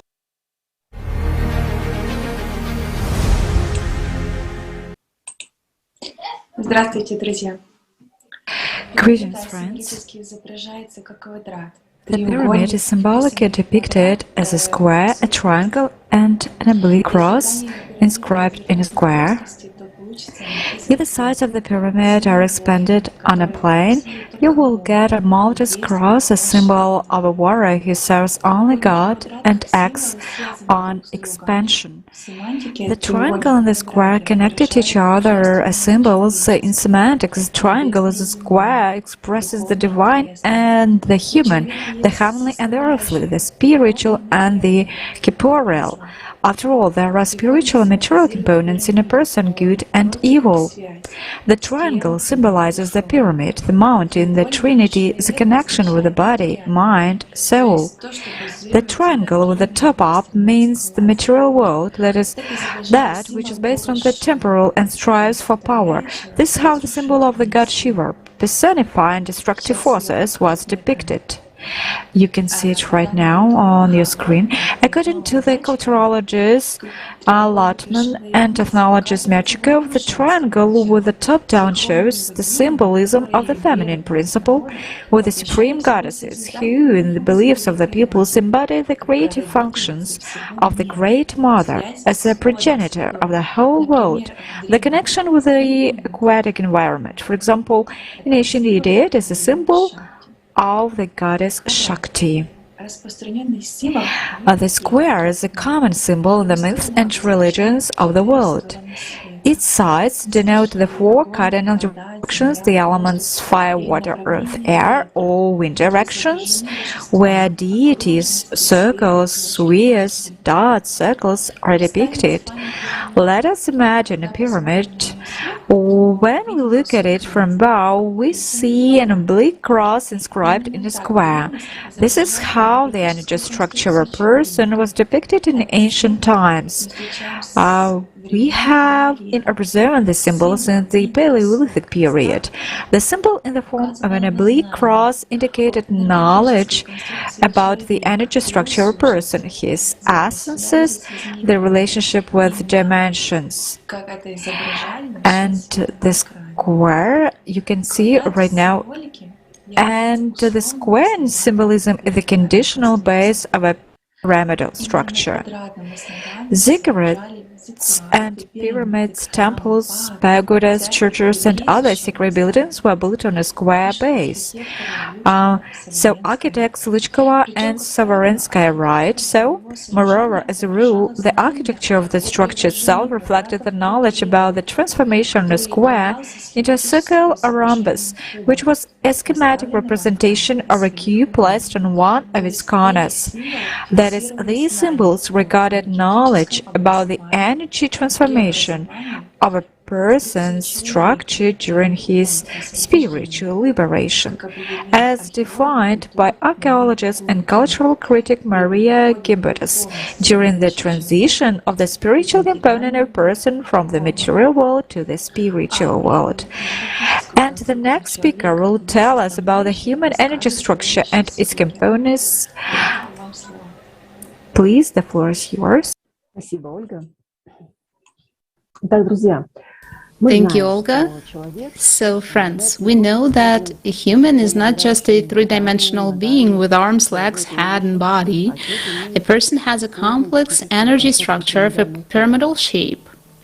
Right now on the screen you should be able to see it. In previous Kaleidoscopes of Facts, we have repeatedly talked about the human energy structure, and we detailedly analyzed it, and you could find out about it in the Kaleidoscope of Facts about Holy Spirit on Allatra TV. I will briefly describe the energetical structure of a person. The overall design is designed in such a way that a human soul is protected more by body. The body is a replaceable material shell, temporary and mortal. There is interaction between the energy and physical parts of the human structure, the processes of energy and information exchange. In the figure, in the picture, we see projections of the four sides of the pyramid, the entities, so the right, left, back, and front. But in everyday life, he doesn't notice how any of the entities are activated. However, he feels the result of such activation. For example, a feeling of fear, frustration, longing, etc., negative emotions are a consequence of the activation of right entity. The left essence manifests itself by the emergence of a person's pride, selfishness, temptation, various desires. Emotions associated with the past, including memories, are caused by the back essence. And finally, the work of the front essence will be accompanied by a manifestation of a sense of comfort, strength, and joy. So the described essences are associated with the animal component of a person, which throughout the life manifest their dominant function, but only a person can learn how to control them. Certain spiritual practices help a person to manage these essences, and one of them is called chetverik. This practice helps a person to track the action of essences in the form of emotional states that have arisen and to prevent their negative impact, and not to waste the attention and kind of like forwarded to the spiritual development. Another practice that also helped a person to free himself from the influence of the animal nature and establish a connection with his soul was called the pyramid. Thanks to the pyramid meditation, a person could feel his energy structure again connected with the four essences, but most importantly, feel his soul, which is enclosed in the middle of the energy structure and is located approximately on the level of solar plexus. With the help of this meditation, a person realizes in practice that the soul is the main, most important part of his entire structure. And thanks to the experience of this practice, a person establishes a strong and deeply sensual connection with the soul, avoiding provocations from the animal nature. In summing up, I will note that the sacred essence of these meditations is able to take control of your selfish animal nature, exercise the control of thoughts, emotions, desires, and finally, eventually achieve the true goal of life, to become a spiritually free being. More information about the described practices you can find in the book Allatra. And next, I would like to briefly refer to the fragment from the book of written by Anastasia Novych, Allatra. Even in the architecture of the same Christian church, the basic knowledge is recorded. So the quadric four-petal structure with a center, a cylindrical central room, a pyramidal architecture of the entire building. The latter can also be crowned with a pyramidal spire or domes in the form of an onion with pointed end. And these are basically the essences: the center soul, personal space, a pyramidal structure, architectural symbols of the transformation of a square into a circle or octagon. It's also worth noting that thanks to certain spiritual practice, Sa Ba Shu, as the ancient Egyptians called it, people also achieved a special state of higher enlightenment, and a huge role was played by pyramidal structures as one of the conditions were when performing this practice in achieving the state of enlightenment. And it also has been said that it indicates that the pyramids themselves was used like a tool to work on oneself and help to overcome the animal nature. And today, any person using the described spiritual practices is able to achieve the highest enlightenment. And based on the above, it follows that the knowledge about the true essence and meaning of human life of this Earth was being known to humankind since ancient times. And what's more important is that existing pyramids were built all over the world for a reason. After all, more than one scientist has given versions that there is a missing link in the pyramid that activates the work of the pyramid. What is this link? What is the true purpose of the pyramids? We will tell you a little bit later, so please stay with us.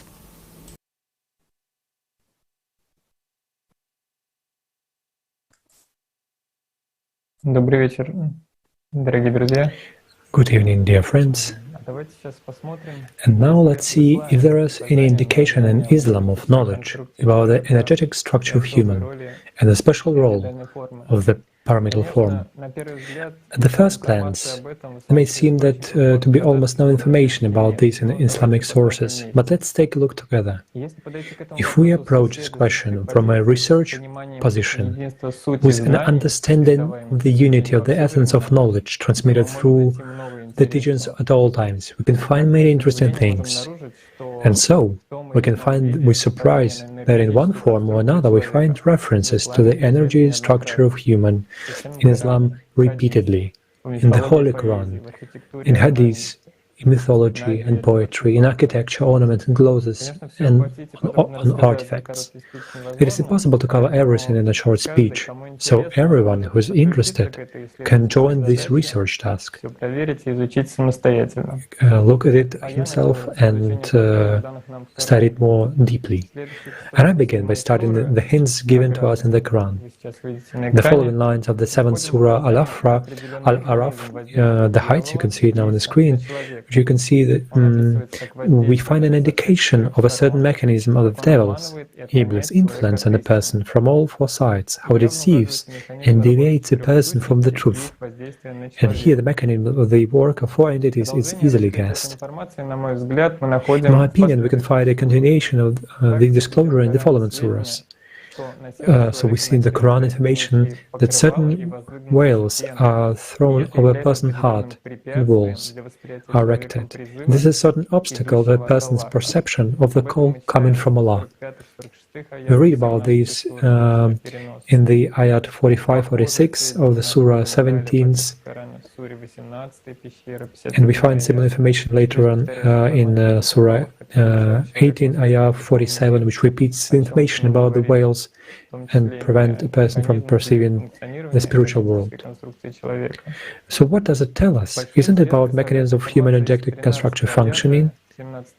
Great interest in the information in the Surah 17, Ayah 13, and take a look at these lines. It's interesting to know the location of the Book of Facts in the area of person's neck, which roughly corresponds to the position of centers of essences. The information from the Surah 82 of the Quran comes immediately to mind. And indeed, over you are keepers, noble and recording. They know everything you do. And as well in the lines from Surah 50, when we two receivers, recording angels, receive, one seated on the right and one on the left, he, meaning man, utters to no word except that was him and an observer prepared to record. Another understanding translation of this verse is from Valery Porokhova, who translated this process as a word harbinger of good and evil. And now let's turn to the text of Hadiths and legends. We also find indication of 4 entities in the human energy structure. So Tirmizi transmitted information about 4 questions that will be asked from a person on the Day of Judgment. Now we can see it on the screen. We see that, in fact, this is a report related to the activities of 4 entities. And it immediately becomes clear that why it will not be possible to deceive at the post-humorous trial, because the recording of all acts is carried out continuously and imperceptibly for a person. At the beginning I mentioned poetry. In this area we find mentions in Omar Khayyam about the existence of 4 elements, 4 forces that influence a person. And one of these verses you can see now on screen. So speaking about the indication in Islam for the special role of pyramidal form, let's start with mythology. The tradition of Muslims, as well as in the teachings of previous periods, one can find references to the world mountain, so-called Mount Kaf. But I want to move to the description of the most important concept, paradise, in Arabic, Jannat, which is traditionally described by a multi-level structure with the presence of special elevated places. It's interesting to have information that in the post-canonical literature, Jannat is described precisely as a multi-story pyramid, which is crowned with lotus of the utmost boundary, mentioned in the Quran in the 53rd Surah An-Najm, the star. And to reveal the important point, I want to ask the Hegel supporter to put a video clip from the Call of Mahdi broadcast. Igor Mikhailovich, a lot is also said about the way to heaven. And in various religions, they even describe that there will be a sort of multi-step pyramid. In Islam, in the Quran, it is told about the peak crowned with the lotus of the utmost boundary. Well, could you expand on this a bit? This actually originates from ancient understandings of what a human being is, which were based on exceptional ideas and knowledge. As of today, unfortunately, we don't have such equipment.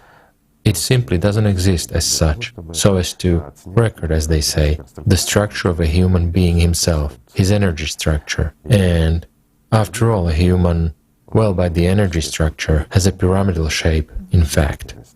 However, when he reaches the lotus of the utmost boundary, the structure changes. Well, this has been told about. It's nicely described in the Alatra book as a fact, which you cannot argue with, because it's also depicted in the most ancient religions. And again, in this case, the very pyramid may be regarded as stages of advancement of a person himself, or as Jacob's ladder, which leads to the heavens, right? And consists of steps. These may also be regarded as a personality which is evolving and striving for God while ascending, so to say, from one dimension to another. And when it reaches the 7th dimension, it's exactly when it reaches the lotus of the utmost boundary. What does it mean, the lotus of the utmost boundary? It's a very old meditation technique, which, well, it is called in different ways. Some people call it meditation, although it's actually a spiritual practice, and it has nothing to do with any of the religions of the world. But all saints do learn it in various ways, prayerful states, meditations, but it's the only way, let's say, of communication with God.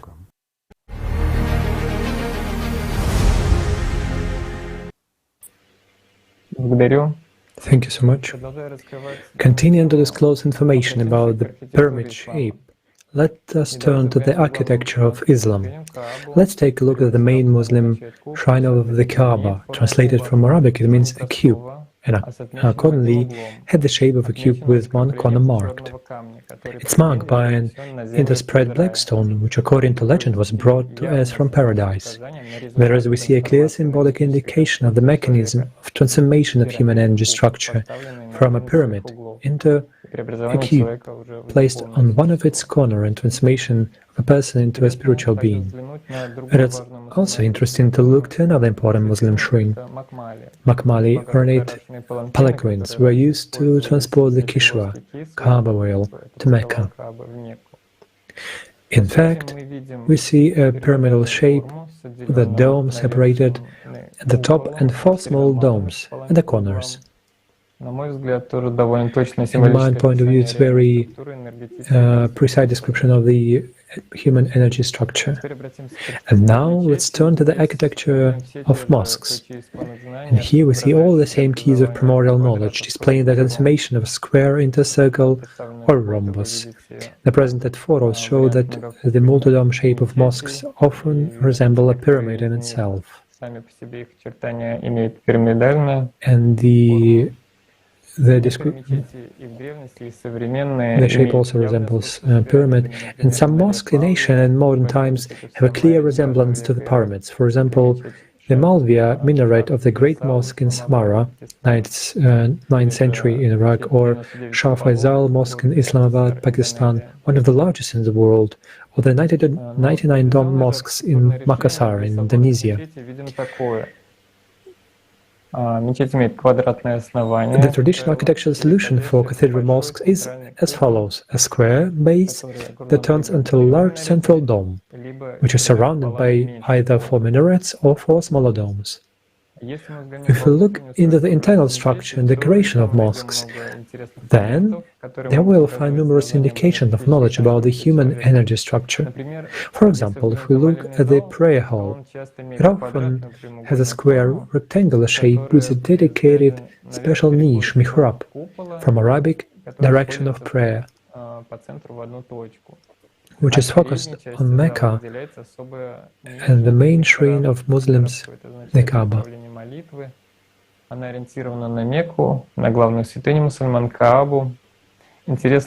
It's interesting that the mihrab is usually richly decorated and the upper wall is often decorated in the form of a shell, and the symbol of storing a spiritual pearl in a person, his soul.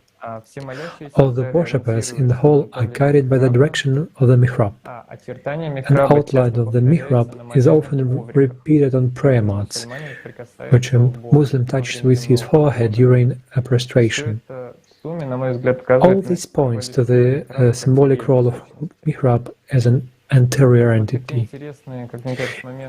All these interesting moments, I move to the presentation, and we understand this information that is transmitted through poetry and architecture. It's really a lot of information, and it's really a field for research work. And in conclusion, I want to say that all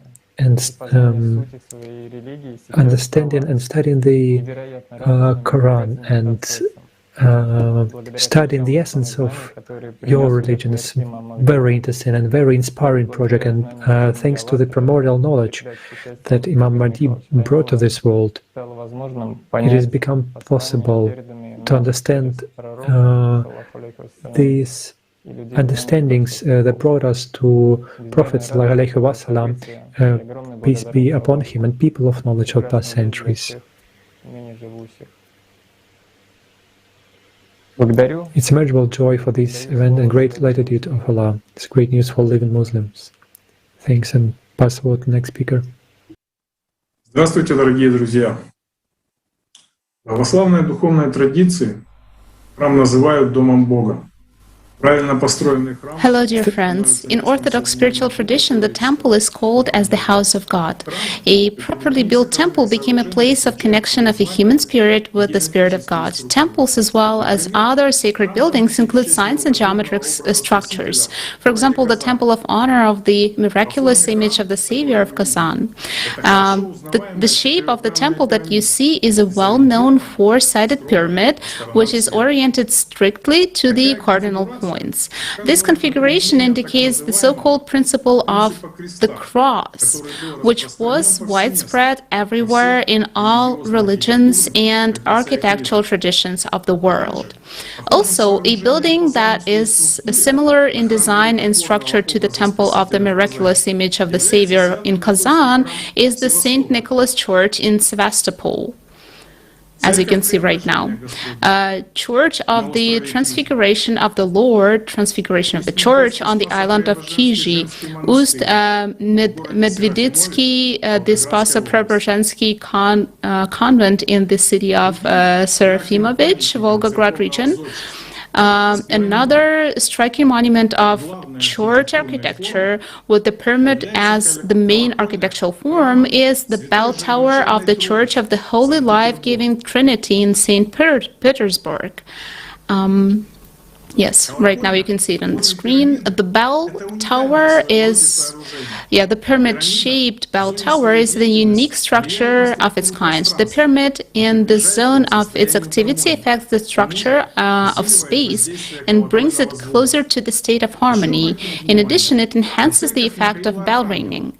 And also, it's worth paying attention to the Church of Saint Michael, the Archangel, in the village of Kamenskoye, where there is not a four-sided but three-sided pyramid. There are a lot of temples where you can see a connection with the pyramids. Some elements related to the pyramids are not visible at first glance, since pyramids are not always four-sided structures familiar to us. They can be three-sided, 5, 6, 7, and even 8-sided. Pyramids can be smooth, stabbed, conical, combined, inverted, and even phantom. Here's an example of a phantom pyramid in the architectural construction of temples and mosques. For clarity, let's say that one of the meanings of the word phantom is the image of something, in this case, a pyramid. Here is a panoramic view of the Kazan Kremlin, the Annunciation Cathedral on the right, and the Kur Sharif Mosque on the left.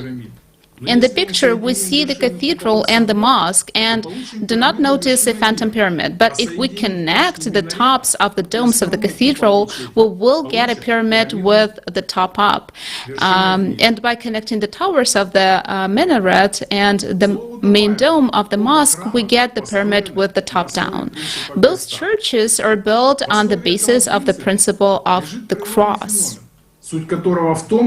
This principle is based on a natural phenomenon, the essence of which is that if you put a temple or pyramid on a foundation in the form of a cross or organize the architectural structure of a temple in the form of a cross, then a zone of compaction of the energy flow will necessarily appear in the center of the cruciform foundation or temple. In other words, the energy point will appear a center in which the energy flow is concentrated. Dear friends, let's watch together a video of the so-called Chladni figures, which shows the manifestation of this phenomenon well on the example of acoustic vibrations of different frequencies, where the sacred geometry is manifested under the influence of sound.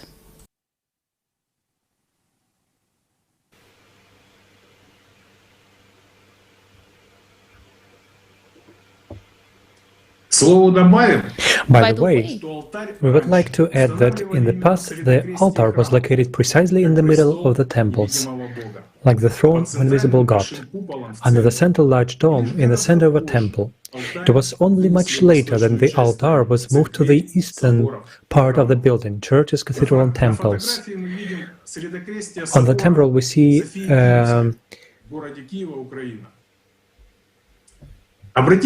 part of this church in the Kiev Sophia in church, and we can know from the book of Alatra that this middle cross and table just symbolize a precious pearl in the shell, which is the entire ancient Eastern knew the destination of the soul. By the way, in ancient times in Kievan Rus, the original version of the Cathedral of St. Sophia, Divine Wisdom in Kiev, was nothing more than a 5-relief cross-domed temple with certain chapters, which had a pyramidal composition, and was only all the ancient spiritual symbolism, a circle, a rhombus, an indication of 3, 4, 6, 7, 8, 9, 12, and 13, as well as the Alatra sign. This cathedral was dedicated to the Annunciation, that is, to the Mother of God and the Archangel Gabriel. In the picture we see the original form of the Cathedral of St. Sophia of Kiev, and the modern one, which in the 17th and 18th centuries were subjected to restoration, and the slightly rebuilt Baroque style, causing the building to significantly change its appearance, including its geometric and spatial form. If we look at the temples, and we see it very clearly on the picture. If we look more precisely, more closely to the pictures, we will inevitably come to a conclusion that the pyramids played and still play a crucial role in the architecture of temple buildings, not only of Christian but also of other religions in the world. Thank you, dear friends. Спасибо, Владимир. Thank you, Vladimir. Greetings, friends. As we have already seen today, during the whole Kaleidoscope of Facts, that all the artifacts and architectural buildings on different continents, all religions of the world, they all carried sacred knowledge and symbolism, reflected in visible energy processes associated with spiritual transformation, the transformation of person with the help of spiritual practices such as the pyramid and the Chitwarik. There are a lot of examples where cathedrals, mosques, ancient temples indicate knowledge about the pyramidal structure person. Now let us pay attention to the architectural planning, where we can see images and ornaments inside the temples. Displaying geometric signs in an ornament is a very ancient tradition of symbolic knowledge transfer, where the main symbols of the four essences are triangles, hemispheres, arcs. Let us take the example of Hagia Sophia in Turkey. Astronomical, mathematical, and geometric methods were used in the construction of this cathedral. So all this cathedral, I could say, there's a great number of symbols and signs which were left to us. Just it is enough to look at them. When you look at the architectural plan inside, we will see the same symbolism of the designation of the four essences of the pyramidal structure of person. The center dome is connected by means of triangle sails. Images of the four gospel writers are usually placed on them. The symbol of a semicircle, an arc, to denote four essences. This is a system of semi-domes and arches. And we have seen on the previous picture, right, 5 on the left. 5 dots, right? The connection. Then we see that these are the designation of the spiritual practices, Chitwarik and the pyramid.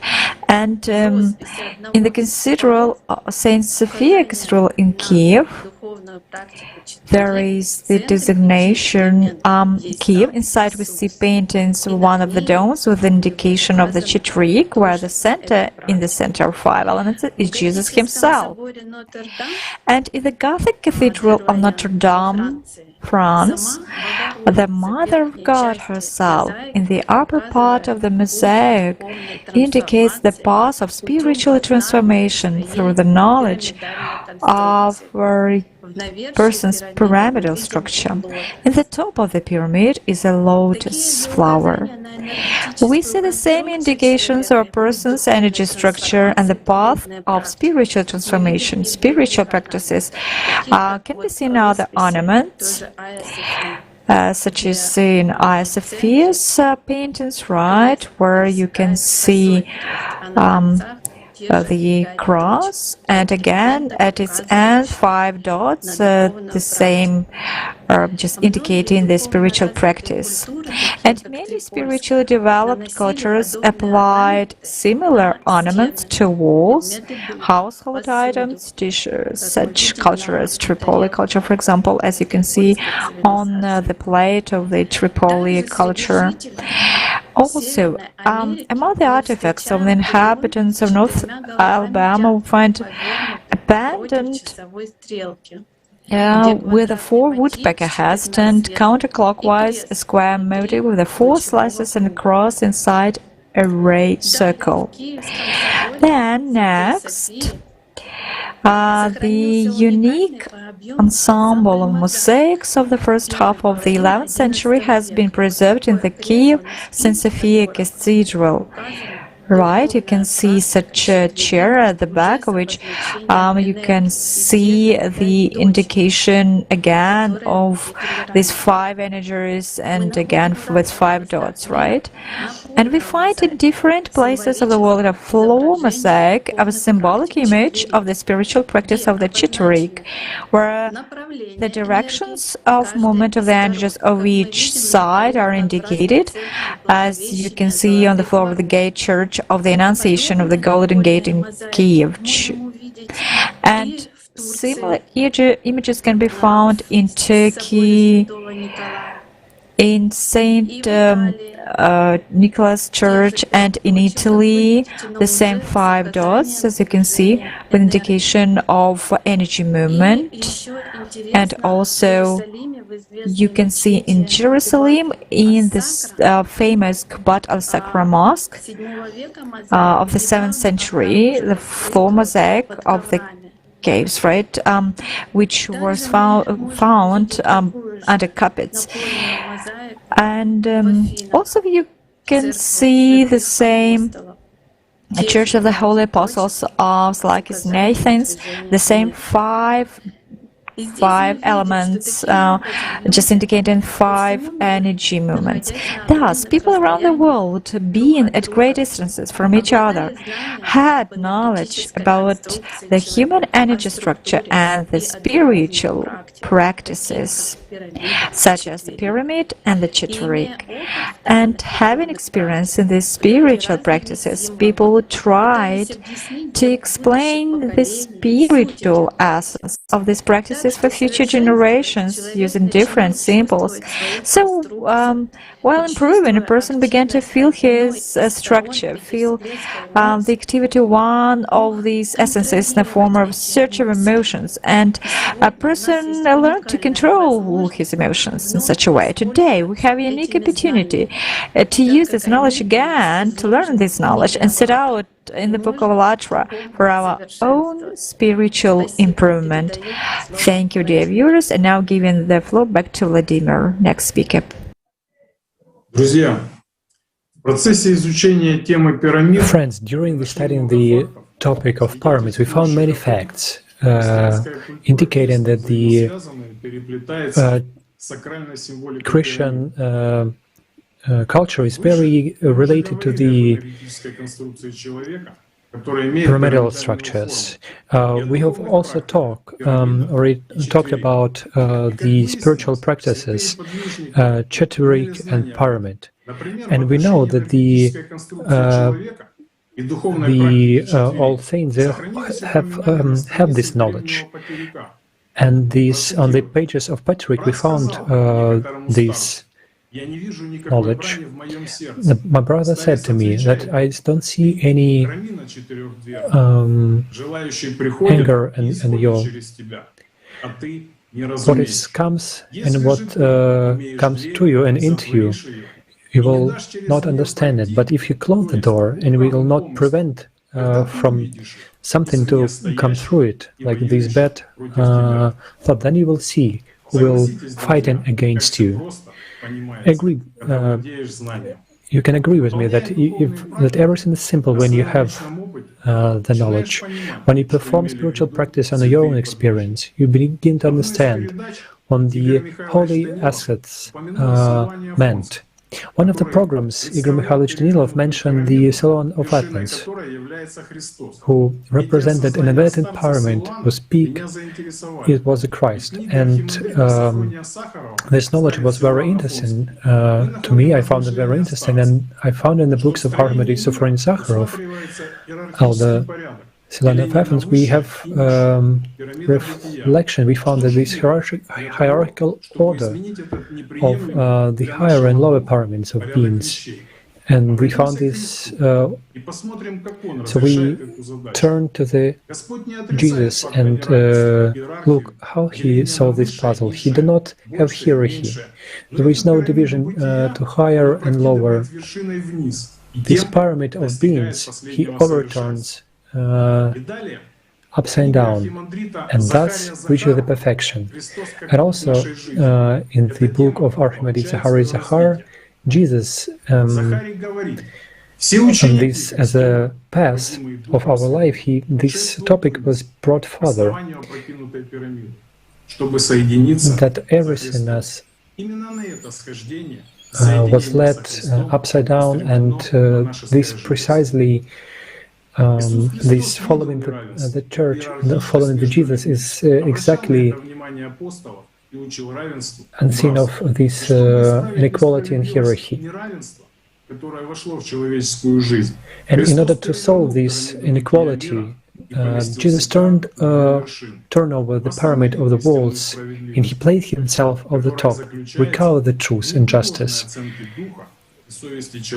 And this consists of a mutable assessment of the spirit and conscience of a person. He equally valued everyone, gave the same commandments, and it's a unique example, not close to anyone. And we see that God did not make any difference. There is no above and beyond. And this, what the love of God is, please love each other as I love you, as Jesus said. And by the way, how it's not to remember our Dorothy and his ascetic admonishments around life, describing love of kindness. He wrote that, imagine that a circle, and the center is God, and the straight lines are represent human lives, and as much they closer to the center, they are closer to their God, and they're closer to the center, are closer to each other. And the more he is closer to the God, the more he gets closer, he connects to him, it's united. And the more we are connected to each other, the more we are connected to the God, because God is love. Unity in many and many in unity. It's the words of Igor Mikhailovich Danilov very resonate from the program of life. Let's look at our life and the circle of life. And we are closer to each other. Our love is more closer. Why? Because we become more spiritual, more free. We have more power of life naturally. When we are closer to each other, we resonate more in the frequency. And that is a vision of love. So let's love each other, dear friends. All the best to you. Thank you.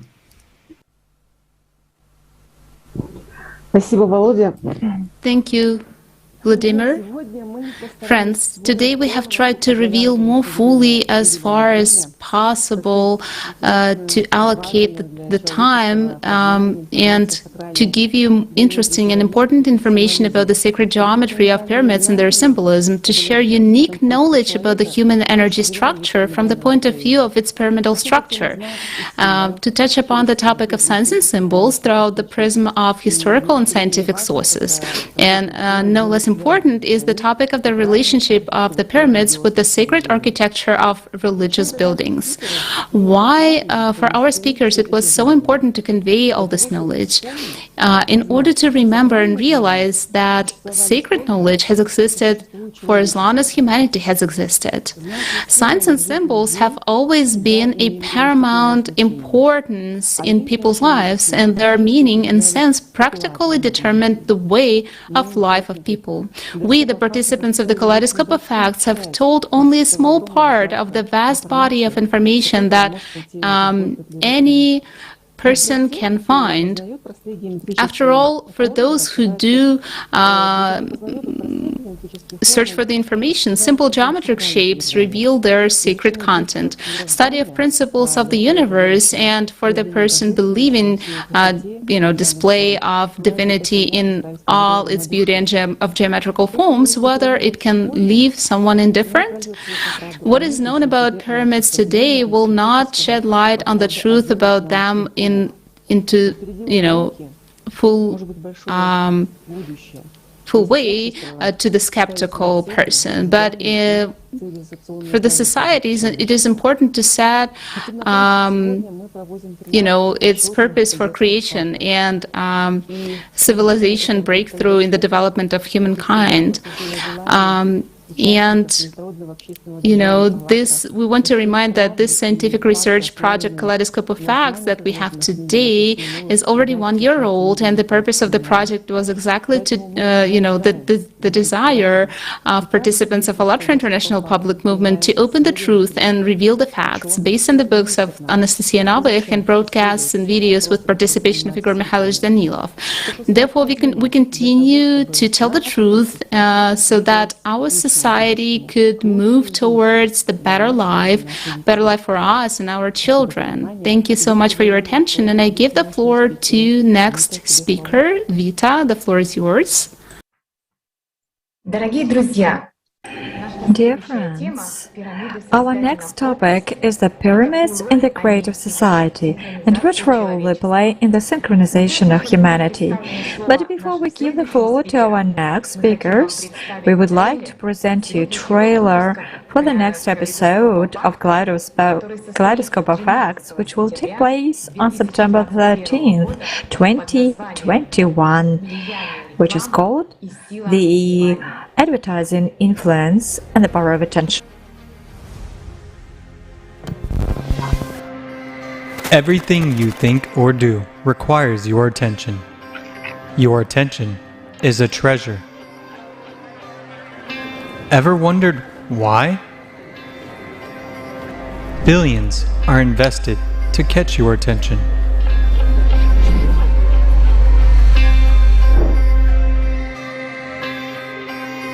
Don't you feel like being manipulated? Me? Never. But what if we are all being manipulated? Do you want to know what is behind all of this?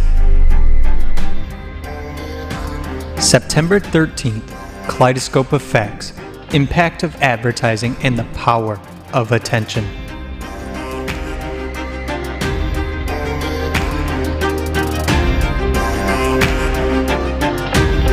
Initiated by participants from Great Britain, Slovenia, and Croatia.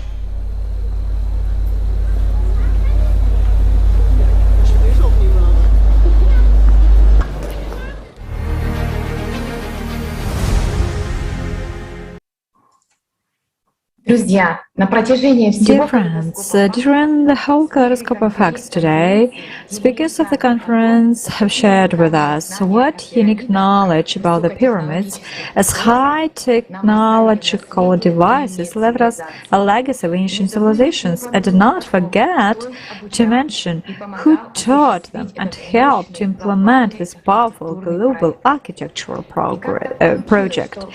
And how is it possible that today this monumental, carrying themselves so much knowledge and discoveries buildings are perceived by the majority of people only as burial walls of pharaohs built by slaves and as places of tourist pilgrimage? And I would like to pass the floor to our next speaker, please. Добрый день. Hello, dear friends. How come the pyramids historically been regarded as tombs and shrines? The first pyramid in Egypt was a step pyramid, a grandiose structure of Pharaoh Djoser in the 27th century BC. The gigantic construction was organized by architect Imhotep, and it was a grandiose structure for those times and for today.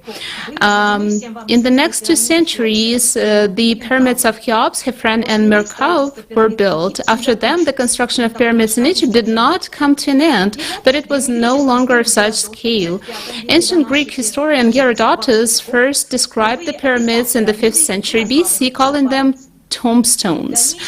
The further ancient Greek and ancient Roman historians have picked up words of Herodotus and have expressed opinion that pyramids are monuments of arrogance and haughtiness of the Egyptian pharaohs who wanted to immortalize themselves, to glorify the name, and to hide in bowels of pyramids. Thus, the pyramids were alleged as a chest of gold. That is why for hundreds of years they've been hidden, and they tried to crack them open and find the treasures. Nevertheless, medieval Arab travelers considered the pyramids to be treasuries and repositories of knowledge. Al-Masudi and Al-Busir's view on the construction of the pyramids as a rescue from the flood impending the climatic change stands out. But salvation here was implied as hiding in the pyramid treasures and written evidences of wisdom. In the 18th century, the Brinton Thomas Show concluded that the inner construction of the Great Pyramid is of little use for a tomb, and therefore the structure was most probably a temple. The travelers also thought that the pyramids are prehistoric archives of Egyptian priests or ancient observatories. Or border fortresses, secret refuges for immortal pagan orgies. The science of etymology from the end of 18th century in its development confirmed the role of pyramids as giant tombs of pharaohs who dreamed of eternal life and glory. And one interesting point here is that at the end, by the end of the 19th century, the pyramid of Pharaoh Unis was discovered, where for the first time, archaeologists saw texts inside, and the so-called pyramid texts, magic incantations and formulas that were supposed to ensure the safety of the pharaoh's soul. The pyramid of Unis was built 200 years after the Great Pyramids. Although we know that no such texts are found in the Great Pyramids, historians have concluded that simply before that the incantations were oral. Nowadays, we can clearly see that there are already enough studies about sacral geometry of pyramids, about their orientation according to the starry sky, with analysis of pyramids by modern techniques with the participation of physicists, and the very sophisticated studies have been carried out. But many historians and archaeologists hold on to long-held opinions, rejecting and redeclining, at least publicly, other reasons for building the pyramids. For example, in South American pyramids in recent years, scientists have decided to put forward the theory that the pyramids of South America were built by local people, and historians continue to invert the theories and to put arguments under them by passing the facts inconvenient to official sciences. And we can say that the historians basically, they make up these theories and go around those facts that are inconvenient to the science. А вы знаете, в последнее время And you know that recently more and more often scientists, researchers, and just people began to be interested in information about the extraordinary properties of such similar simple substance in our lives as water. After all, we know that where there is water, there is life. And scientists have found out that this phenomenon contains many mysteries, and now our next speaker will tell us about it. Evgeny, please. Guten Tag, liebe Freunde. Hello, dear friends. I begin my speech with an interesting case. In 1956, a bacteriological weapon was being developed in a closed laboratory in Southeast Asia. During a secret meeting to discuss the characteristics of the weapon, suddenly all the participants were taken to the hospital with symptoms of severe food poisoning. The investigation immediately came to a standstill, as the scientists drank nothing but the water in the decanters of the table on the tables. A check showed that there were no harmful impurities, and the chemical compositions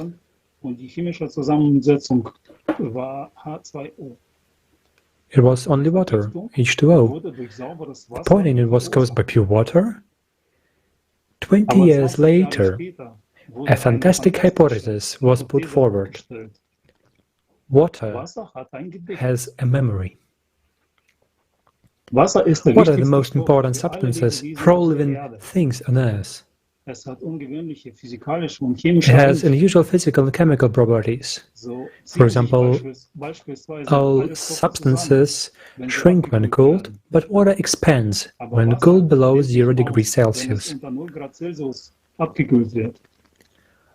But the most interesting thing that experiments around the world have shown is that water has a memory.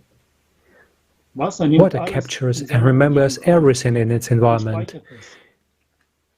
If water comes into contact with a substance, it recognizes its properties and keeps this information in its memory, acquiring new properties in the process. At the same time, its chemical composition remains unchanged. The structure of water is how its molecules are organized. Under a microscope, you can see how molecules come together. These groups are called clusters. Scientists believe that clusters are memory cells in which water records everything it sees, hears, and feels. With the help of modern equipment, it was possible to record that each memory cell of water contains 440,000 information fields, each responsible for its own type of interaction with the environment. The stability of the cluster structure confirmed the hypothesis about water's ability to absorb and store information. In the next video, Dr. Yasuyuki Nemoto will tell us about water crystals by Dr. Emoto Masaru. Please turn on the video.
remember these 2 points about the water science. First one, water memorizes and transmits information. It's a relationship between water and information.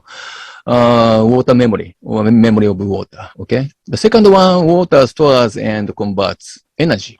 This is based on the phosphate water research by Dr. Gerard Pollack. So water information and water energy, they are connected. I believe the climate change, the climate is basically depends on water. You know, even the earthquakes, I believe that the water in the rock or in the, you know, formation like under the ground is playing a role, I believe. But anyway, I believe the climate changes is just reflecting the collective consciousness of humanity. So in this sense, everybody has the same, you know, same significance, same importance for the humanity. Each person. Even you are on the lying on the bed, you know, or if you don't, you cannot do any action at all. You are emitting vibration. You are emitting information like that, and you are affecting all the world. So if you have a life, you know, you are changing the world. You have a potential to change the world.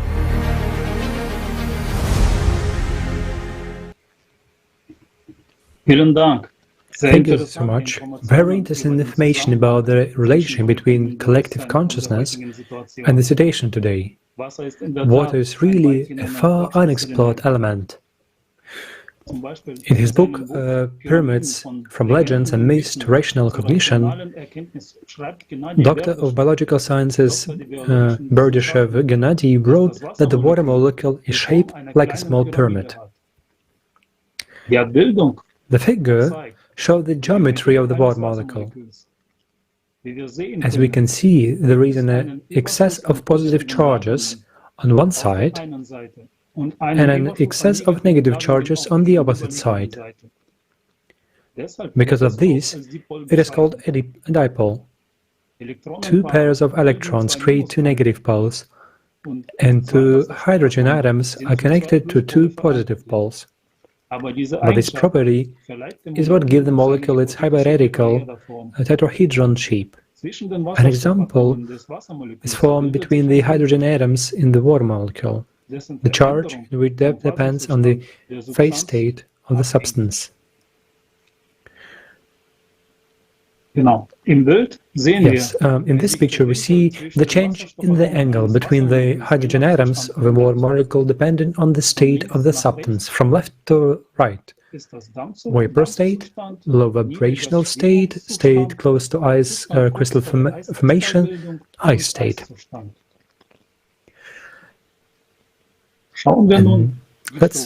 Now let's pay attention to the structure of the pyramids.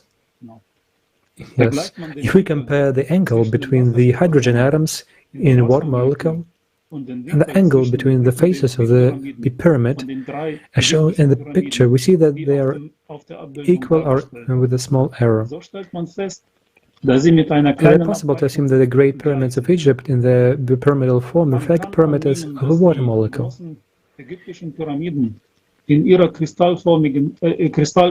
important to know that the key component of the pyramidal complex was water. Es ist auch wichtig zu erwähnen, dass der wesentliche Bestandteil aller Pyramidenkomplexe das Wasser war. Water was also found under near the pyramids. In Mexico and Egypt, we see the beds of dried up rivers, while in Bosnia, a river runs next to the pyramid complex. We know that water has the ability to preserve and transform information. As Maria Witte, archaeologist and researcher, said, megalithic stone structures can be charged or programmed in a certain way during their transformation. Thus, pyramids and waters worked as one unit. Water remembers everything it comes into contact with. Everything that we generate is stored. In the water, everything is stored. and eventually comes back to us. And if we generate good, we affect the water. And the positive effect is amplified many times by the pyramid complexes. Thank you. And on this place I want to give to Irina that will tell us about Schumann's effect.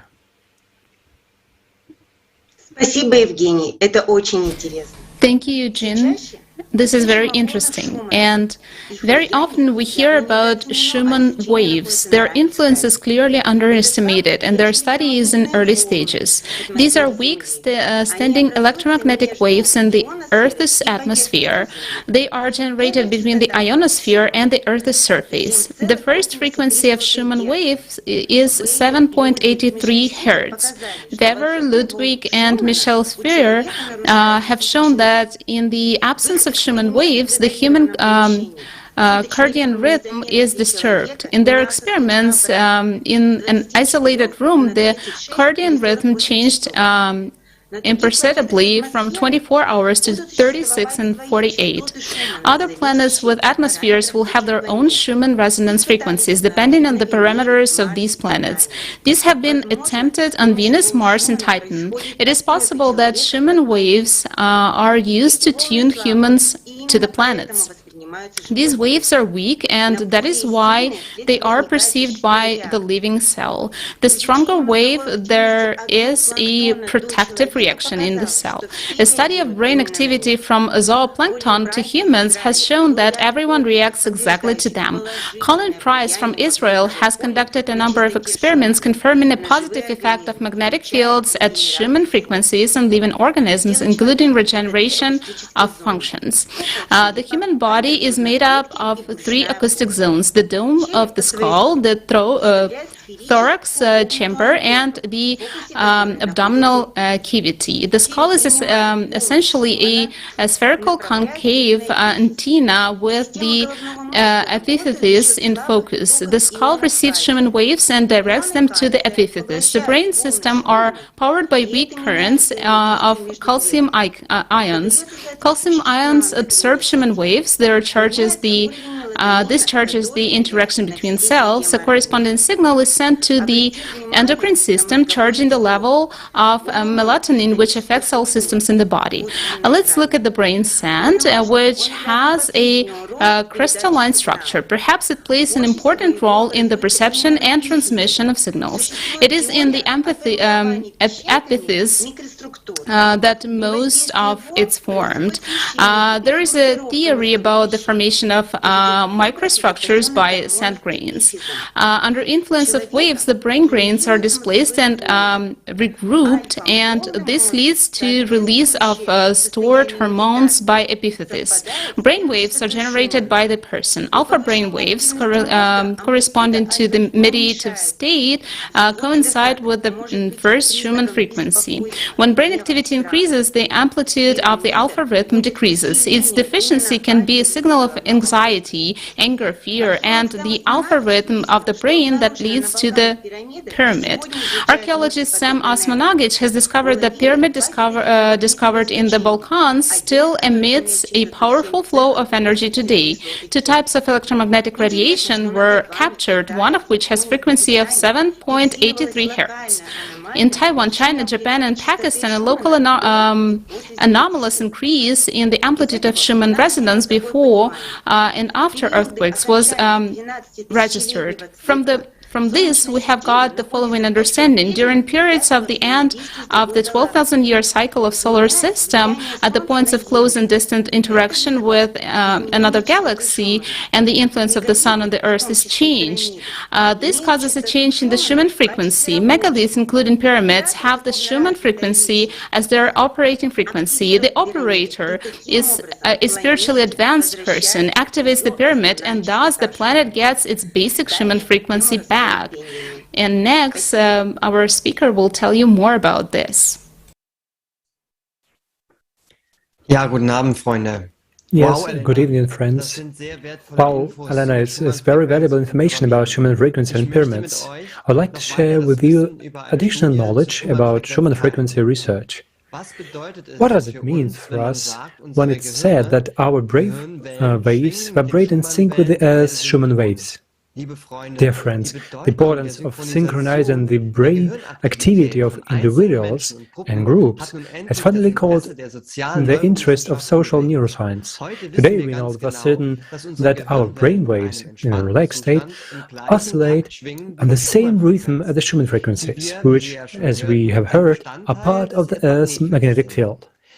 Until now, it has been assumed that Schumann's waves act as the close generator in this process, but now it has become clear. We also influence Schumann's waves with our brains.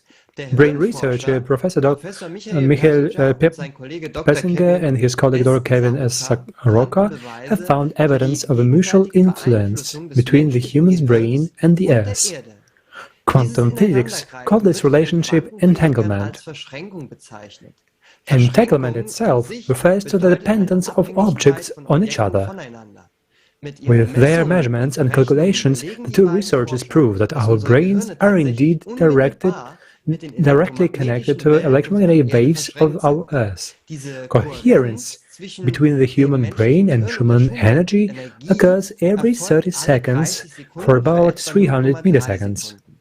Coherence means optimal synchronization of the body's rhythm, heart's beat, breathing and blood pressure, with each other coordinated interaction between cells. The more relaxed we are, the higher this coherence is. In order for people's physiological activity to be synchronized, the magnetic field must transmit the appropriate information between them. As we can imagine, the Earth's magnetic field and the Schumann frequencies play a decisive role in this. Thanks to them, synchronization increases and, for example, our sense of belonging, self-esteem, sense with altruistic behavior as well as our social behavior. Synchronization, on the other hand, clearly decreases during arguments.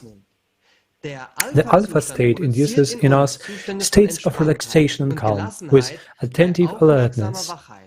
In this state, ego consciousness recedes. In this respect, we can say that full resonance with our Earth can only happen through a state without ego. The graph clearly shows that the electromagnetic fields of man are identical to the electromagnetic fields of the Earth. Dear friends, together with the results of the second ongoing study conducted by the HeartMath Institute, Public Creek, California, USA, a truly sensational opportunity is before us.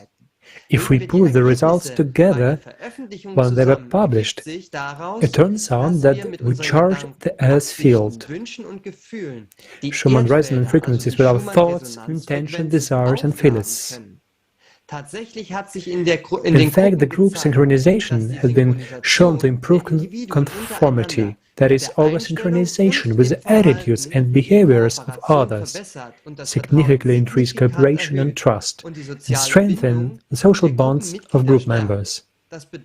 This means that the more people resonate positively with each other, the healthier they are, all of these associated with them become.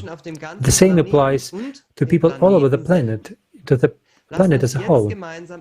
Now let's watch an excerpt from the program together, Klima, Future Now, with Igor Mikhailovich Danilov, what the pyramids are for. I thank you.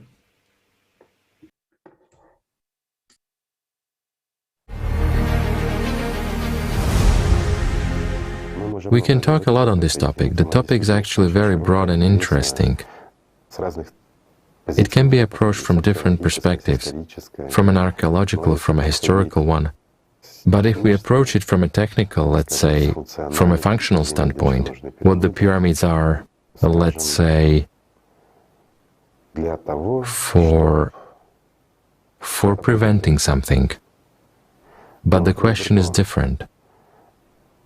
For example, what's the use of a car if there's no driver, right? People. Certainly.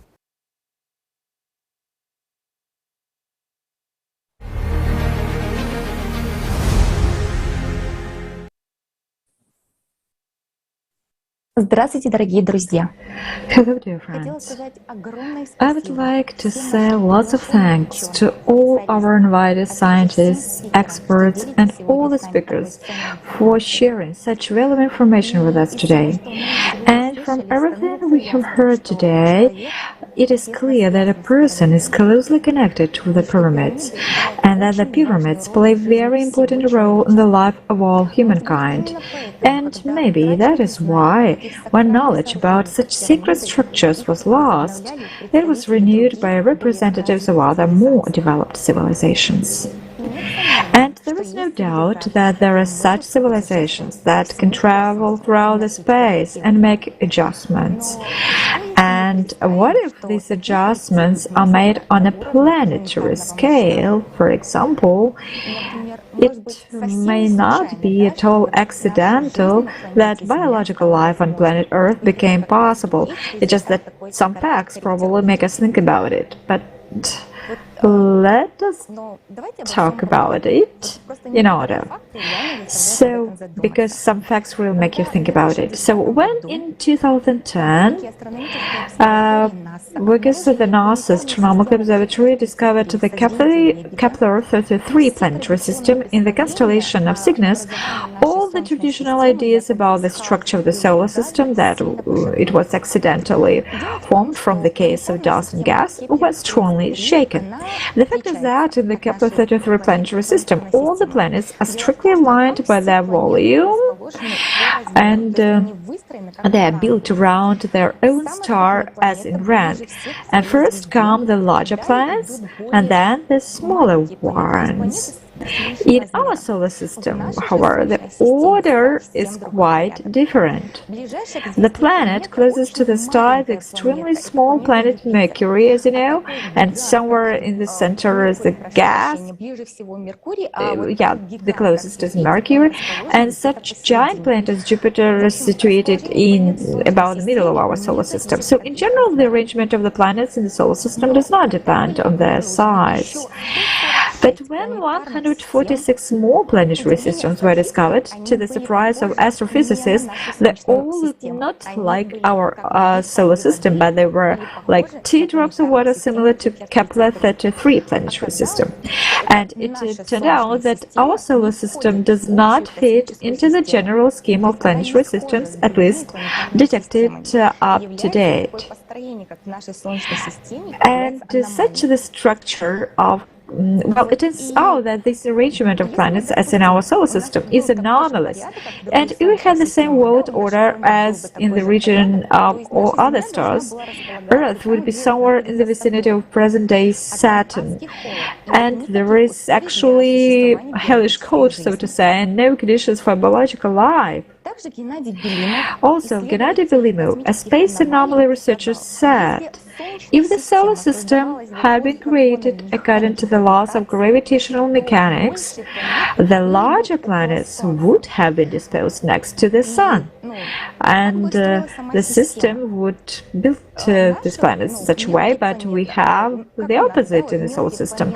The smaller planets like Mars, Venus, they are situated near the Sun, and the huge ones like Jupiter or Saturn are further away. This too is artificially done, isn't it? It is also surprising that the distance between the planets in the solar system can be calculated by simple formula. It turns out that each of the following planets is on average 1.7 times further from the Sun than the previous planet. So it gives, a weird impression that the solar system was created by some mathematical formulas, according to the preconceived blueprints. And our giant planets, Jupiter, Saturn, Uranus, and Neptune, are so well located that their powerful gravitational fields are just in the path of most major comets and protect our planet from the constant bombardment. So, if it were not for these planets, for these giant planets, life on Earth would be actually impossible, bombarded by comets. So, and there is a question, so what is the likelihood that such kind of defense is just a factor of coincidence? Well, also Saturn with its satellites is of interest. The thing is that Saturn and its satellites are a mini version of our solar system, because each large satellite of Saturn has its own planet of the solar system. So there is a feeling that, well, firstly, kind of they tried out the version on a smaller model and then implemented the whole project. Also, our Earth's only satellite, the Moon, raises many questions. It differs significantly from the satellites of other planets in the solar system. So first of all, the Moon's actual rotation. The vast majority of satellites are very small compared to the parent planet, and the Moon, on the other hand, is only 3.7 times smaller than the Earth in diameter.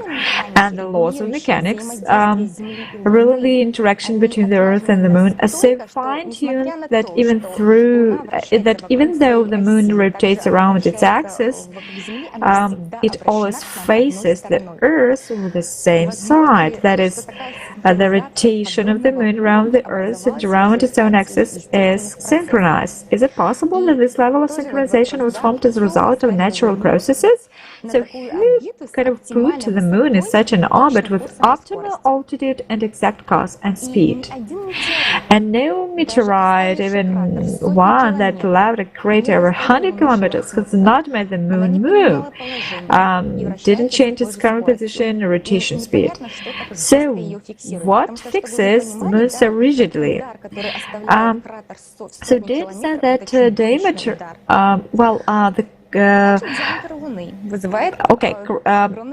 meteorites make horrible hits and shakings. So, and secondly, diameter of the Moon. How can we explain the coincidence that the Moon is at an exact distance from the Earth? Has the right diameter which allows it to completely cover the Sun. For planetary scales, this is Jew-like precision. The only planet in the solar system where total solar eclipse can be observed is planet Earth. And we Earthers are really very lucky, and I was lucky enough to see solar eclipse. And I can tell you that it was really amazing. Also, in 1973, the Soviet scientist Kirill Betisov published a paper, Properties of Symmetry in the Solar System, including the property of doublets. He scientifically proved the existence of absolute symmetry in the solar system. This property is that almost everybody in the solar system is duplicated. That is, it corresponds to another body, close in mass and diameter, and that is just for example, Jupiter, Saturn, Neptune, Uranus, Earth, Venus, Mars, Mercury. Also, Betisov assumed that the presence of a second star in the solar system. And also, we can find lots of petroglyphs all over the planet, and probably just there was a celestial body in the solar system, which periodically appears near our planet, causing terrible cataclysms on Earth. And unusual celestial body, Typhon, for example, based on the legends of ancient peoples and rock paintings, is very similar to a neutron star of the G-rotator class. Right, you can see it on the picture, right? The cross, right? It is on the Sun, cave drawing. And there are many more similar images of two suns. And it is surprising that no one pays attention to these numerous facts of the presence of a second sun in the solar system. Myths, legends contain a lot of information about cataclysms caused by the approach of an unusual celestial body to our planet. And if we continue to develop the theme of myths and legends about our star system, we can also meet such an expression as moonless people. That is, people who lived in times when there was no moon. Many ancient texts said that the moon did not exist in the sky before, that it was given by the gods, and that after moon's appearance, the great flood took place. In Egyptian mythology, it is said that along with the moon came a new god, Thoth, who added 5 days to the year and created the tides. And indeed, with the appearance of the moon, the earthly year increased from 360 days to 365 days, and this happened 12,000 years ago exactly. In America, on the walls of the temple of the ancient city of Tiwanaku, there are written symbols that speak of the appearance of the moon also 12,000 years ago. And by the way, on the letter TV, there is Kaleidoscope of Facts dedicated to the civilization which lived exactly 12,000 years ago. And this Kaleidoscope of Facts is called The Known History of the Atlantis. And there is also a question, given all the facts we have heard, so well, can we really say that Earth is our real true home, and with our planet, well, just really we ourselves inhabited this planet? Our next speaker will tell us. Thank you, Irina, very much for your message. Hello, dear friends. Many people are wondering if the planet Earth is the own home of humans. Are we sure that we are all the Earthlings? Or maybe representatives of other planets? The ability to regenerate the tissues of the human body, or more precisely the conditions under which this self-regeneration occurs, is a criterion that gives a direction to find an answer to this question. Currently, scientists have established a close relationship between the ability of self-regenerate and gravity. That is, gravity is that invisible criterion under which self-regeneration occurs, the restoration of body tissues. Scientists still marvel at the inexplicable way gravity is accounted for in all body systems. There's a very interesting point in the book of Alatra, which states that the function of the living organism depends on the magnitude of gravitational forces. In the gravitational condition of the planet Earth, self-regeneration of human body tissues does not occur, such as a rainworm, which can grow two whole worms from its two halves, or a starfish, which can grow a new ray to replace the lost one, or a lizard's tail. There are many such examples. Gravitational conditions on the Earth are capable of implementing the process of self-regeneration in the invertebrates, but for humans, these conditions are not optimal, in which self-regeneration occurs properly. That is, actual proof that the planet Earth is not a home for humanity. The Soviet scientist experimentalist Lev Davidovich Lyosner writes, "Every tissue of the organism, without exception, has the ability to reparative regeneration in varying form. And if one considers the process in its not so far advanced stages, complete reparative regeneration is possible under optimized conditions at a certain level for each tissue." The knowledge contained in the book Alatra gives us clue to the answer to this question: what kinds of conditions? Is that the optimization of gravitational conditions that leads to regeneration of human body tissues?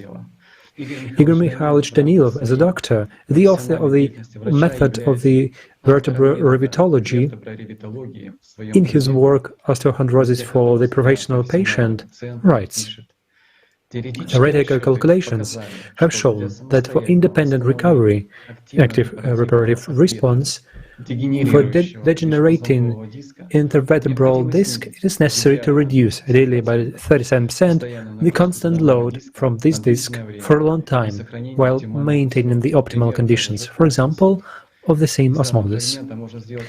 From this fragment we can conclude that one of the ways to start the process of self-regeneration of a damaged intervertebral disc is to reduce the gravitational force by 37%. But if we constantly live in such gravitational conditions, the process of regeneration of organs and systems of the human body would be absolutely natural. One who created the human body has thought everything out in detail, and taking into account the gravitational conditions played a crucial role in this task. But why isn't our body adapted to Earth's gravity? Perhaps it was created for other conditions, say, another planet.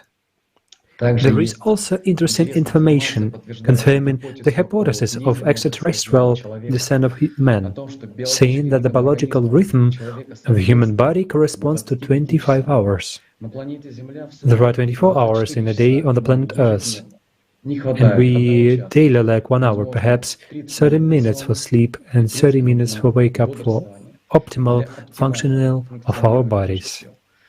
Perhaps one of such planets where the value of gravitational field is 37%, less than on the Earth, was the extinct fifth planet of the solar system, Phaeton, whose orbit was once between the orbits of Mars and Jupiter. It had human-like life, and now there is an asteroid belt in that place.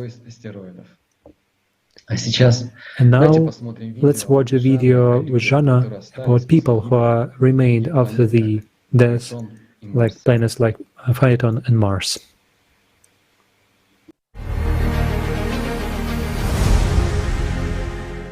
Jana, could you tell us please if there are any survivors after the demise of such planets as Mars and Phaeton?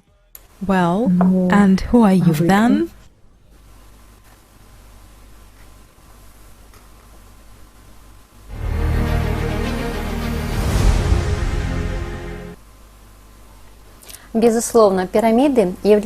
Undoubtedly, pyramids are the most known and widespread form of megalithic structures. But today, we would like to share one more information with you about such structures, which were, well, are little known even to scientists. And these are the so-called coffins. The structure can only be seen from a bird's eye view, but these structures are found all over the world. And Ras is a scientist from Romania. He gave an interview for Letter TV and shared his unique knowledge of the coffins, or the so-called keyholes.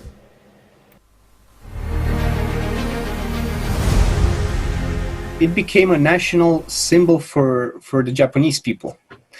So they were really proud of this keyhole symbol. They basically have kofuns. So kofun literally means tumulus. It's like a burial mound.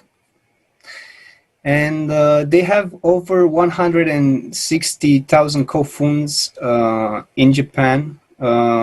Some of them bear like common geometrical shapes, like triangles or circles, but most of them, and the most important of them, look just like a keyhole symbol or a wedge and dome. They're wedge and dome shaped, and like the royal kofun is built like this. It's surrounded by a moat. It's really huge kofun in Japan, and yeah, for a long while. I mean, they have this in all the regions and all the archipelago, including on some of the remote islands. They have these kofuns, and they said, well, this is just our national symbol, like our ancestors, starting with the mid-3rd century to the late 6th century, they were burying the dead inside the keyhole shaped, and it's our symbol. But then in 2004, a Korean guy came who had a PhD in ancient history at Harvard, and he came across similar, if not identical, key-shaped kofuns on the peninsula of Korea. which until then in antiquity it was believed they never communicated, but they found this there as well. And they started debating about that. Right now, if you're looking on the internet about the Korean Kofuns, you won't find much. So the information is still being suppressed, but you can find this guy on Vimeo. If you're searching on Vimeo about the Korean Kofuns, you can find some relevant information. So it's in South Korea. It's identical to the Kofuns in Japan, and it's believed to have been built mid 5th to 6th century AD. So right in the period when the Japanese had them. So this is when an entire string of connections start, because this is like, those are not the only places where the keyhole symbol is found, the Kofuns. So you can find them literally on every continent. Like some of the oldest ones are in North America. So if you've heard of the mound builders, they had something key-shaped like near Lake Michigan, if I'm not mistaken. So yeah, they had this there, and they have this in Italy as well. This is a really interesting connection, because I think that the Japanese people, the ancient Japanese people, could travel on the coastline all the way to Italy from Japan. So they have actually so many neuralgic sites that are shaped like a keyhole, just like a Japanese kofun in Italy. The most famous of them is the well of the Nuraghe of Santa Cristina. And they have a few more there as well. And then if you, I also want to mention that the interior is very similar, and I'm gonna showcase that as well, that the interior of those kofuns in Japan are identical with the ones in Italy. The corridors, the shapes, the entrances, how the megalithic stones are aligned at the entrance. And moving forward, with the help of Google Earth, they discovered the keyhole symbol, like the identical keyhole symbol in Saudi Arabia. So they went there with Google Earth, and then in 2009, some researchers went there by helicopter and took some photos of them and tried to date them. Of course, there's been some debate with the datings, but they're thought to be over 5,000 years old, like between 4,000 and 1,000 BC. They've been dated. There are many in Saudi Arabia. It's very interesting to note that this can also be related to the other formations that are also found in Jordan and in Saudi Arabia, called the kites. If you've seen the kites, all the bullseyes, the bulleyes, there's an entire debate on this as well, but pretty much they've been used, I think, from what I've researched, they've been used by nomadic people of the area for gathering herds of antelopes, for keeping the animals inside. But this is just a theory.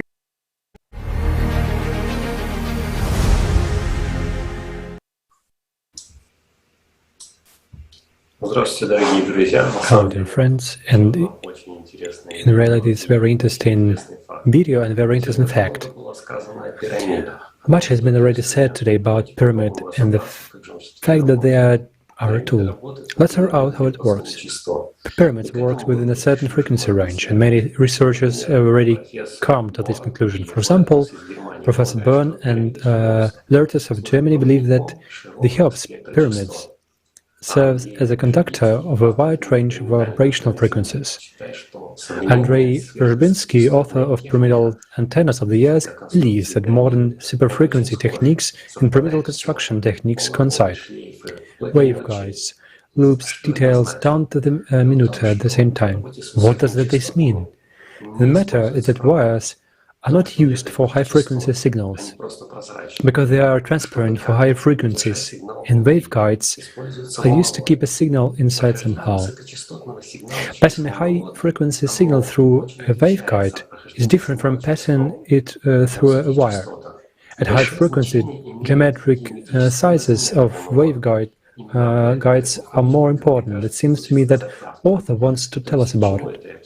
That is why I'm saying about this. Those who built the pyramids had the same knowledge of signal propagation as modern scientists. Second moment that I would like to let light about that which the position of pyramids in space. Well-known Russian ufologist Amy Pudahov put forward the following version. All surviving pyramids should be considered as remnants of a global planetary system which served not for separate rulers, but for all ancient mankind, for protection from cataclysms. At the same time, they, because of the peculiarities of their shape, so far unappreciated by us, could control the release of energy accumulated at the joints of lithospheric plates, thereby preventing catastrophic earthquakes or volcanic eruptions.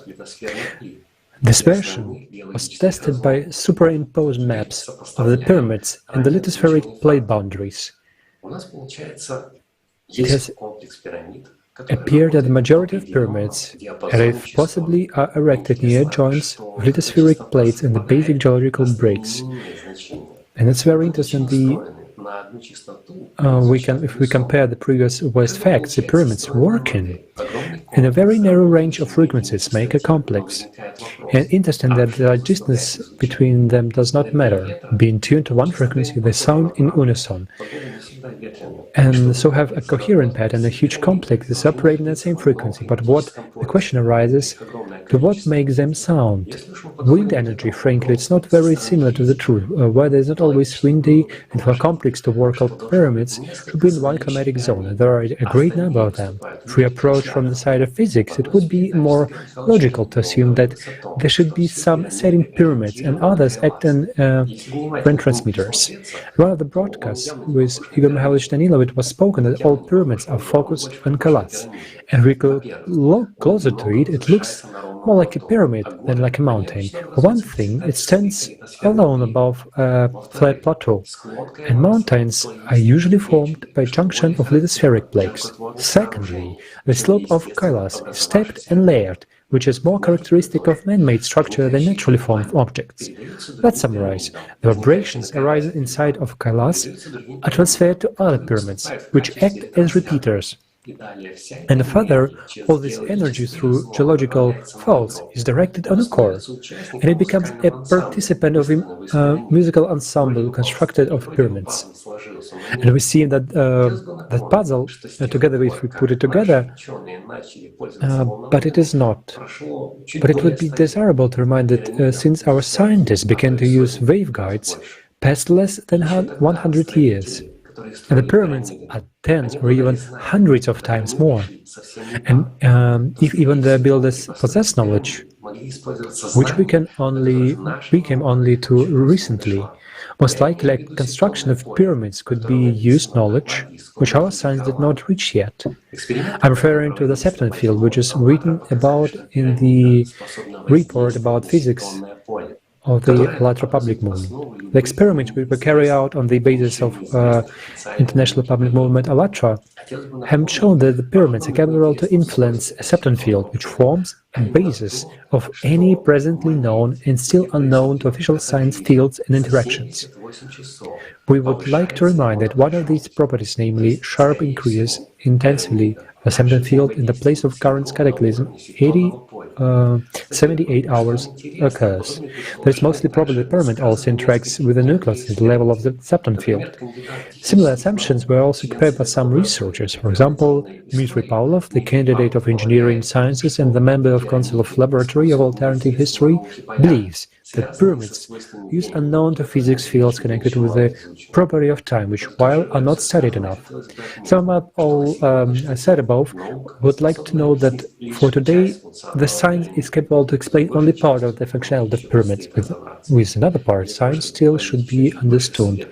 And in order to let more light on it, let's watch a video fragment about it with Christopher Dunn.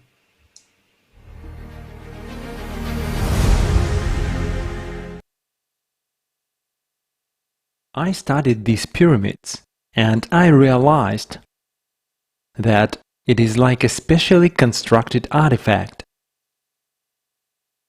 And I see various harmonic wave connections. I see that this structure is in harmony with the planet Earth.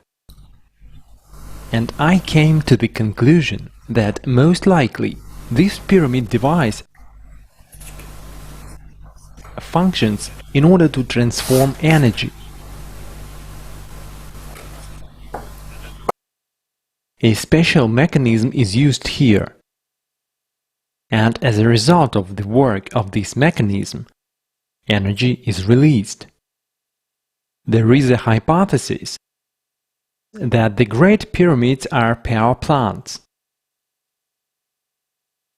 That is, the energy passed through the pyramid converted into the sound in the Great Gallery, and then went to the king's chamber.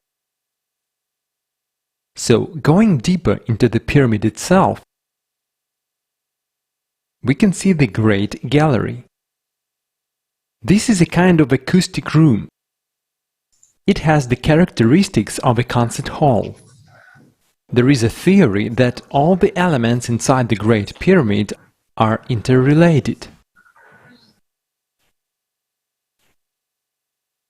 We talked about acoustic performance and the acoustic properties of a concert hall and the Great Gallery.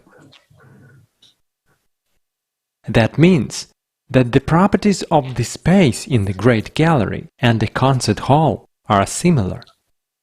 It turns out that each element has been designed so as to enhance the sounding of the other elements.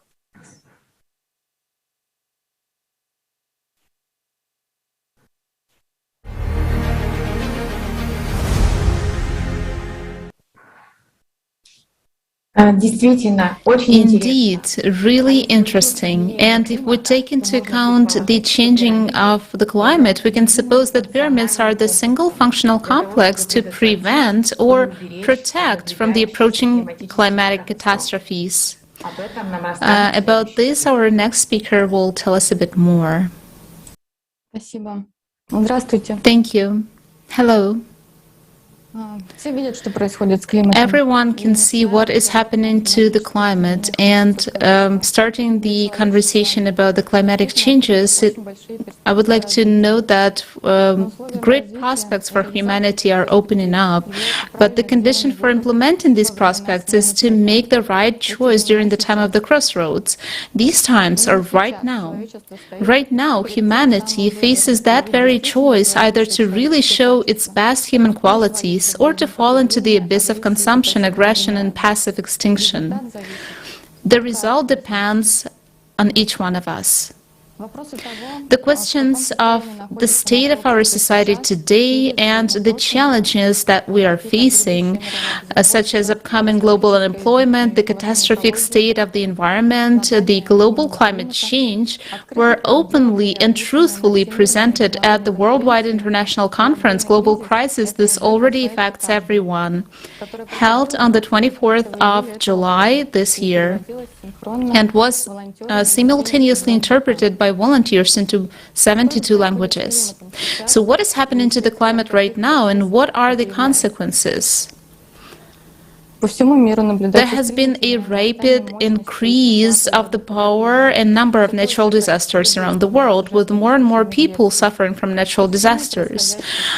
These planetary changes are caused by the cyclic processes of 12,000 years.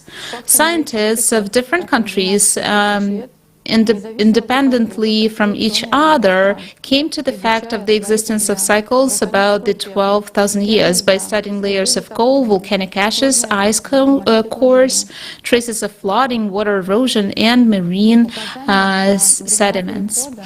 Indicators of time of transition are also enshrined in the pyramids, in particular the Orion dragon pendulum.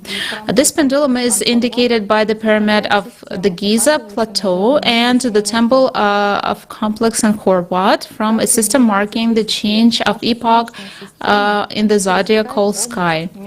Every 12,000 years, our solar system crosses the intergalactic interaction region of the Orion arms in the near and far points of interactions. The zone of intergalactic interactions crosses the whole solar system. It is natural that changes of the 12,000-year cycle are registered on the planets and their moons in the whole solar system. We can see redistribution of dry ice on Mars caps, change of near-surface temperatures of Pluto, change of light intensity of Neptune, polar shifts on Uranus. These changes cannot be attributed to anthropogenic CO2 emissions. It is time for us to stop paying attention to the CO2 myth, because our CO2 emissions cannot, reach those far planets. We're now witnessing cataclysms in all spheres and layers of the planet Earth.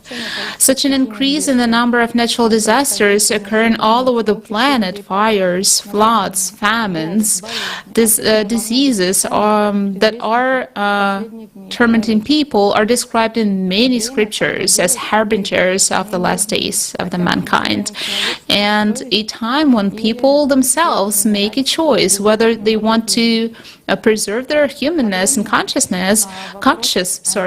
or to blindly perish.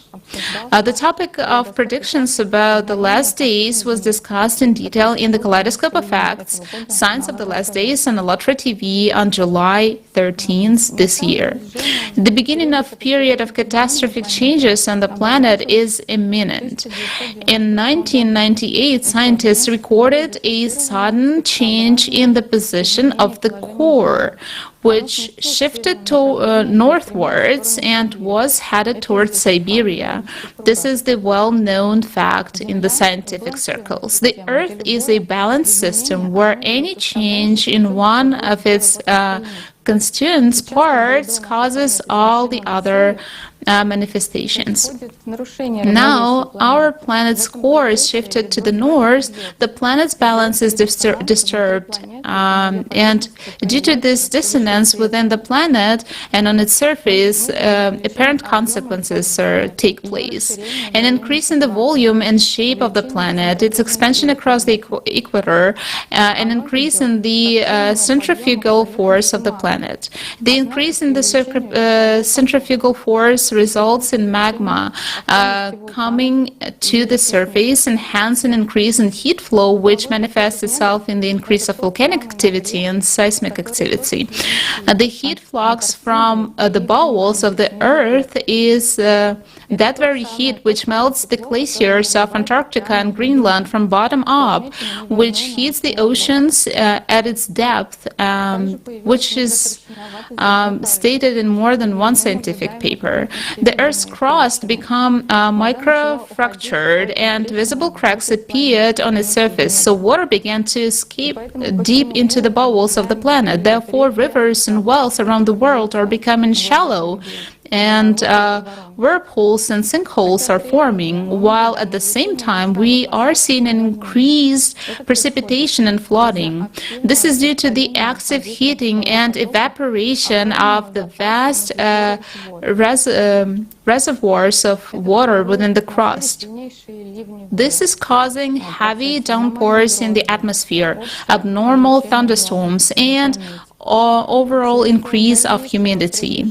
As a consequence of the magma coming closer to the Earth's surface, the water concentrated in the lithosphere gets spontaneously evaporated, and then it immediately falls down on the Earth's surface. This is what is called Great Flood.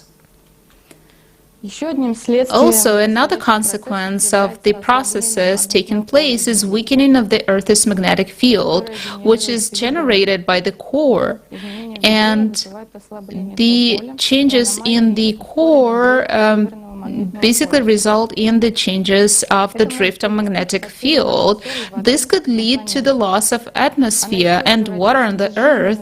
It is under risk of becoming a lifeless dead planet such as Mars. And we're not talking about millions of years or even tens of years. The process is already underway. Scientists are already talking about the beginning of the era of global extinction. The interaction of all spheres of the planet, which used to be attuned, is getting unbalanced. This is not just a climate change. It is a challenge to the planet. It is a global process of cosmic origin. What can we do against these climatic apocalyptic changes? Let's listen to the excerpt of the interview with Oleg Havroshkin, Doctor of Physics and Math, the leading researcher of the Institute of Physics of the Earth, academician of the Russian Academy of Natural Sciences. He will talk about physical properties of pyramids, which already now could be used for prediction of such dangerous destructive phenomena as earthquakes.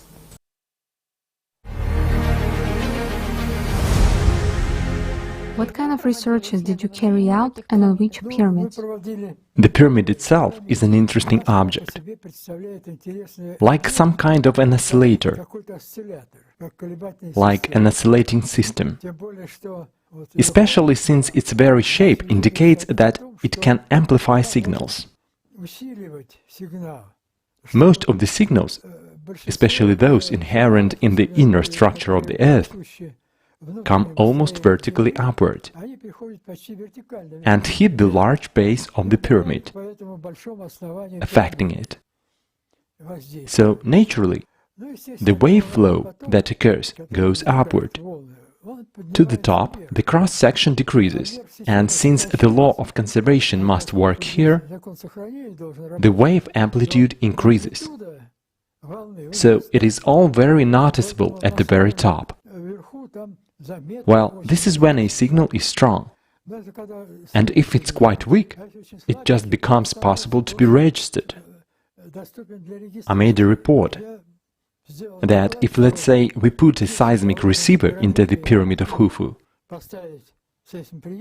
we can give several seismic receivers which register seismic noise. And all Sirius signals are very weak, and they are detected as noise. Then there is no any problem. There we can register them absolutely easily. We have developed a method for predicting seismicity, which is short-term, because long-term is a hack. It is a great thing to predict it in a few days or hours. Because if you predict even in a month, most may not agree, because it is a huge loss for a city. We set up a short-term forecast, and it works perfectly. It is used in the pyramids? And it's very inexpensive. In fact, any village can afford to install such a predictive system according to our methodology and our equipment scheme. Also, it's possible for a plant of any kind. For example, if it is a chemical plant, then such an earthquake will cause a chemical disaster.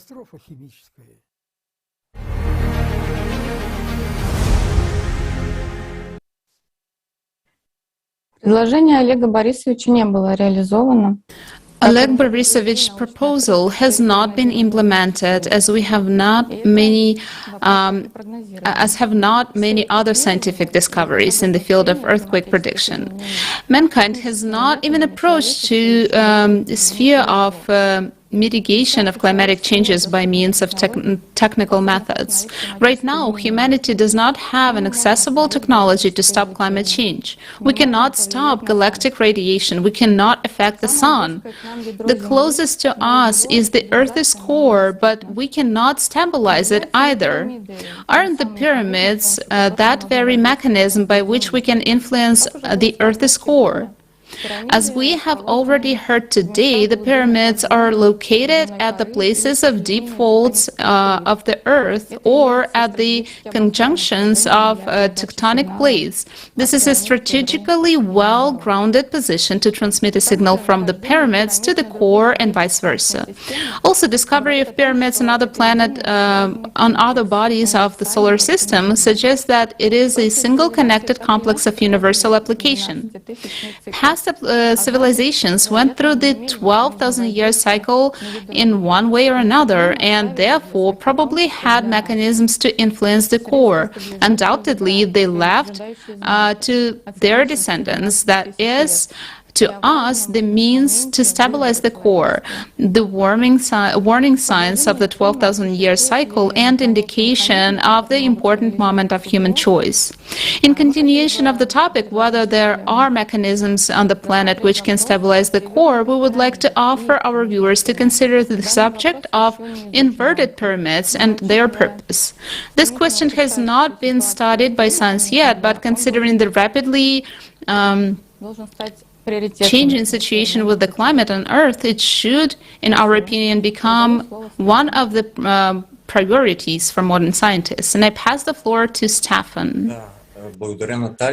Yes, thank you, Natalia. Indeed, pyramids play an essential role in stabilizing in times of cyclicity. Along the pyramids, one of the best-known forms found around the world are stone spheres with a perfect spherical shape. They're also called spheruliths. Dr. Semas Monagic points out that these spheres are man-made and come in different sizes and materials. And very often stone spheres are found next to the pyramids.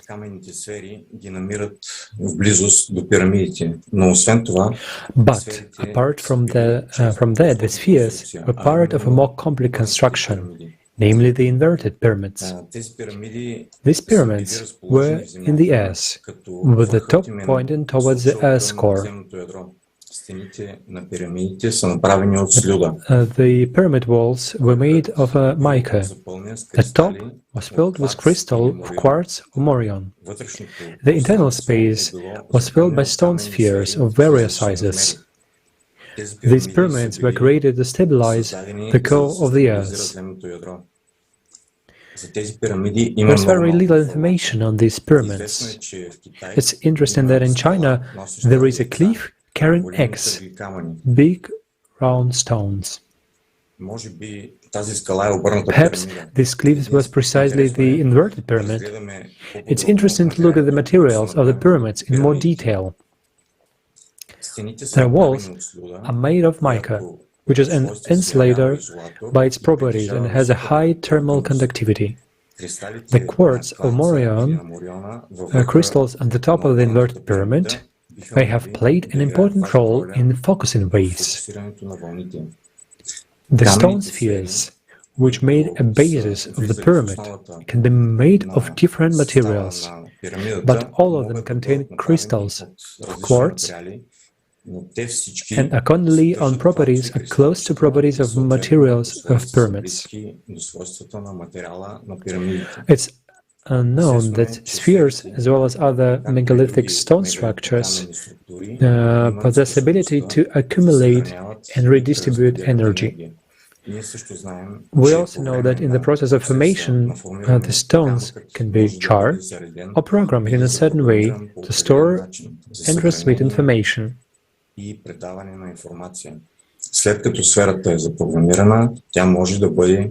Once a sphere has been programmed, it can be placed in a pyramid where it begins to work, storing energy and transmitting it to Earth's currents, and lay on a global level. It's also known that several stone blocks, united in a single system, reinforce each other and act as a single structure. Thus, using several hundreds of spheres creates conditions for the formation of a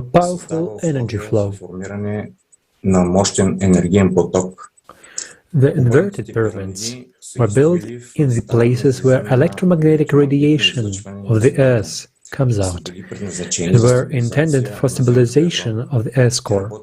They work on a principle, the rotor, the seller.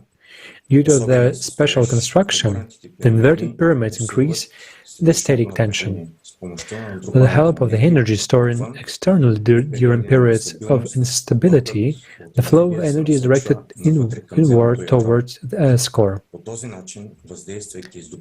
Thus, by influencing an additional electromagnetic field, it is possible to stabilize the core, to amplify and stabilize the Earth field. In essence, we get an electrical generator. Knowing the mechanics, electrophysics of piezoelectric phenomena, it's possible to direct electromagnetic impulses to the center of the Earth, to control the energy of the Earth.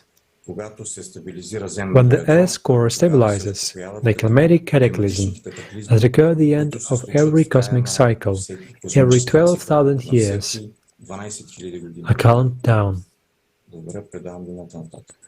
Thank you so much. I pass the word to the next speaker.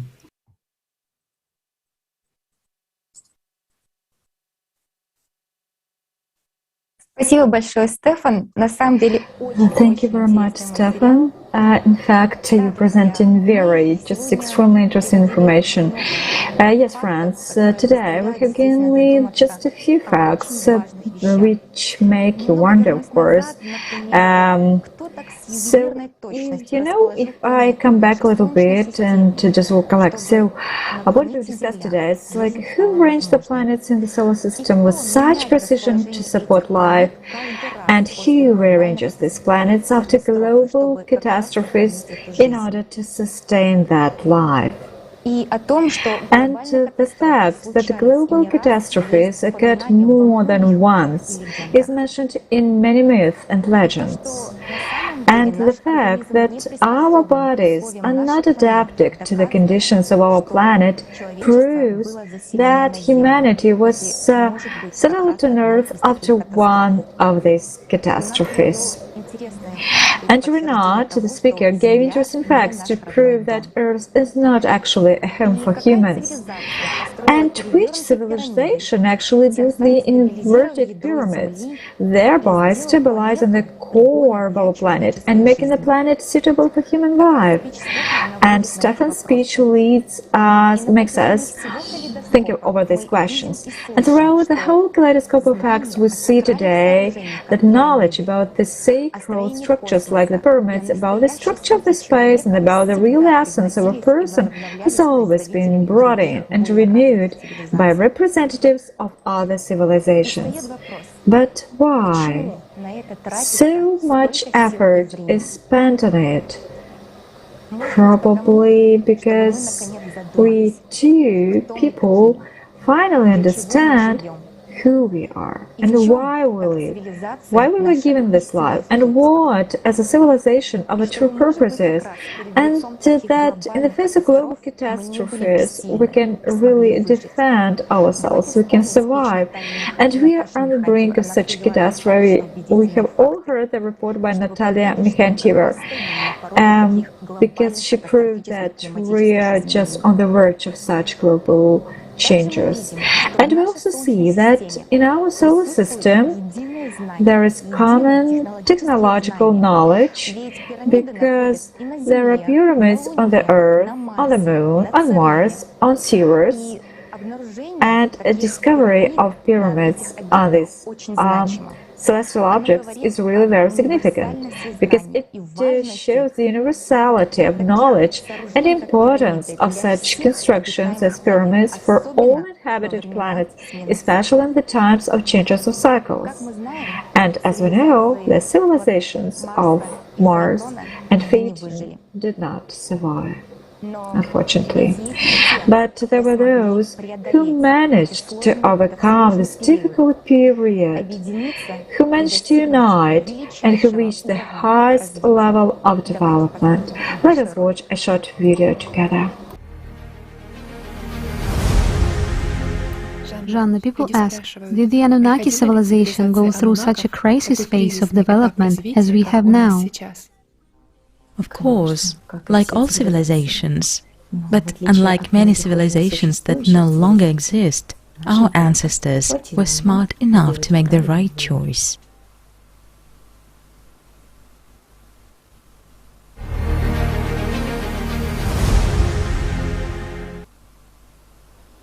И, конечно же, после этих слов хочется сказать, какой выбор сделаем мы. Наша цивилизация... And of course, after such words, I want to say, what choice are we going to make? Our civilization is going through a unique period in its history. To overcome climate change and mitigate its effects, humanity needs to unite and build a creative society. Each of us is responsible for our actions to society. Knowledge is given, and it is the future of our entire planet that depends on which direction and how effectively people use it. This is a real chance for civilization to survive, and the positive changes in the society start within each of us. Jana, as of today, cataclysms are on the rise and people are concerned about the climate. So they ask the question, how do we survive? It's easy. Become humans. The united human civilization.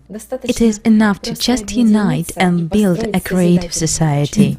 And then, no cataclysms will have power over you.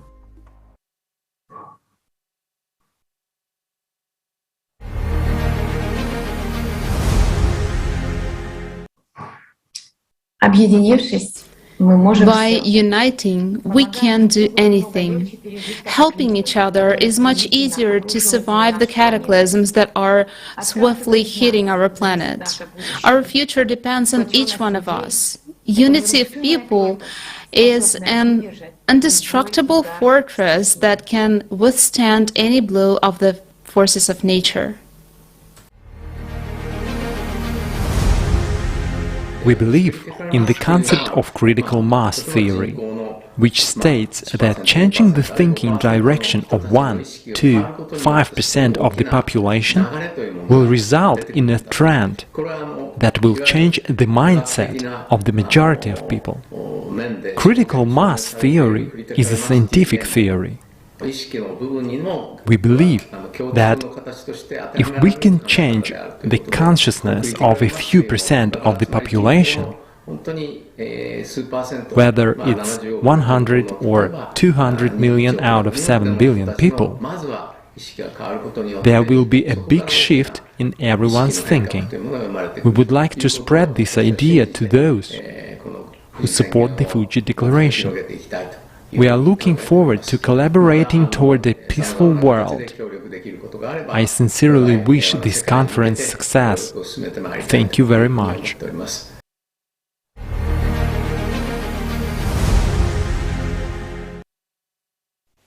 Люди чувствуют правду. People feel the truth that helps a person to become free. By choosing the truth, the wonderful future waits for people. For more information, please see the Kaleidoscope of Facts, Prospects of Civilization. And right now, let's take a look at the excerpt from the conference Life After Death, Fiction and Facts with Jana. Let's rise the sun of the truth to the zenith.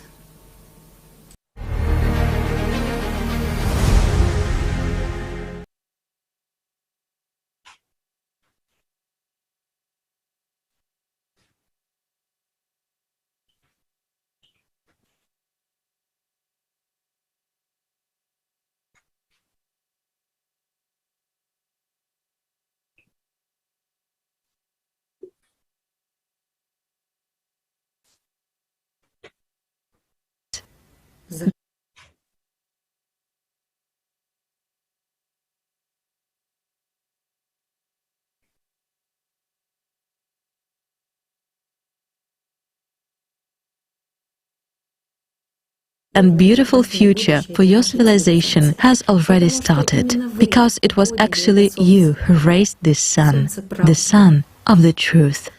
You still have a long way to go, but you are united, and together you will be able to overcome everything. And the more of you there are, the faster and easier you will surmount this path.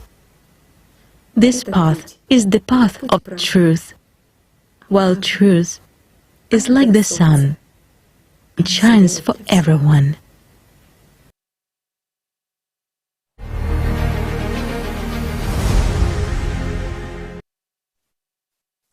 Да, друзья. Yes, dear friends, the sun of truth has risen, and already millions of people around the world are uniting to bring this truth to all humanity. Because if we do not inform everyone, we will not be able to build a creative society, and this is our only chance to survive in the current circumstances. And each one of you can check out the project at allotrinize.com website and join in by clicking on the red button. And about how important the participation and action of each person in building the creative society, we want to show you an excerpt from the conference, The Global Crisis, This Already Affects Everyone, with the participation of Leslie Magnum.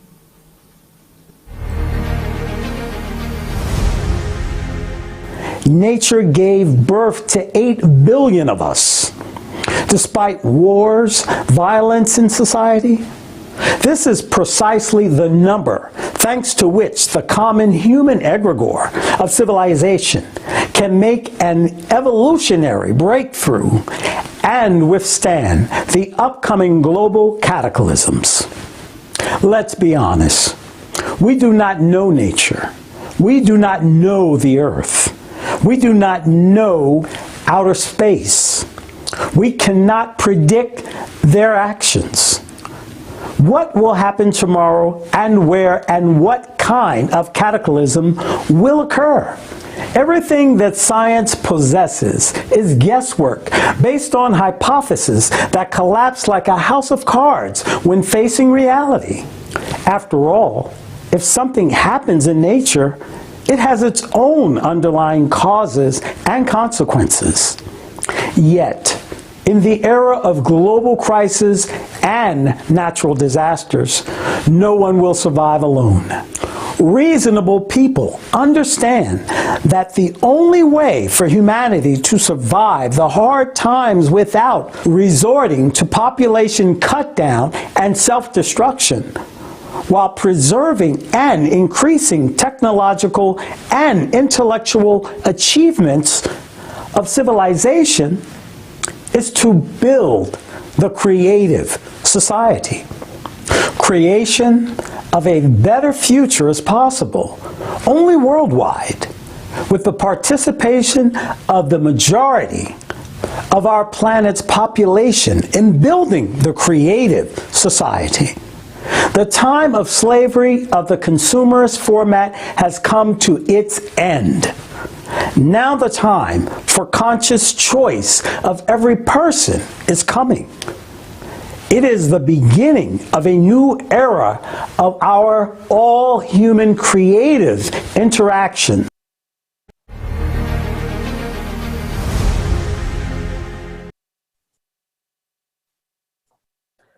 Дорогие друзья, Dear friends, in order to know the truth, one does not have to travel great distances, travel to another part of the world, climb high mountains, touch the relics of canonized saints, and so on. Our life is really very simple. It has at its core the only desire of a human being to live in a beautiful, developed, civilized society where the value is not money, not endless consumption, but human life. As I said before, we held today our 13th Kaleidoscope of Facts. The Kaleidoscope of Facts in which, one more time, the main goal is once again to awaken people's interest to discovering the truth and not to remain hostage to the temples imposed by a consumer society. It is important that everyone strives to become a human, knowledgeable, thinking, free, open and honest, first of all, to himself.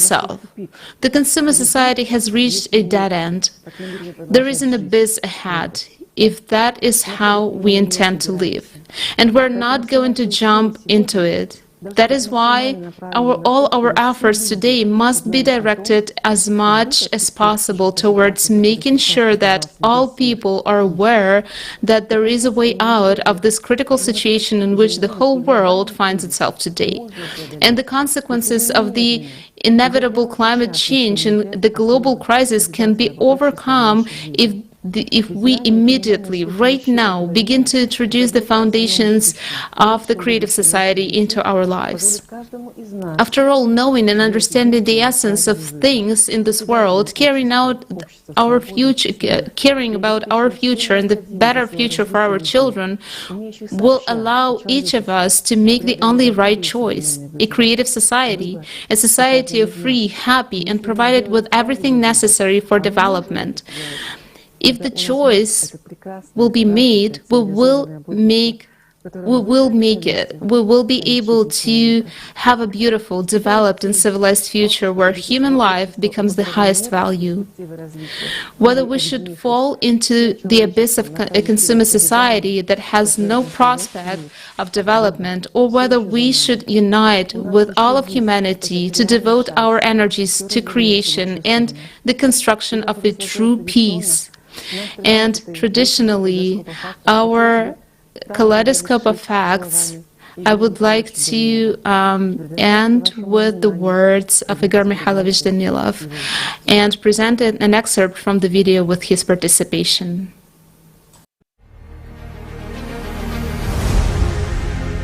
Do you know what I would like to say? That in the future, regardless of the course of events, no matter which path we choose, there will be neither poor nor rich among us. All of us will be equal, but in one case, there will be a wonderful world, while in the other case, all of us will be equalized by the fate that we will determine. Exactly we, ourselves, through our indifference and inaction, and all of us will be equal. It's up to us to choose and to decide which path to follow. The choice is up to us, but the choice is up to everyone. If we don't convey this and do not awaken the entire humanity, we will not solve anything. We won't be able to do it on our own. In order for us to be able, let's say, to sail away along our river in our boat from that waterfall, we should all row together. This is important. The time of egocentrism has passed. It's time to unite. It's a wonderful time. It's time for everyone to mature and treat one's life responsibly. It's time to choose who you are, a human or an animal. If you are a human, you are a part of our entire civilization, the entire humanity. If you are an animal, then without you, we will become animals too. And the choice is up to everyone, whom to be, and whether we will live or not. You know, like in the classic, to be or not to be. And everyone makes this choice now, every one of us.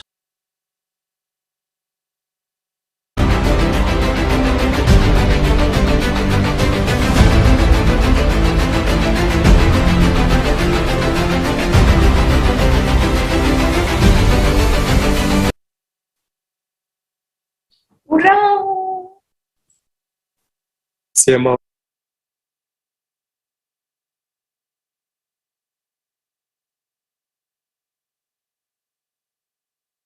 Спасибо большое.